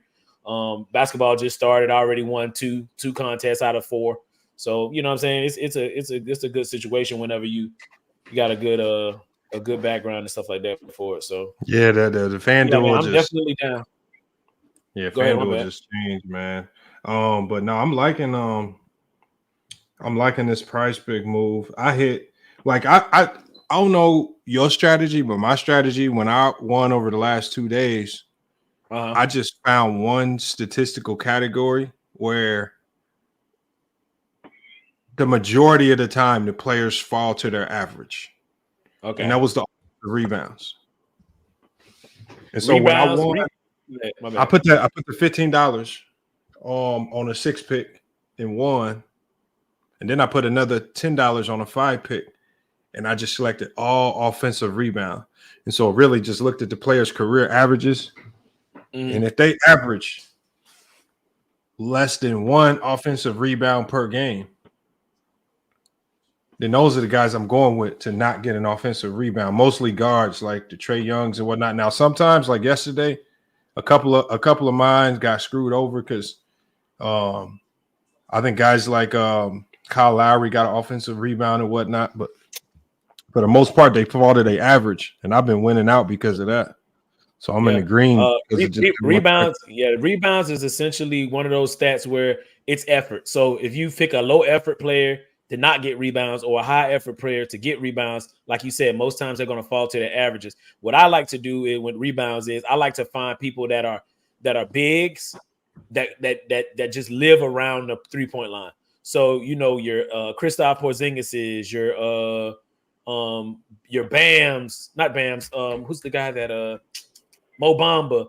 People that you be like, you're always looking at them like, why aren't you by the fucking in the basket? Why aren't you floating around the 3-point line? What that does is the Vegas is going to set their line based off of their position and their position and their height. All of that stuff goes into setting the line, height versus. So let's say you got Christian Wood or somebody that, lingers around the 3-point line going up against a shorter defender, their rebounds props are going to be increased, but they're not an offensive rebound type of person because, like you said, they don't bang down low. So I find little stats and little scenarios like that, and I attack as far as rebounds. But, you can get a lot of the things that I figured out, man, is if you like when you into it analytically, like the way I am, you get in your own head. I think you mentioned that earlier. Like these stats can just get in your way because sometimes it's about eye test. It's about, okay, this person's playing this person. He's going to dominate that person.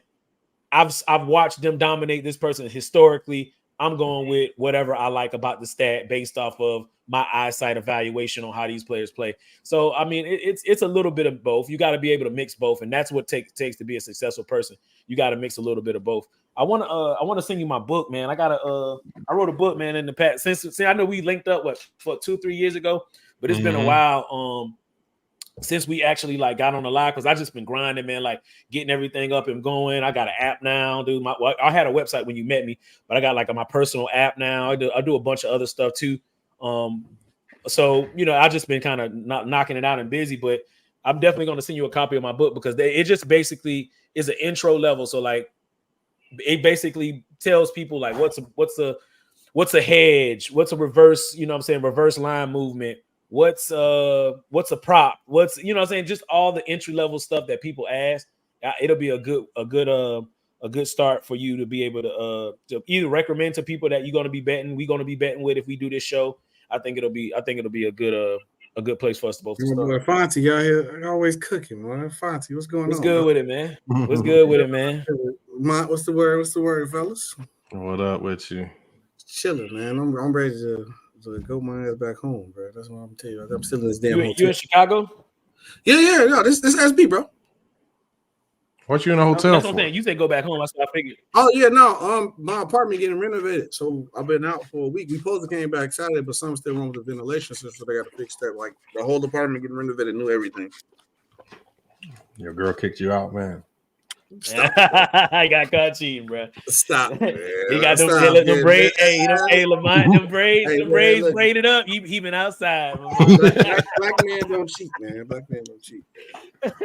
I definitely finna go outside though, but nah, man. See, there you go. I ain't finna go outside. It's Halloween, man. Oh, it is Halloween, man. Listen, I'm not Chicago. You ain't. Hey, why not? Y'all think Chicago, something else it ain't, bro. Y'all stop listening to them stories. It's places that's way worse than Chicago. SB live in the Gold Coast. I know where SB at, man. It happened down there too, bro. It goes down to the Gold Coast too, bro. George, what you doing? What you doing for Halloween, George? Yeah, so. What you doing for Halloween? What you doing for Halloween? Drinking some. When I was over Halloween, goddamn it, in the crib, goddamn it, I know what's happening. SB fooling y'all. I'm going outside. I ain't going nowhere crazy. I know you ain't. Looking like a kickbackers out there. Hey, I'm chilling. That's what They send you at the Holiday Inn. You streaming tonight? No, I ain't streaming and I'm outside. Look, I got the hen dog with me. We outside.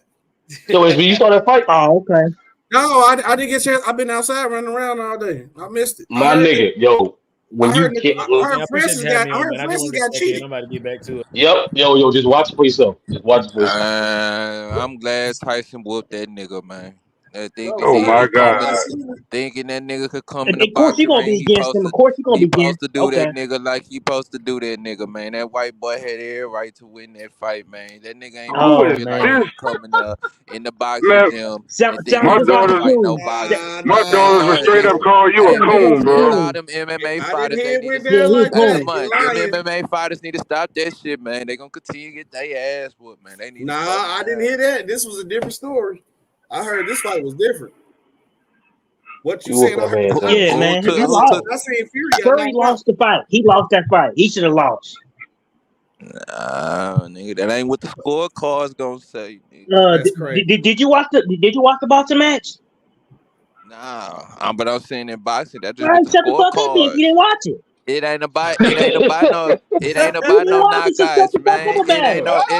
no knockouts, man. Listen, man, that nigga got whooped, man. I understand you mad, man, but that white boy whooped that nigga, man. Yo, That nigga white SFA, boy. when you SFA, whenever you get a chance, SFM, just watch the fight. That's it. That's all I can say. Man, it's cool, man. You could throw out, man. Fresh to throw out them haymakers he want to, man. I touch Is you. this motherfucker Stevens from Django? Damn, that's crazy. Tyson Fury, the I coldest could swear, man. You want to black people, man. Always get your people, man. You always get your own kind, man. This going left real quick, huh? Ain't it, man? This motherfucker sound like Second and Stevens from Johnny, Django. Who's that nigga on that horse?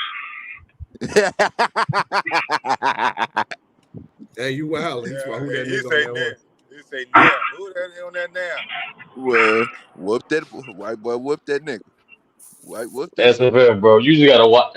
Yo, when you watch the fight, bro. No, hey, everything he's saying, I heard the complete opposite about the fight. I heard Fury. That's what I'm laughing right now, bro.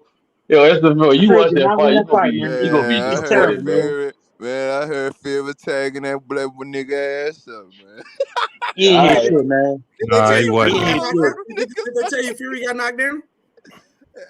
Yeah, he got knocked him down twice. SB. I mean, stand on business. He knocked him down twice. Oh, yeah. Twice. Yes. The second one they count. The second one they count is Francis dumbass and walk away. He got knocked down twice and Fury still won? Yeah. Did he ever knock? Did he knock Francis down? They said it was a split decision, though. Never, ever. Actually, one judge gave it to Francis. I ain't gonna lie. Now it sound like some nigga rig shit, cause that don't sound. That's what they telling you. That don't sound normal in the boxing world, man. That sound like some nigga rig shit right there. That's not normal in the boxing world. 2 drops, no.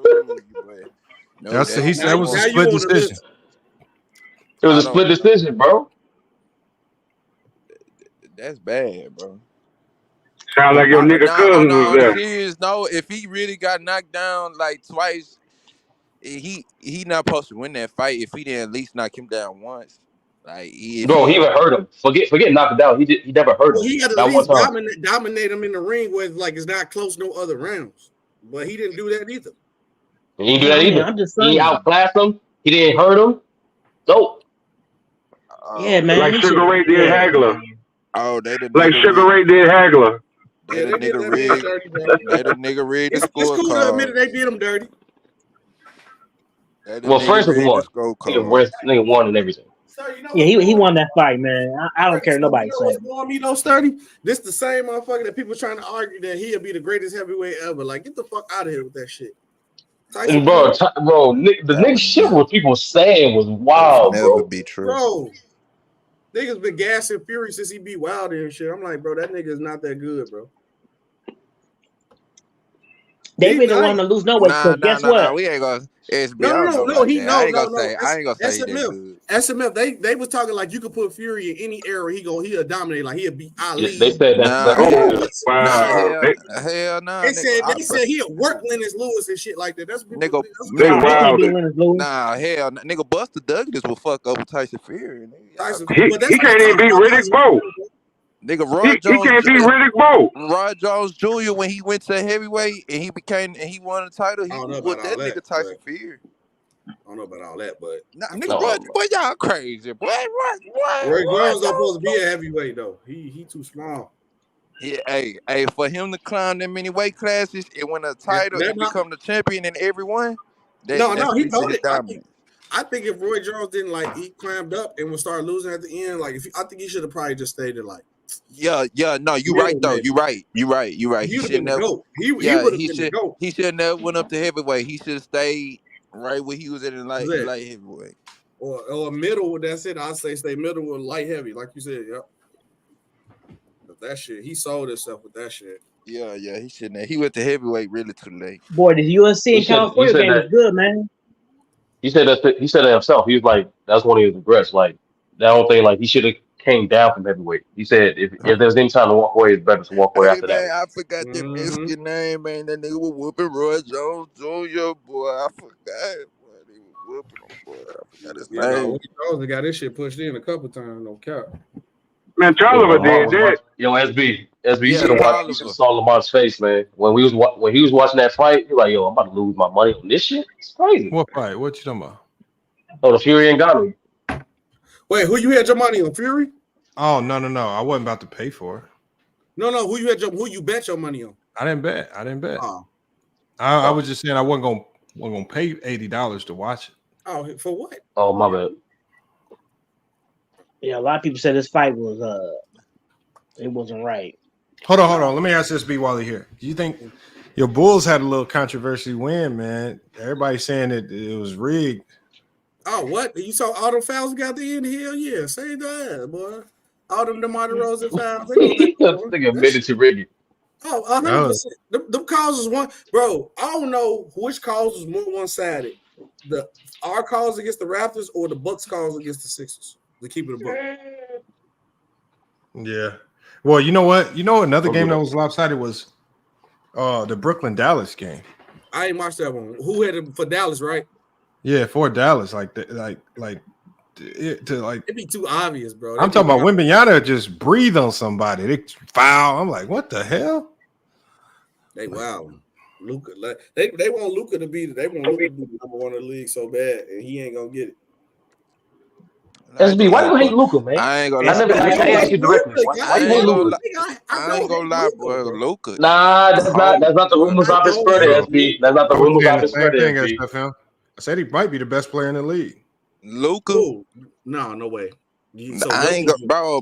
I don't. He can't. Luka, I mean, I ain't gonna lie. He's top 5. He's top 5. Hey, that's one dude, bro. I gotta give it to him, bro. I try to use the deny him, bro, but you know how some dudes, bro, you just gotta, bro. That boy cold. He better than Jokic. He cold, bro. SB, is Luka top 5? SB, is Luka top 5? Skill, I think skills. Oh, what you say? What you say, SB? What you say? He might be better than Jokic. I couldn't hear you, SB. I couldn't hear you, SB. You know what? Luka is not top 5. Well, you got see Lamar. You know, like Skip Bayless. For every LeBron, there's a Skip Bayless. You know what I'm saying? Like for every Luka, there's an SB. Luka, bro. You know what I'm saying? Like embrace your hate, brother. That's part of he got to be top 5 in today's game. There's no choice. I feel like he's got to be. Jokic. Why is he not top 5, SB? Why is he not top 5? I got Jokic. I got Giannis. I got Tatum, and then Curry. You got Tatum better than Hold on. Yes, Tatum is better than Luka. Yes. Hold on. You got Curry still in the top 5? He's still in the top 5? Hold on, y'all. He got one more. One more name. And then I'm stuck between KD or Embiid, but I got KD and Embiid ahead of him. I got Luka at 7. Oh no, hell. You gotta put him over KD. You gotta put him over KD now. For what? At this point. For what? Why? And he just almost beat the Lakers by himself. He was cooking them. What are you talking about? So don't say that. Don't say that. Don't say that. Barely beat a weak Spurs team that was just no, that's true. That's true though. Don't say that. That's true. SB, don't say that. SB, don't say that. We're using, are we? He almost did. He almost really did, though. He almost really. I know, but the panel gonna blow up. Lamar said it earlier. Almost doesn't count. What does almost get you? I told you. Don't say that. Hey, man, to lose by 5 points without Devin Booker and Bradley Beal, bro. I'm talking. Bro, it says a lot. Bro, it says a lot. Bro, they done chewed my head off about that. So that means, by that logic, that means the Rockets, without their best players, when they gave the Warriors a run for their money, like does that elevate any of those guys just because they made the game closer than what it was supposed to be? I told you, bro. And it's but Kevin Durant was still being. Hold on, wait. Like how KD kept the Lakers in the game, right? And he had a phenomenal game. Now, say if it was a guy like Jalen Green, well, we might think Jalen Green ain't in the top 50, but he go head to head with one of the top contending teams, and he is clearly the only guy out there that's keeping him in the game. Then maybe we have to give him more respect than you or more credit than we doubted him for. Yes, you have to. No, but you don't do that for one game sample size. Like that happens. No, KD been doing this. KD been doing this. Yeah, he been doing this. Yeah, y'all acting like this new, man. He been doing it. KD, only thing you can argue with KD that he get hurt. No, he was doing it. He was doing it in OKC when Russell Westbrook was hurt and he won MVP that year. He did it with the Warriors, and he did it with the Nets. This is not OKC. This is not the Warriors. Okay, what about the Nets? He did it with the Nets. Again, this not even with the Nets. Since he been in Phoenix, he hasn't been the best player on his own team. What? Oh wow. Booker has been the better player. Hey, that he ain't. Hey man, don't get me started, man. On this Oh. Booker, man. Don't get So wait, who better than KD on the Suns? David Booker. But yeah. Are you crazy? David Booker. Are we disagreeing with SB, don't do that. SB, don't do that. Don't do Are that. you crazy? Don't do that. I done Kevin Durant. He's not like the same Kevin Durant. SB. He's different. Like he's clearly different, and I don't want to say he's like different to the point where he can't still give you buckets. He can always give you that, but he's starting to be like, again, he's starting to turn over the ball more. He's starting to have loose dribbles now, but like because he got to do more. He always had to do more. Years ago. And Brunson, he acted like Brunson a bum. Brunson literally went to the Knicks and became a star. Like, and literally just took the Knicks to the farthest they've been in years in the playoffs. Like, yeah, I get Brunson. Wait, what he talking? Yeah, Luka took Jaylen Brunson to the Western Conference. Like Jaylen Brunson a bum. What are you talking about? We gonna say that. So SB, what you're saying is it's a testament to Luka's greatness. The fact that he can still put up great performances with a bevy of different secondary stars. No matter if it's Kyrie, Kristaps Porziņģis, or even Jalen Brunson, Luka's balled out. I think Luka better than Joel Embiid, bro. I don't, especially Tatum. He definitely better. He ain't better than Tatum. He definitely better. I don't know. That's hard. That's hard for me. Besides really playmaking, what he really because Tatum clears them defensively, right? Yeah. What scoring? They score at the same level. So we're really what you? No, I don't know. Tatum about just averaged that. 30 last year. Don't do that. Tatum just averaged 30 last year. Don't do that. What do you think Luka averaged? What did Luka average? Around the same range. They score at the same level, bro. They just wrong. He averaged more. He's a better scorer, Tatum is better without the ball in his hands. So really, besides playmaking, and if you want to say Luka get the nod at scoring, but it's really close, what does the Luka really do better than him? Besides impact the game more. Impact the game more. One, he can. I'm explaining it. What do you? Okay, let me ask you a question. What do you say offensively he do better? That Jason Tatum do better than him? Everything else besides playmate. You crazy? Jason Tatum is not on that level yet. What? That ain't too. No, he's not. Jason Tatum a better 3-point. Jason Tatum is a better 3-point shooter than Luka. SB. Luka do better as playmate. No. But Luka play at the post. Luka He a better shooter. Luka's a better post scorer and a post playmaker. Luka's a better. He controls the game better than Jason Tatum. He exploits mismatches. Luka is a better offensive player than Tatum. Tatum he's just might clear because of his defense. Luka's the top 3 offensive player in the league. Okay, and Tatum top 10. So what's your point? Luka's a way better clutch shooter than Jason Tatum. Clutch player. Hold on. No, Tatum not no top 10 offensive player in the league, nigga. Yes, Tatum is. What the fuck is? No, he's not. What are you talking about? Name 10. This nigga is crazy. No, he's a top 10 player, but he's not a top 10 offensive player, bro. There's a difference. Name 10 offensive players better. All right, Joker. Hey. As Lamont would say, he's a better clutch player and a better clutch shooter. Hold on. No. Let's study name 10 offensive players better than Jason Tatum. Okay. Joker, Luka, Curry, Trey, Dame. Trey who? No, let him Trey Young, nigga. Let him finish. I'll wait till you come back, nigga. That nigga said Trey Young. Man, all that got to do with Trey who? Trey Young, nigga. Trey. All right. I said Dame already? No. Dame. All right, now I'm all right. Booker. He ain't top 10. No, I'm not done, nigga.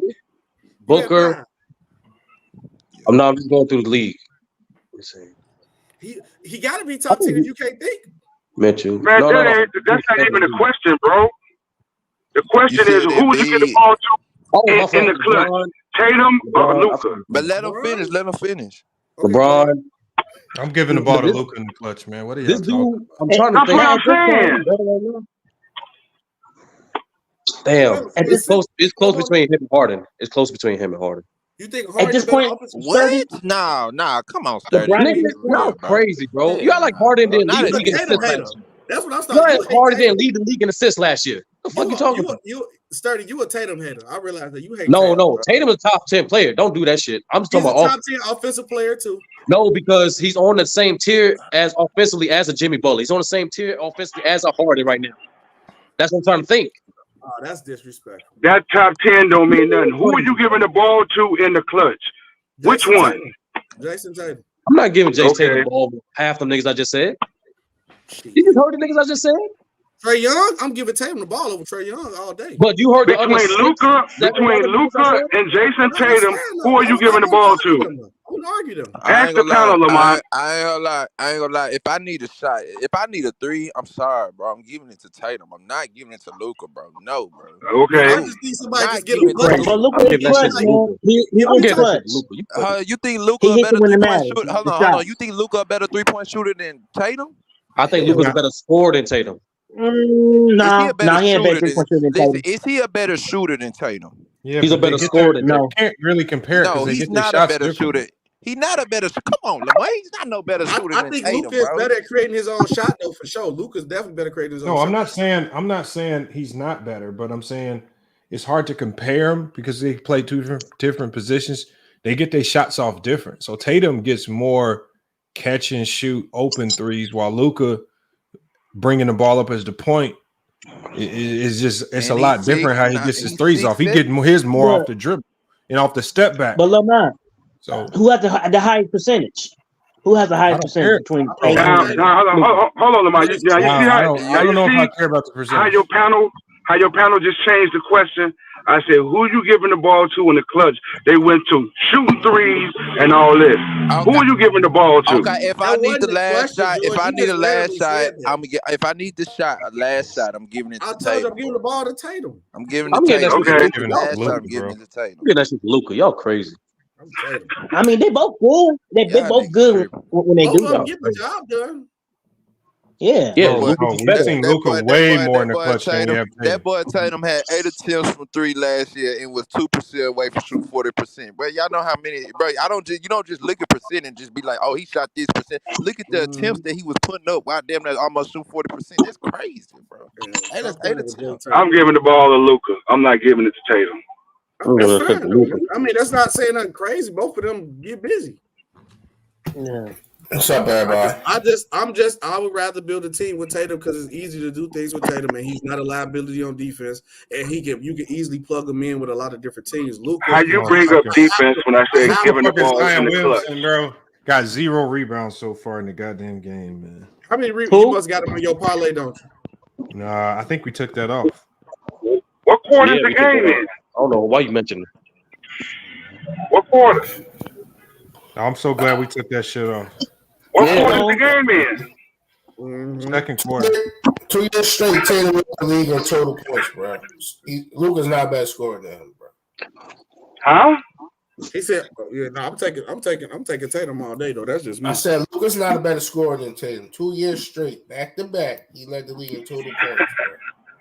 Yeah, and by saying that, Luka's still a better scorer. No, he's not. Luka's a better scorer. Either way, they're both good at it. They both good at scoring. He cannot get. Not even in the playoffs. In the playoffs, Tatum better score than him too. SFN, what you just say? Tatum decision making is horrible. How can y'all say that? You saying the playoffs? Tatum's a better scorer than Luka? Yeah. Tatum's decision making is horrible. I thought you was what are y'all watching? Listen, it don't say nothing. Oh, he averaged this much. Tell me how many playoffs. Tell me how many playoffs he went to, and tell me how many times he got past the first round. How y'all bringing up the playoffs? Just bring up the regular season. They do have something to do with that. He's a first round merchant, other than 1 year, bro. Stop. But what does that have to do with scoring? Yeah. With the matchup in the first round, most of the time, 90% of the time, it's more easy to score. In the first round. Okay, let's do this then. It's easy to get those numbers in the first round. Let's do this then.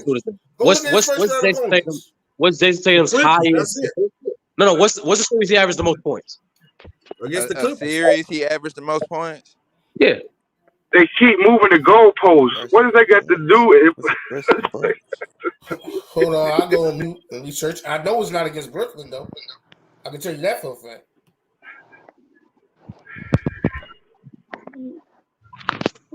Damn, I'm waiting. Y'all went all the way to the playoffs. Why y'all keep moving the goalposts, man? That ain't got nothing to do with it.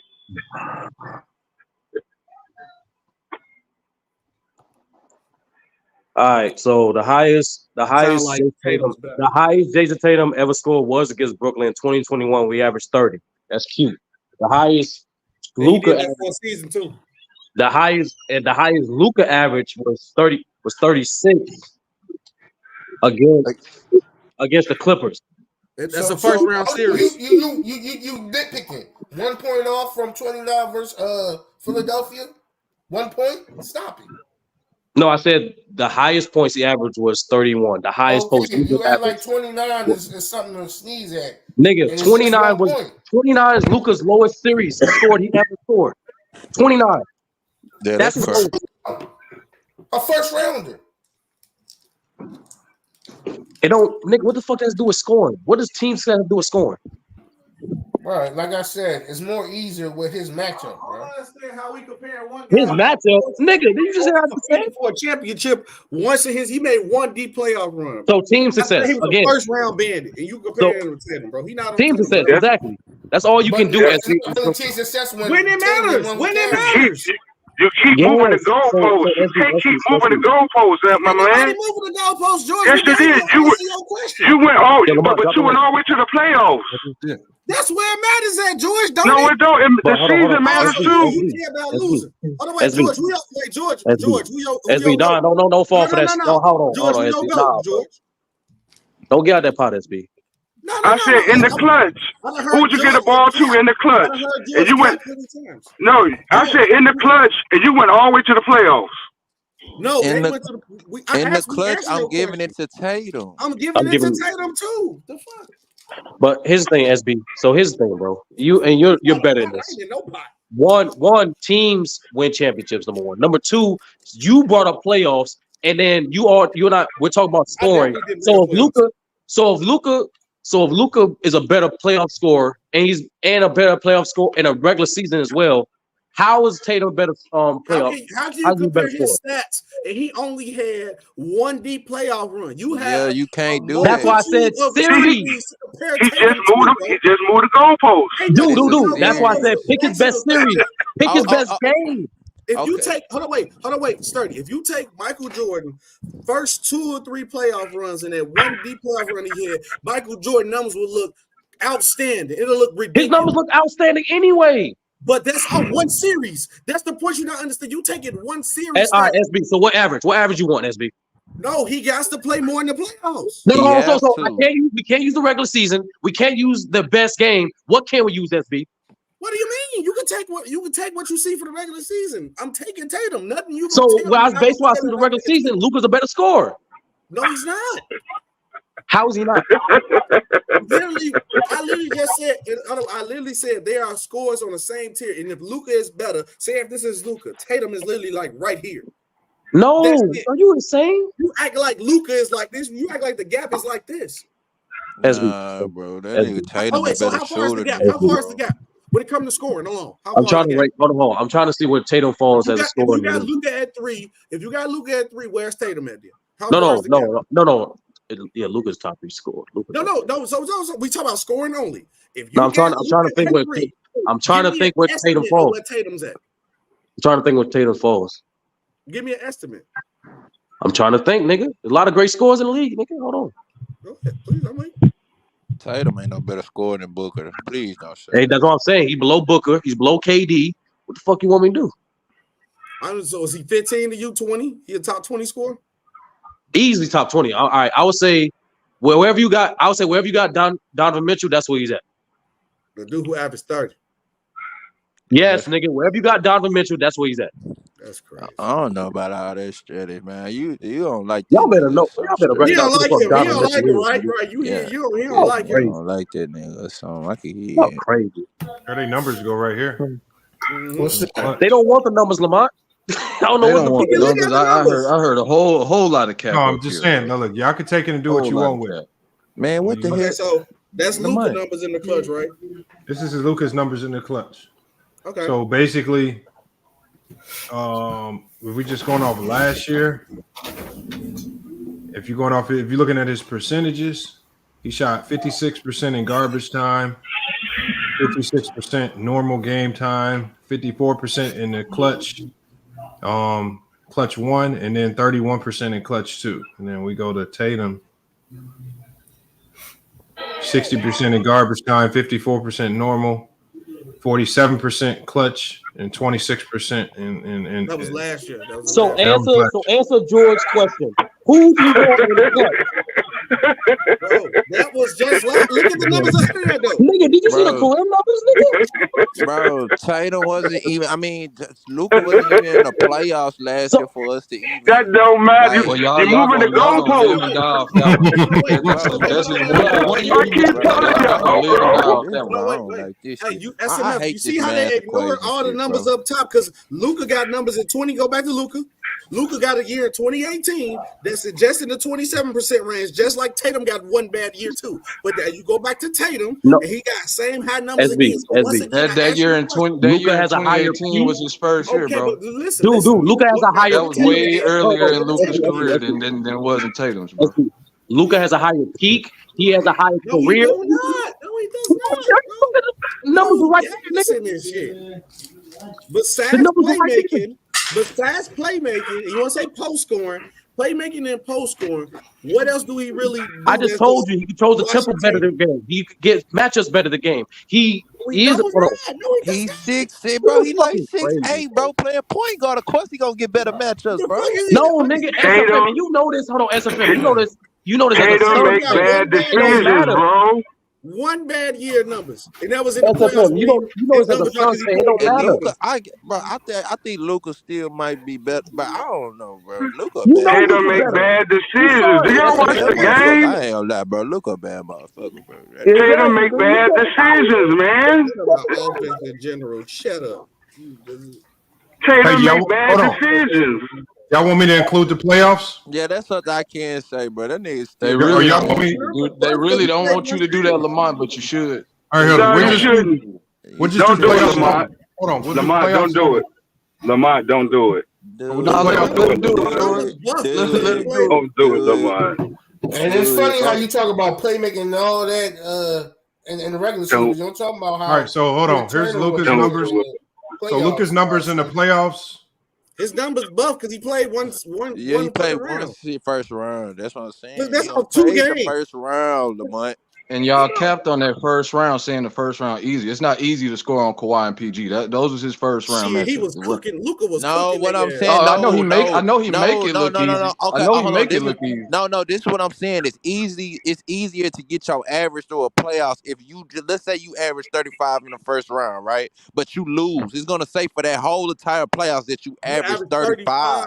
Thank you. Well, I mean, And he that's played not 3 accurate rounds enough. already and I'm not averaged gonna 31. say. So And you might have another dude where he might average 35 in this series. Then the next series he averaged 28, and in the next series he might average back up to 14. you're like 30. You can't compare that, bro. but he played 'cause 3 the rounds and he played 3 rounds in If 22 and Embiid's averaged got a way to 31. game So plan I for don't the understand. Okay, You don't understand. that's one out of This 3 sliding playoffs. goalposts, I don't understand That's it. 1 year, bro. Nobody's 1 sliding the year out goalposts. of his That's career. facts. He young, bro. How many years Okay, do you what did think he he gonna average? have? Okay, what did he average What do that you year? mean? Tatum What been did he average? competing. What did he average that year in 2022? Tatum is competing because Boston did better building Listen, around him what than did they he did average building that around year? Luka. What did he average that year? He don't got nothing like And Porzingis, he Drew still Holiday, made bad Jaylen Brown decisions. around him Yo, to do one that, mic, bro. one He mic, still one made mic. bad shot selections. Luka He handled his still make made bad bad decisions. What was he talking about? Right, yeah, Jaylen He had Brown a was team drafted. like this one. Marcus He had a Smart was Porzingis and a drafted. Jaylen Brown. They was It don't matter drafted. They who was. wasn't It don't matter who was superstars. drafted. He was on the team helping them win. Oh, Bro, but the y'all had point is, Harrison they was Barnes and all drafted. them niggas, bro. This Stop. nigga said Harrison Barnes. Hey, cut your mic off, Ralph. Oh my Harrison God, Barnes who not said balling for that? the Cut your Kings? mic off, bro. This is Is he Harrison balling for the Barnes. Kings or not? The last few years? Yes or no, nigga?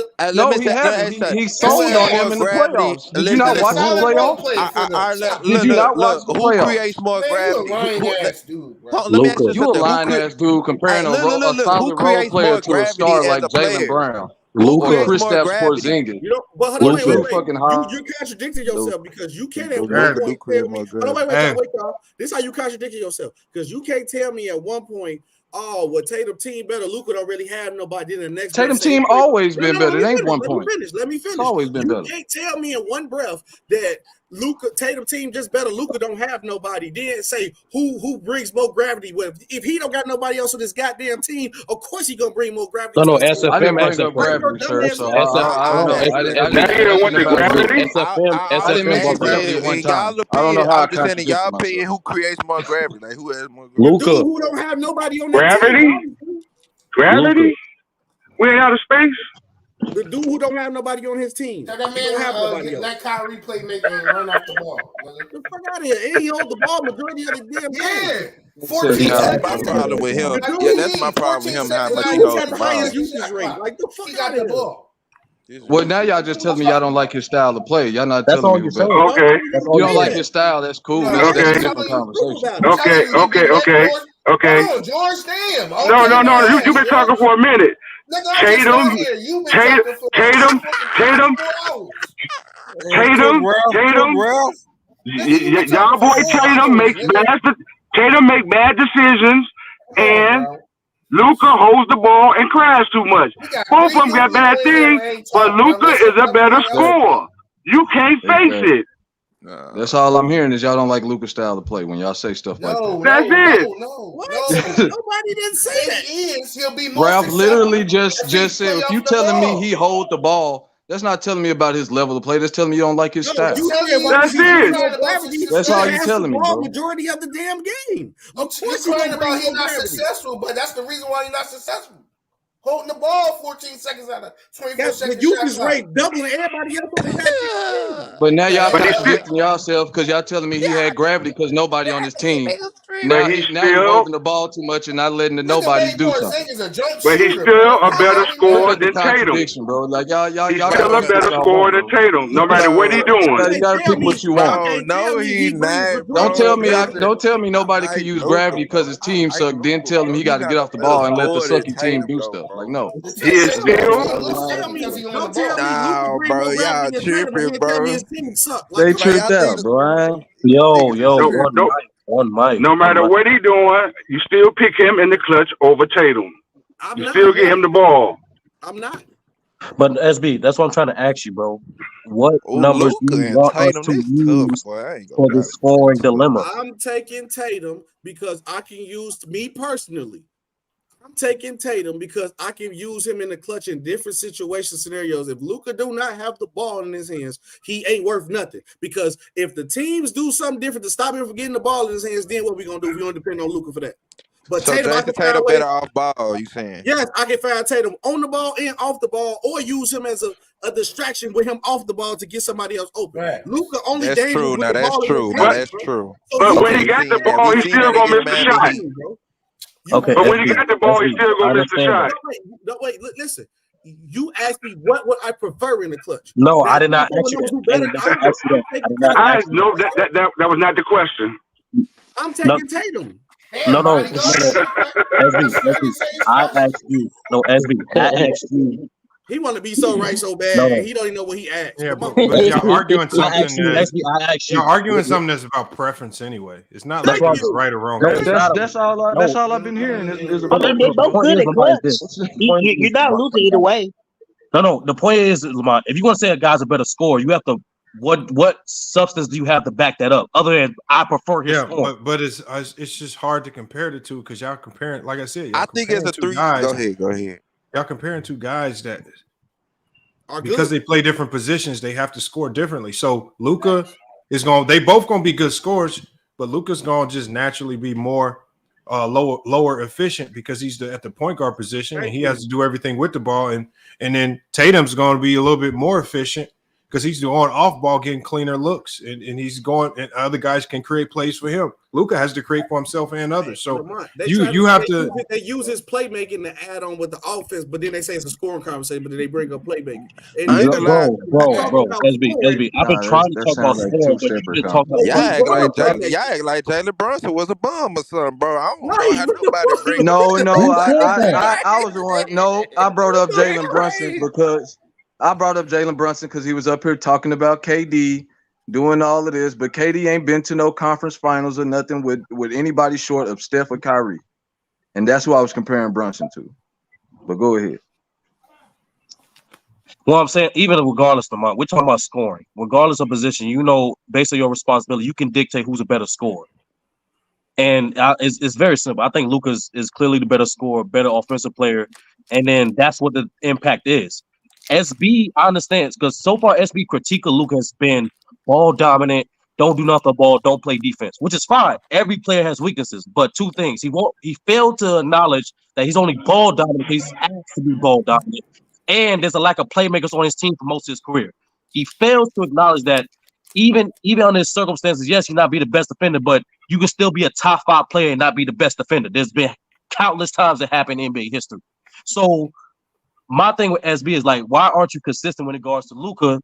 Hence why I keep spreading rumors that you're a Luka hater.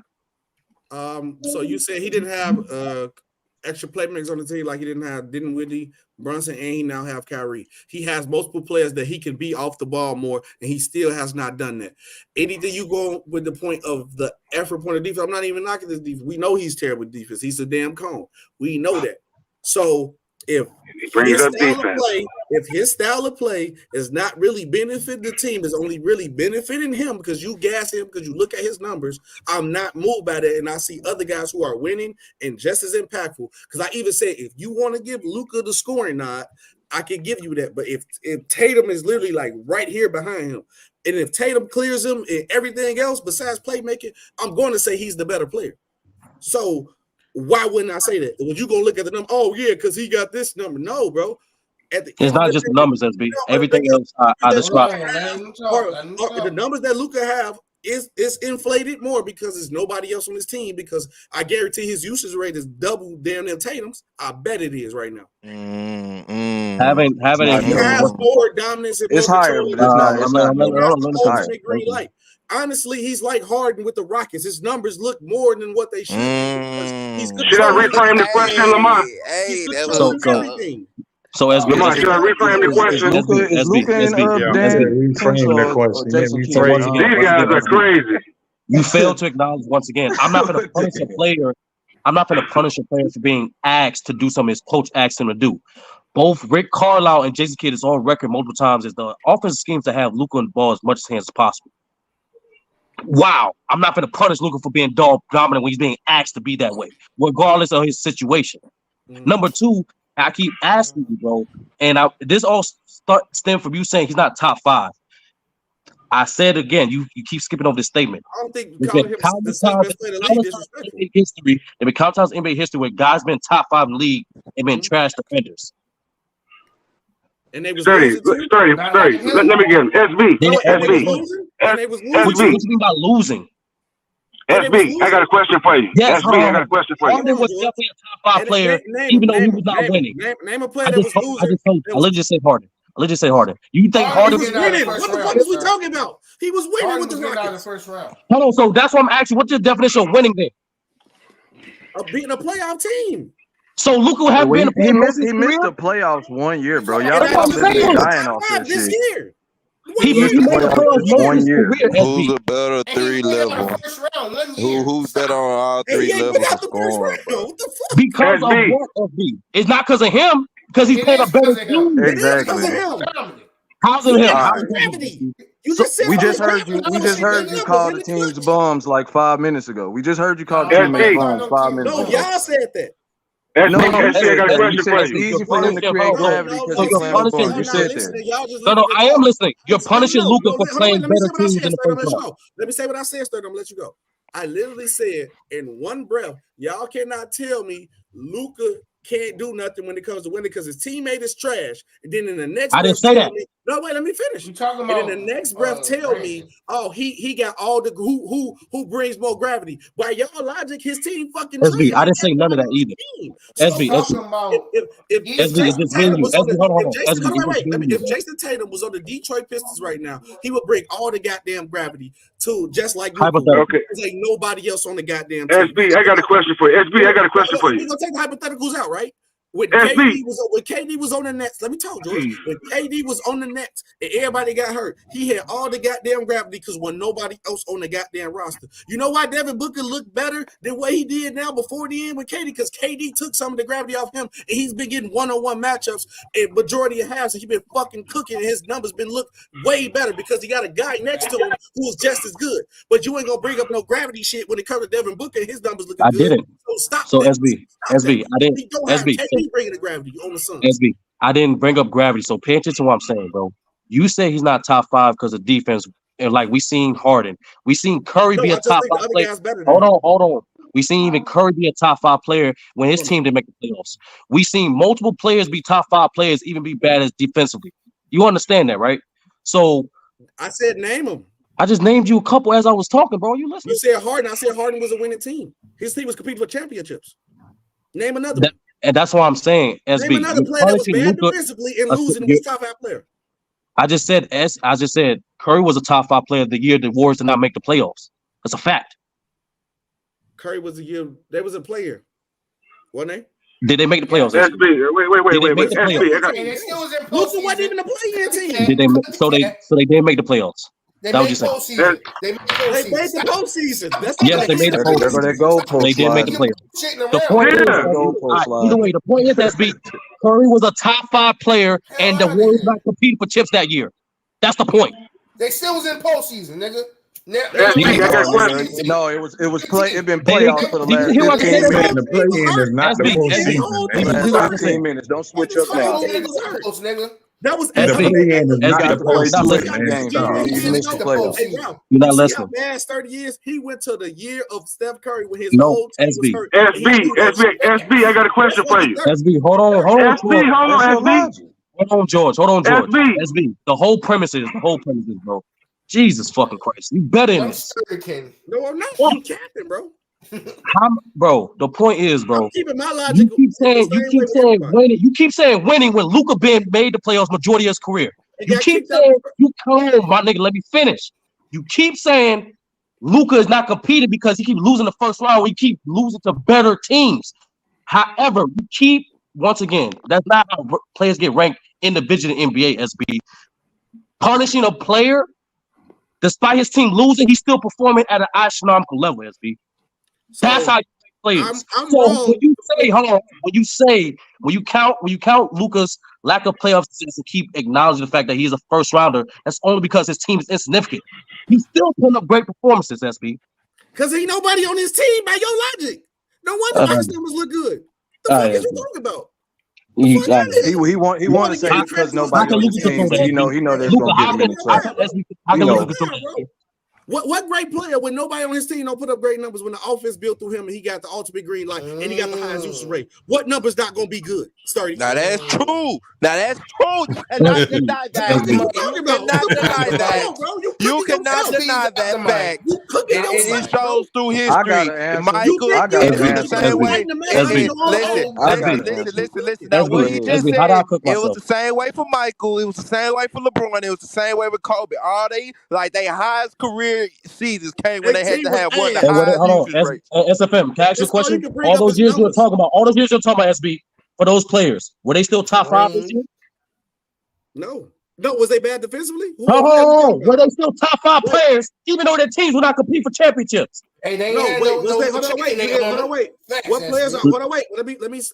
He said LeBron. He said LeBron. LeBron with the Cavs. Kobe. Career year. Look at LeBron's career high points. 2009. 2009. No, it wasn't 2009. LeBron James. I was 2006. 2006. Yes, 2006. 2006. Kobe was Kobe was 06, bro. What are you talking about?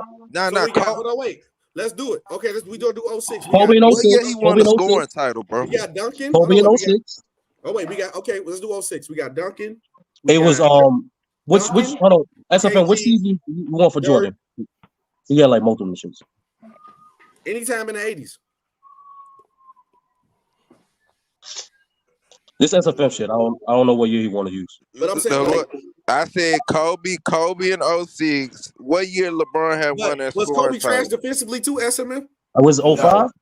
Oh, okay, he wasn't a liability on one side. Was 05? Yeah, because I think it was SMM, 05. SMM, you notice that study said players was only good offensively and they was a liability on That's what I'm defense. saying, bro. They minds already made up. They go. No, I'm saying, bro, he's moving the goalposts. You're not Why? Now gonna it's winning. He said, "Oh, fucking no." Then right now it's the impact. He said, "Oh, it's not about the numbers." Then I don't mention the numbers. Now, No, don't do that. Don't do that, study. You said it was players who were top 5 players who did not compete with their teams winning. And I mentioned Harden, and you said this. And you said Curry and Harden, and after I cooked your ass on trying to bullshit with Curry and Harden, and you can name another player. Name another player besides Curry and Harden. You try to add LeBron and Jordan and shit to say your ass. No, name a player. That wasn't him. That wasn't him. I said I started in that LeBron and Jordan. That was SFM argument. SFM argument. SFM added them. Sturdy didn't add them. Okay, so Sturdy. When I was talking about when he talked about the usage rate, he was talking about players with that usage rate. No, he said bad defensively too, though. You forgot that Jordan and Kobe. Stop, SB, stop colluding my argument with other niggas' arguments. Okay, so name another player then. You said Curry, Harden, and you both was wrong. Name another one. How's that wrong, nigga? They were top 5 players. They made postseason. The year you used for Curry, his whole team was literally fucking hurt. And the year you used for Harden literally was competing with the Western being top 5 players for multiple years. What does that have to do with them being top 5 players? You're lying. What does that have to do with being top 5 players? Luka team been healthy every fucking year, bro. You're lying. KP was not healthy. What the fuck you talking about? Porziņģis wasn't healthy. Porziņģis was never healthy the whole season. Was he out for the whole season? Was he out Luka himself wasn't healthy last year. The year, hold on. In the year they made was he out for the whole season? SB, in the year they made the West Coast. The whole season, bro. Come on, man. He got hurt. He had Tim Hardaway Jr. out for a while. No, he was injured before they actually started tanking Ralph. Man, what the fuck you talking about? He had an actual injury. What are you talking about? Drop 50, then get out. Luka was not injured at all last year. Is that what y'all saying? That's the case y'all making. No, my thing is all right, y'all can move on. We can move on. I gotta go. I'm gonna tell y'all. Now I see who I'm talking to. We're gonna argue if the man was injured. Come on, bro. Sturdy is trying to push this there. Sturdy is trying to push this narrative because I don't have Luka top 5. I hate Luka. I do not hate Luka. I just think it's a bunch of other guys who play just as no, good. You have hypocritical points. That's the point. Guys, I think it's other guys who playing just at the same caliber level of basketball. He racist. Joy, shut up, bro. He racist. What is George talking about? He racist. What is George talking about? Can I finish my about? statement? Because this is why everything should get messed up. Let me finish.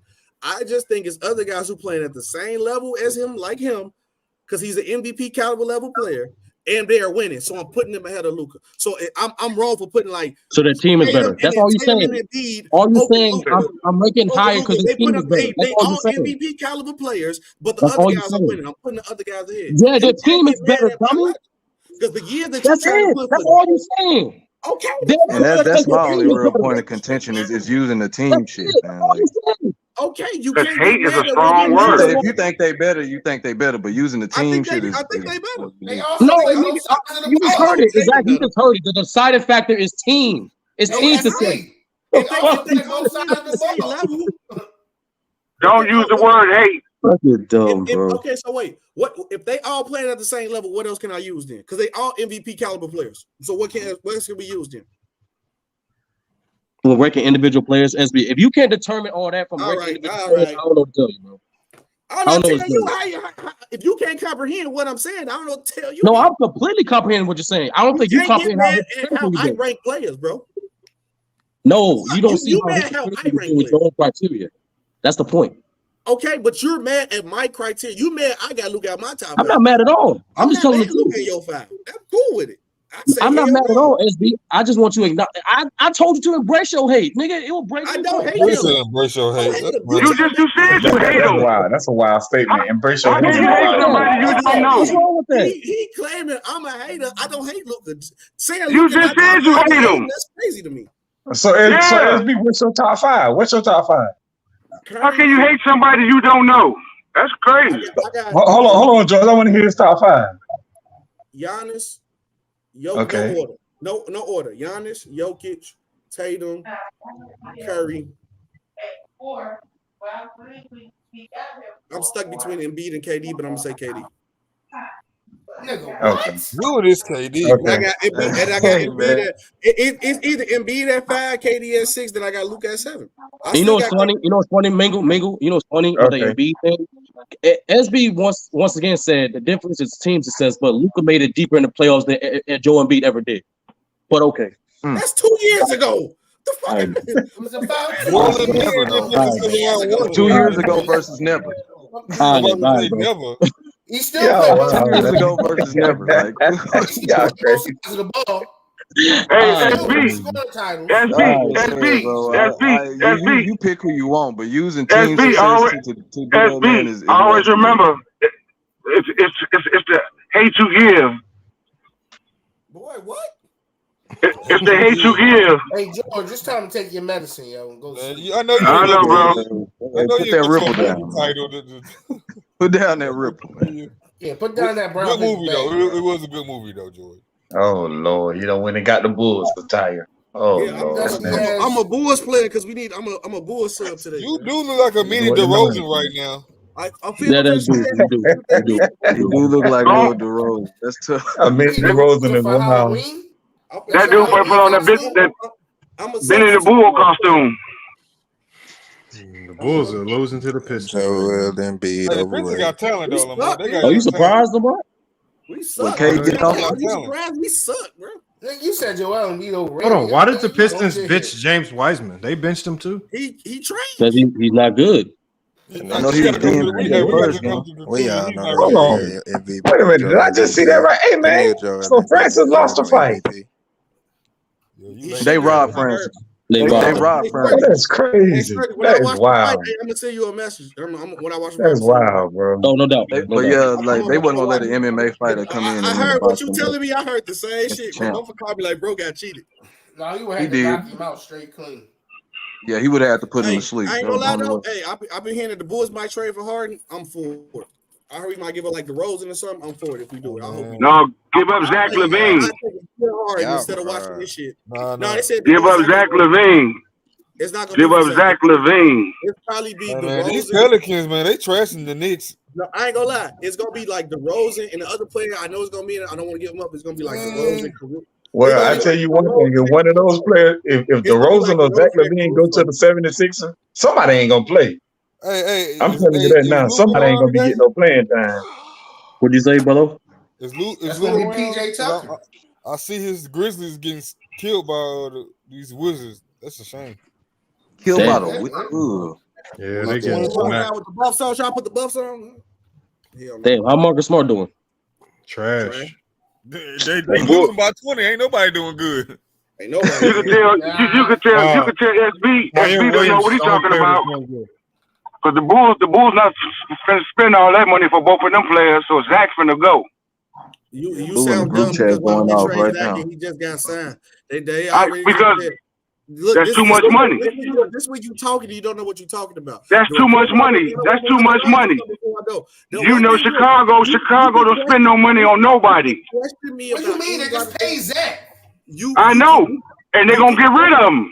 You can question me about a lot of things, but you're not gonna question me about my team. For the record, I'm gonna question you on that team because you know Chicago don't spend no money on nobody.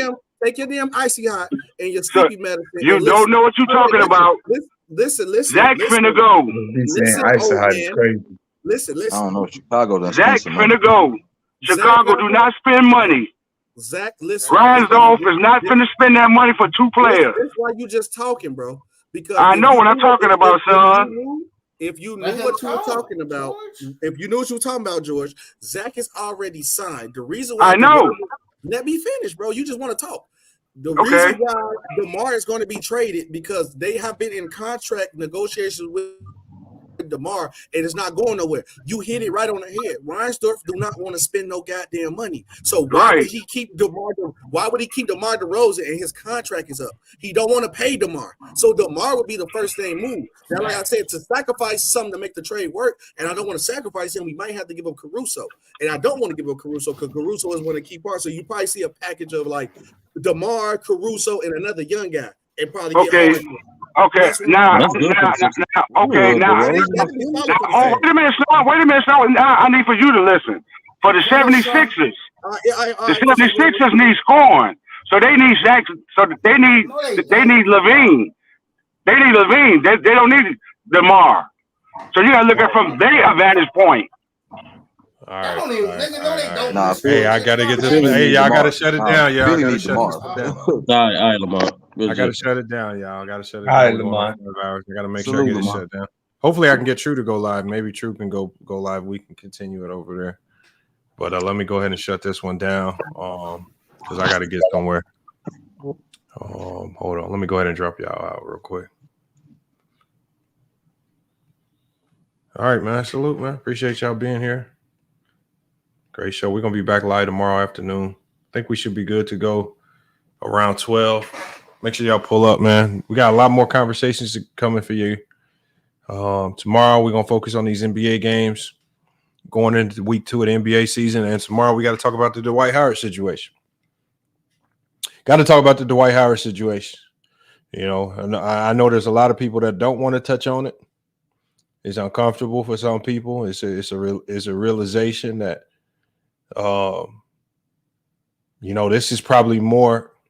The stuff going on with Dwight is actually probably a lot more common than a lot of people want to lead you on to believe. And that's what we're going to be talking about tomorrow. And, you know, I think Dwight, the more people keep putting his back against the wall, next thing you know, Dwight might drop some names of other people actively playing that might delve into that stuff. And you know, and I think that might be next. But we'll drop the T on that tomorrow, man. So again, appreciate you guys being here. Max said he's gay. He's weird. Look, it is what it is. I think the whole situation is weird. I think the whole situation is crazy, but we definitely got to report on it. It's a court case now, so we got to report on it. And we got more news. We got more news on Kevin Porter Jr. We're going to be dropping tomorrow. So we got a lot of information coming for you guys tomorrow. So make sure you tune in. FYF Sports at noon. Tomorrow, man, we can cook on the rest of these topics. But look, y'all, FYF Sports, man. Another great podcast episode. We're going to be back with more sports and news. Until then, y'all, it's FYF Sports. And we out.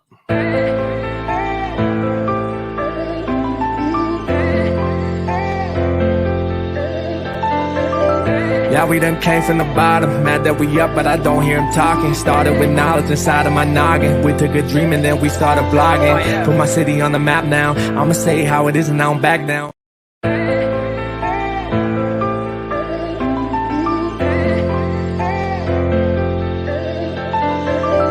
Yeah, we done came from the bottom, mad that we up, but I don't hear him talking. Started with knowledge inside of my noggin. We took a dream and then we started blogging. Put my city on the map now. I'ma say how it is and I don't back down. On the road to 100K, we finna act out. We gon' show them that we not just in the background.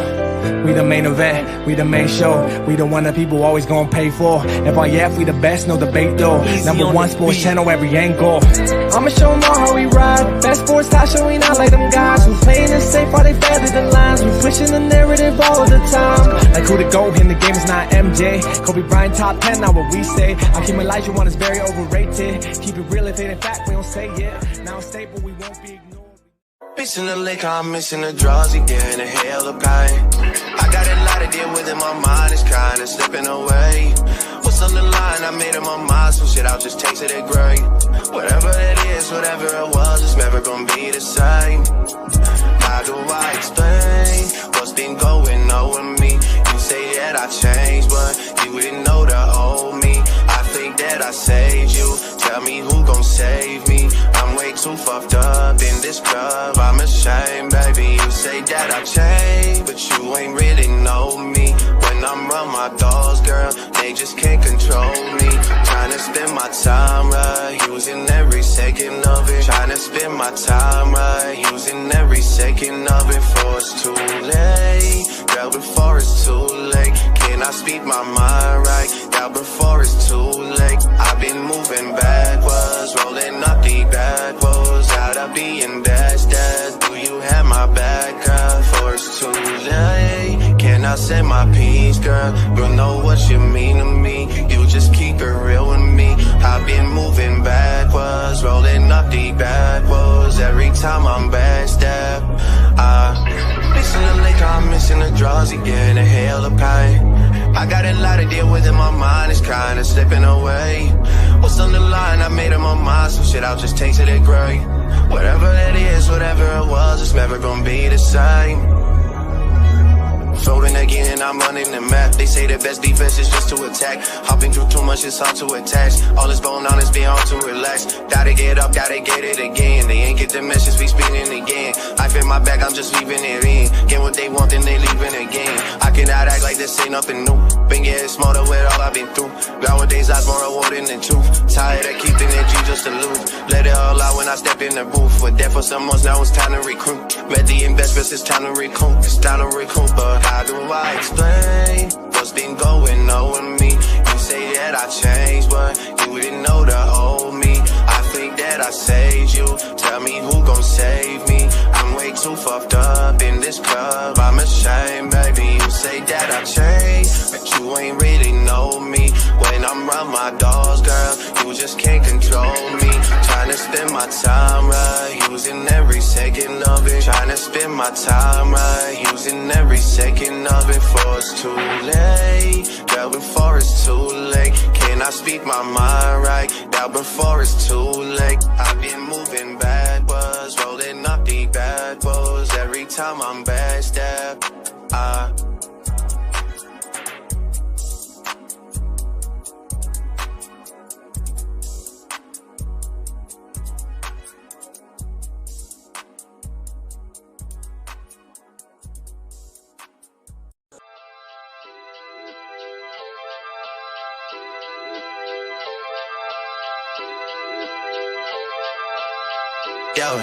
shawty, you know I gotta let it go sometimes. Gotta clear my head sometimes. I gotta get away some shawty. You know I just need a little peace of mind. Specifically, I'm talking about your mind. I gotta get that ass on. Calling you when I'm overseas, let me know what you need, what you wanna do when I'm home. Talking real dirty, real nasty on the phone. Girl, stop playing, I'm on the way. I am on the way. Girl, stop playing, I am on the way. What you need, what you wanna do, baby girl. I'm all ears for you, baby girl. Drop it down in the latest fashion, girl. All the shit I did, that's past tense, girl. Do whatever for you, what's your passion, girl? Got the lyrics in my songs, and your cash in, girl. Leave that boy alone, we everlasting, girl. Everything he did, I'm passion, girl. Spend up 20 grand, that's that shit, girl. I bought a whole mall if you ask me, girl. Bought a whole mall if you ask me, girl. Got the lyrics in my songs, and your cash in, girl. Leave that boy alone, we everlasting, girl. Everything he did, I don't pass him, girl. Spend up 20 grand, that's that shit, girl. I bought a whole mall if you ask me, girl. Yo, shawty, you know I gotta let it go sometimes. Gotta clear my head sometimes. I gotta get away some shawty. You know I just need a little peace of mind. Specifically, I'm talking about your mind. I gotta get that ass on.